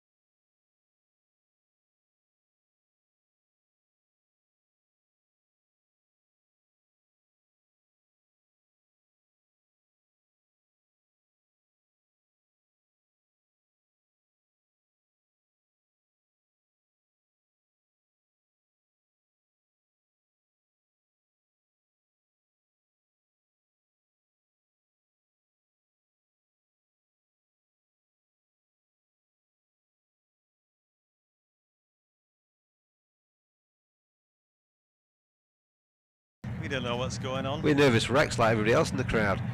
Hassan Ali comes in round the wicket this time to Matthew Wade. That's a really good ball. Yorker, it's dug out by the wicketkeeper batsman Hassan Ali. He's quite wise to hold on to that ball rather than he feigned to shy at the stumps, didn't he? But good job. 88 miles an hour that as a Yorker. Yeah, it's a good ball that, and he really needed to sort of take his medicine there, ran through the stump. He just held on to it and thought, right, that's good enough. You know, 51 from 26, absolutely in the lap of the gods. One great big over, and all of a sudden, though, you're flying. Where's that over going to come from? You know, hardly likely you'd be able to smash Shane Shafridi all over the place. He's got one left. Still effectively 2 a ball, 51 or 26. That's shorter. It's swung away leg side. Doesn't quite get that out the meter. The outfielder comes in. It's just going to be the 1. So we now have 25 balls left and exactly 50 required. So they're kind of going along at 2 a ball. They're keeping themselves in the hunt, aren't they? 12 runs required per over. But, I mean, ideally you wouldn't want to get to the final over with still 12 required, would you? So Australia are going to have to maybe just roll the dice a little bit. David Warner was on the big screen there. He could see himself and was hitting the little ball that was tossing from one hand to the other against his face. I think he was very much aware that people could see him, because he was out earlier after not actually hitting the ball. Very strange kind of situation in this match.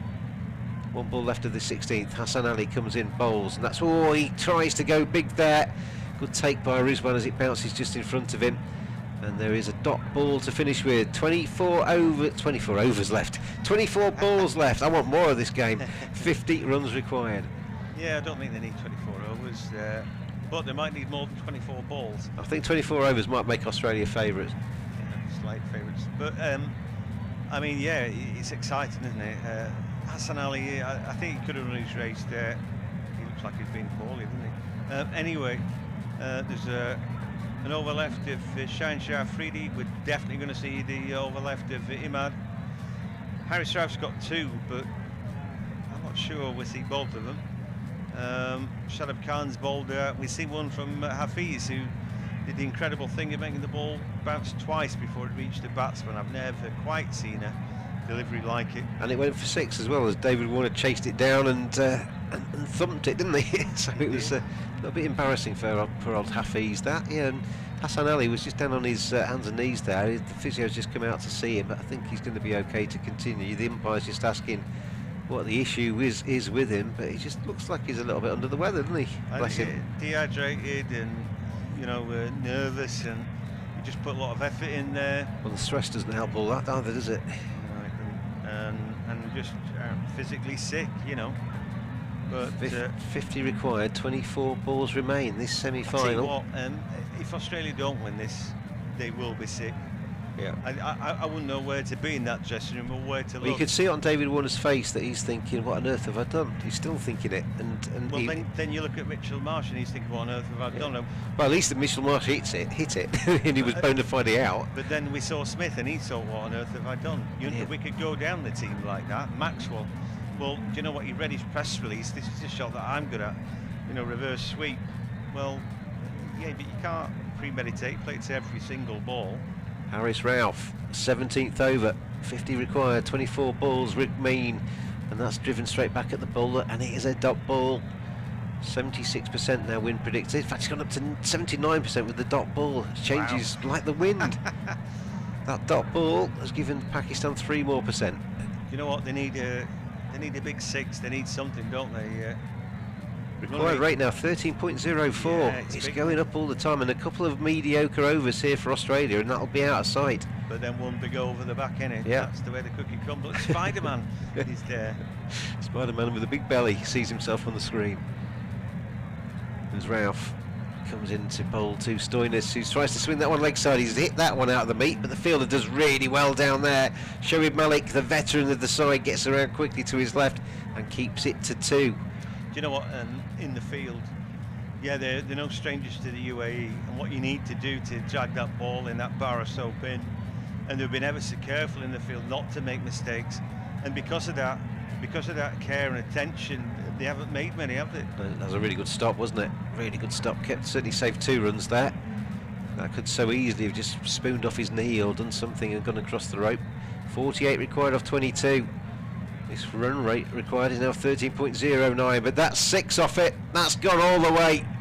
Stoinis swerves and takes that over mid-wicket. A load of the crowd go tumbling over each other as they try and grab the ball. 42 required off 21, and we're back to 12 and over.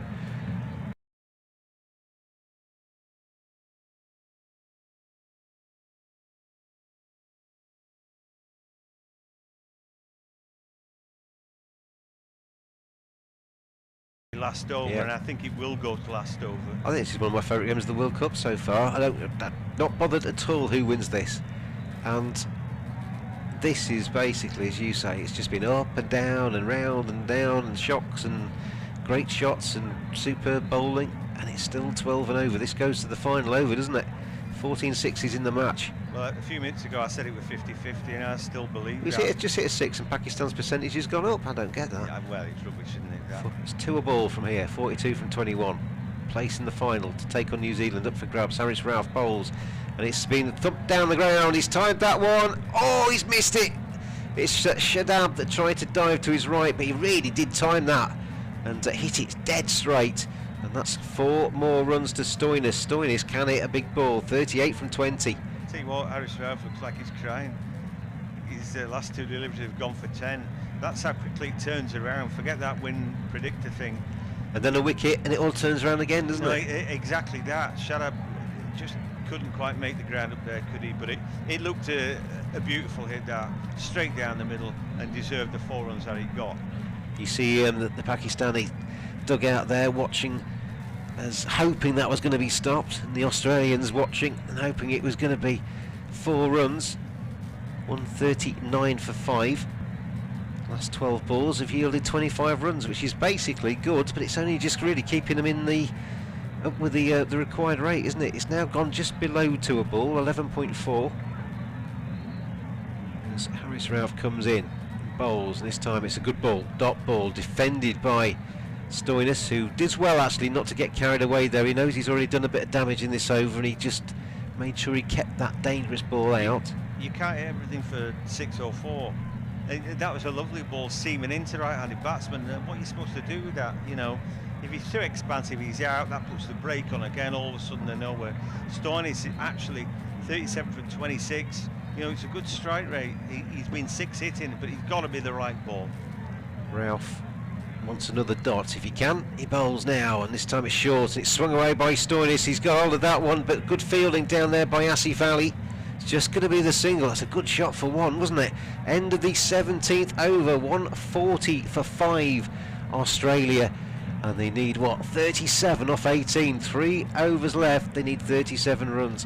Tall order, but you know, it's what T20 is all about, flinging the arms at the death. And 13 off that, it seemed like a bigger over, didn't it? But there are actually 2 dot balls in that. Yeah. You know, Rauf can get hit, but not. You know, I think some of those balls, particularly that in cut, was superb, and you just think, yeah, it's a proper good old tussle, this one, and whoever goes through will have deserved it. Look at the worm, keeps overlapping and crossing over each other. And of course, Australia lost wickets. Pakistan lost wickets at the end, didn't they, as well? And then a couple of 6s in that final over for them. Well, you wonder, don't you, those 2 6s, how important they might be when we get to that final over. This is the gamble. This is the gamble of the semi-final. Yeah. Hassan Ali in 1 more over. They're 2 overs behind as well. On there, I don't know what that means. I don't think that makes any difference whatsoever. I don't think it does. Hassan Ali, 37 off 18 required. Stoinis is just nudging him off his hip, and they've run the first one quickly. There's a big gap there. They're going to come back for 2. No, they're not. They turn it down.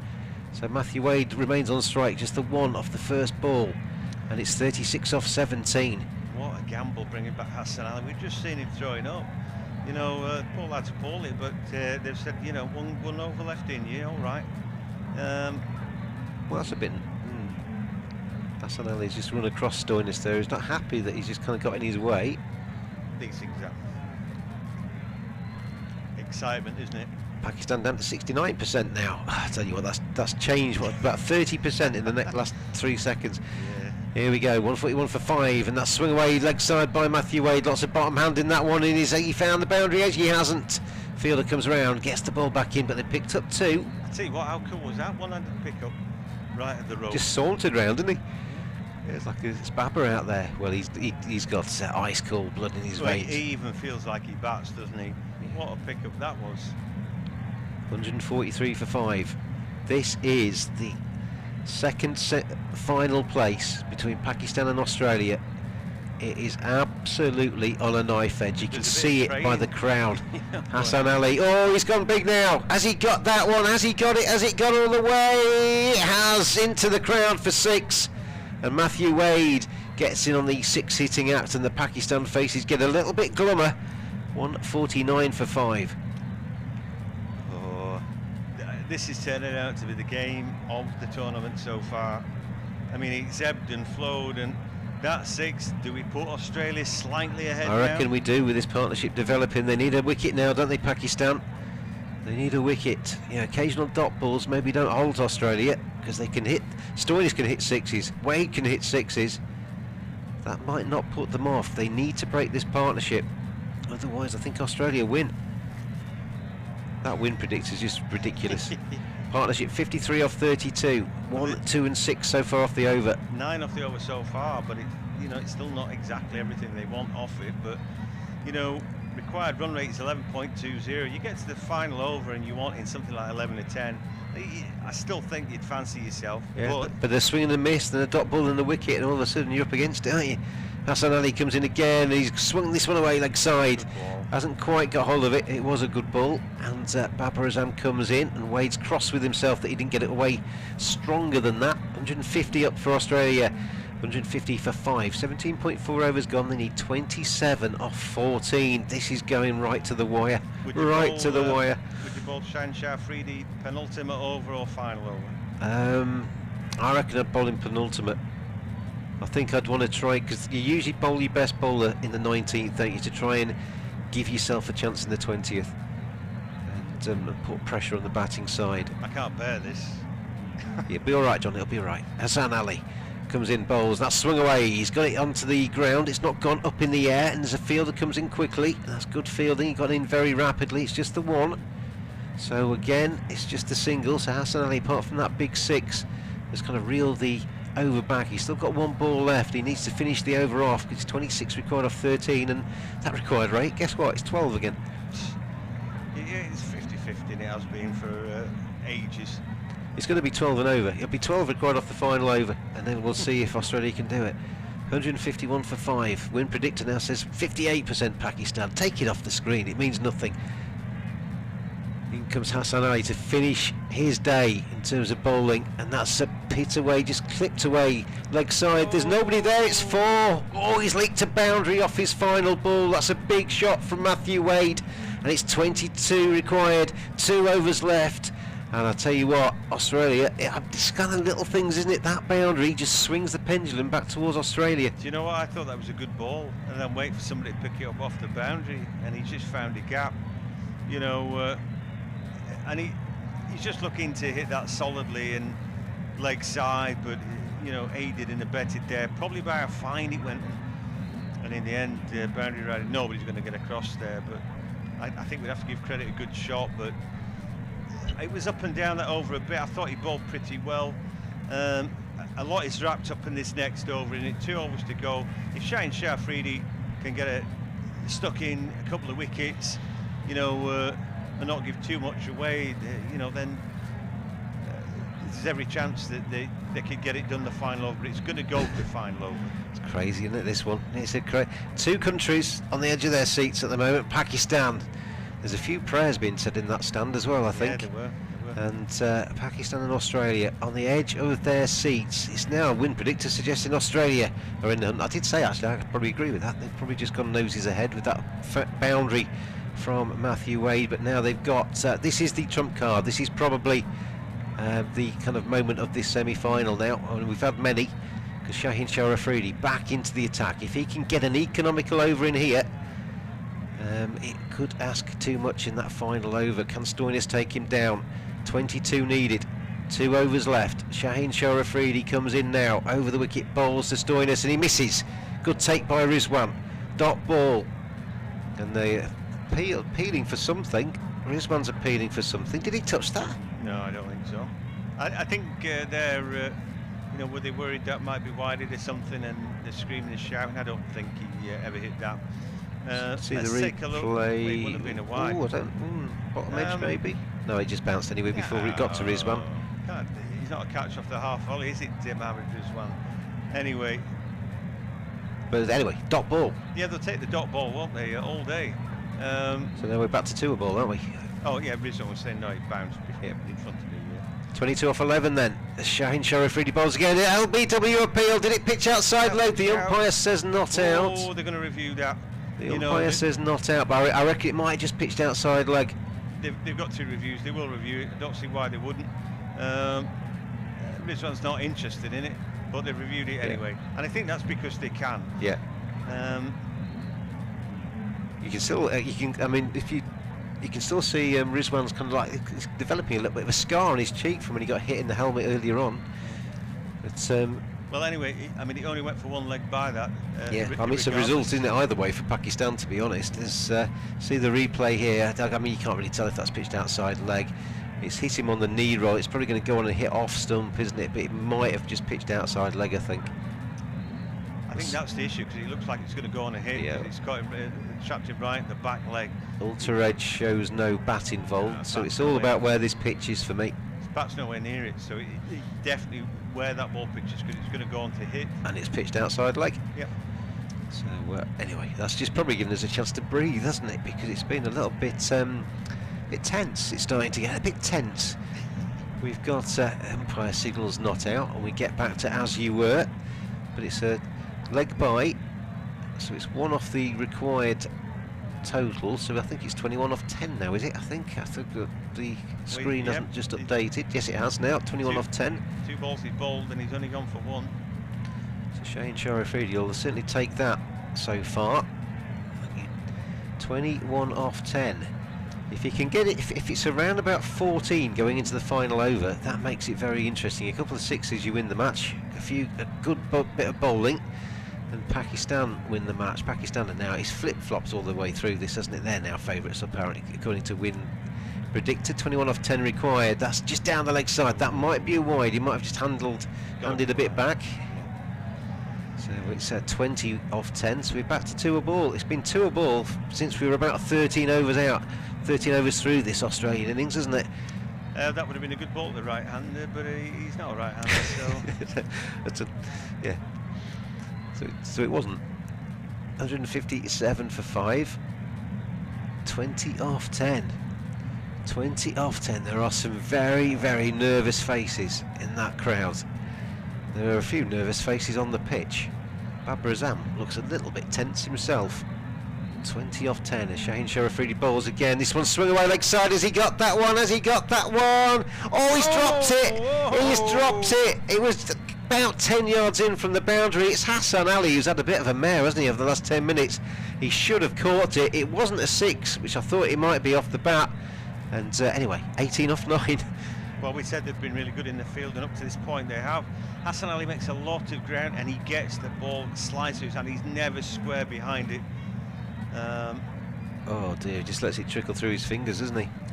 Yeah, again, a very difficult catch when you're on the run, and like I said, he's never behind the ball. He's catching it, trying to catch arms outstretched. Look at the faces in the crowd. But the fans aren't going to let him off for that, are they? And anyway, that's nice from some of his teammates going over and saying, "You're okay, Hassan. We're going to win this anyway." They need 12 and over. They need 2 per ball from here. Australia for a place in the final. Pakistan need to prevent them getting it for a place in the final themselves. 9 balls left of this semi-final. 18 required. It's Wade on strike, and this time he's gone over the top, and it's a great shot. He's taken it all the way. It's 6. That is a moment of genius. That takes a little bit of bottle, doesn't it? And he's made it 12 from 8 required, and all of a sudden it really is Australia's to lose now. Well, a little bottle, a lot of bottle. I mean, wow, what a time for a premeditated shot against one of the best bowlers in the world. I've seen most players fluff that ramp shot, the old dill scoop over the top. That is brilliantly perfected there, absolutely super shot. And it's a very short boundary down there as well, isn't it? So he knows he just needs to get it going. Well, that was the time for that, wasn't it? 12 from 8, and all of a sudden Australia big favourites to go on and win it. They need a wicket, don't they? And Hassan Ali, I'd be thinking about slow ball Yorker or something like that now, bowling at the stumps. camera panned onto Hassan Ali there, because the ball before he dropped Matthew Wade, a ball later he hits a 6. Well, and that always happens, doesn't it? That's basically the match in a nutshell. Shaheen Sharafridi, you need to take a wicket here, I think, otherwise Australia are home and hosed. We've got 12 required, 8 balls left, so 2 balls left of this Shaheen. You know, a couple of singles, 10 off the final over, they're still in it. He needs a couple of good balls though here. They could do the wicket, really. Matthew Wade is on strike. That was a tremendous 6 over fine leg. Afridi bowls again. This time he's gone leg side and he's got that one too. That's got a long way. Australia, they're in the final. They're in the final. They might still need 6 runs to win this, but they've got 7 balls to get them, and you can see the dugout. Mitch Marsh there celebrating that. 2 sixes on the bounce by Matthew Wade has pretty much put Australia in the final. Well, catches win matches, don't they? Australia done their best to limit their own chances of success by giving wickets away, but they've got enough big hitting down the back end. 96 metres, that 6. It's a real hefty shot, isn't it? I think maybe he needed to mix up his pace a little bit in the final over Shaheen Sharafridi, but in the end it's just some brilliant hitting from Wade. You got a feel for Hassan Ali, because everybody's going to be talking about that. He dropped the catch and then 2 sixes followed.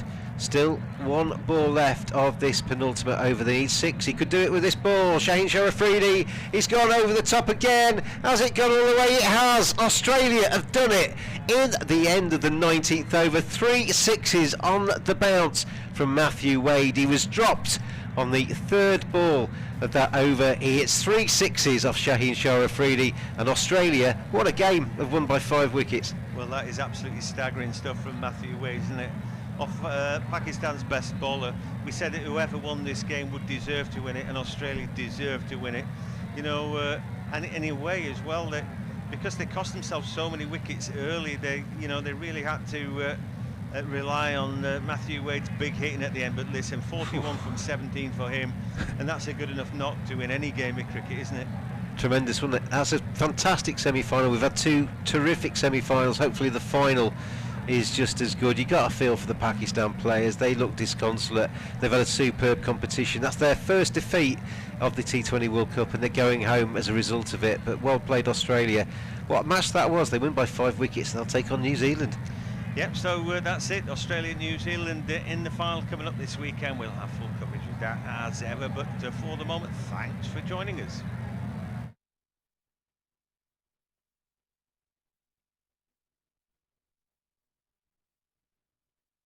Our next cricket commentary is fast approaching, so why not take the opportunity of having a bet on one of our many cricket markets? Whether you're interested in the match result, top bowler and batsman betting, or any of our exciting cricket markets, there's something for everyone. And remember, when the action starts, we have in-play betting on the match. It's fun to get involved, so stay with us for our superb ball-by-ball independent studio cricket commentary. Have a bet and enjoy the action. Good luck. Our next cricket commentary is fast approaching, so why not take the opportunity of having a bet on one of our many cricket markets? Whether you're interested in the match result, top bowler and batsman betting, or any of our exciting cricket markets, there's something for everyone. And remember, when the action starts, we have in-play betting on the match. It's fun to get involved, so stay with us for our superb ball-by-ball independent studio cricket commentary. Have a bet and enjoy the action. Good luck. Our next cricket commentary is fast approaching, so why not take the opportunity of having a bet on one of our many cricket markets? Whether you're interested in the match result, top bowler and batsman betting, or any of our exciting cricket markets, there's something for everyone. And remember, when the action starts, we have in-play betting on the match. It's fun to get involved, so stay with us for our superb ball-by-ball independent studio cricket commentary. Have a bet and enjoy the action. Good luck. Our next cricket commentary is fast approaching, so why not take the opportunity of having a bet on one of our many cricket markets? Whether you're interested in the match result, top bowler and batsman betting, or any of our exciting cricket markets, there's something for everyone. And remember, when the action starts, we have in-play betting on the match. It's fun to get involved, so stay with us for our superb ball-by-ball independent studio cricket commentary, have a bet and enjoy the action. Good luck! Our next cricket commentary is fast approaching, so why not take the opportunity of having a bet on one of our many cricket markets? Whether you're interested in the match result, top bowler and batsman betting, or any of our exciting cricket markets, there's something for everyone. And remember, when the action starts, we have in-play betting on the match. It's fun to get involved, so stay with us for our superb ball-by-ball independent studio cricket commentary, have a bet and enjoy the action. Good luck! Our next cricket commentary is fast approaching, so why not take the opportunity of having a bet on one of our many cricket markets? Whether you're interested in the match result, top bowler and batsman betting, or any of our exciting cricket markets, there's something for everyone. And remember, when the action starts, we have in-play betting on the match. It's fun to get involved, so stay with us for our superb ball-by-ball independent studio cricket commentary, have a bet and enjoy the action. Good luck! Our next cricket commentary is fast approaching, so why not take the opportunity of having a bet on one of our many cricket markets? Whether you're interested in the match result, top bowler and batsman betting, or any of our exciting cricket markets, there's something for everyone. And remember, when the action starts, we have in-play betting on the match. It's fun to get involved, so stay with us for our superb ball-by-ball independent studio cricket commentary, have a bet and enjoy the action. Good luck!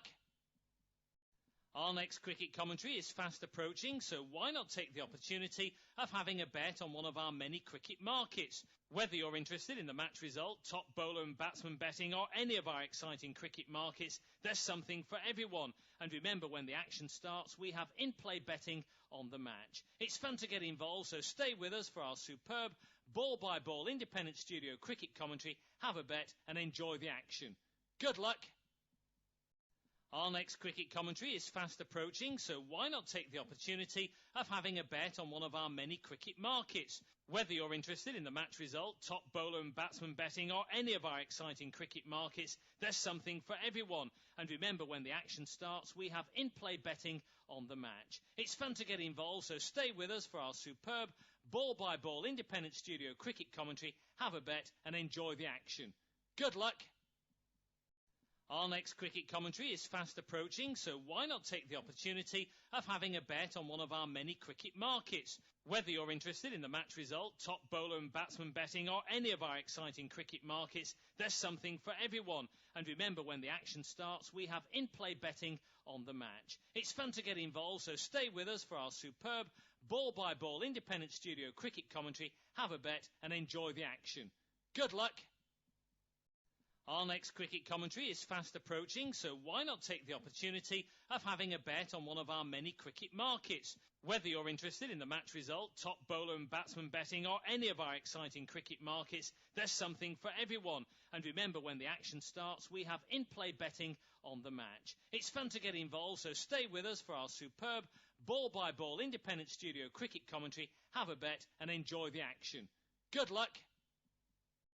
Our next cricket commentary is fast approaching, so why not take the opportunity of having a bet on one of our many cricket markets? Whether you're interested in the match result, top bowler and batsman betting, or any of our exciting cricket markets, there's something for everyone. And remember, when the action starts, we have in-play betting on the match. It's fun to get involved, so stay with us for our superb ball-by-ball independent studio cricket commentary, have a bet and enjoy the action. Good luck! Our next cricket commentary is fast approaching, so why not take the opportunity of having a bet on one of our many cricket markets? Whether you're interested in the match result, top bowler and batsman betting, or any of our exciting cricket markets, there's something for everyone. And remember, when the action starts, we have in-play betting on the match. It's fun to get involved, so stay with us for our superb ball-by-ball independent studio cricket commentary, have a bet and enjoy the action. Good luck! Our next cricket commentary is fast approaching, so why not take the opportunity of having a bet on one of our many cricket markets? Whether you're interested in the match result, top bowler and batsman betting, or any of our exciting cricket markets, there's something for everyone. And remember, when the action starts, we have in-play betting on the match. It's fun to get involved, so stay with us for our superb ball-by-ball independent studio cricket commentary, have a bet and enjoy the action. Good luck!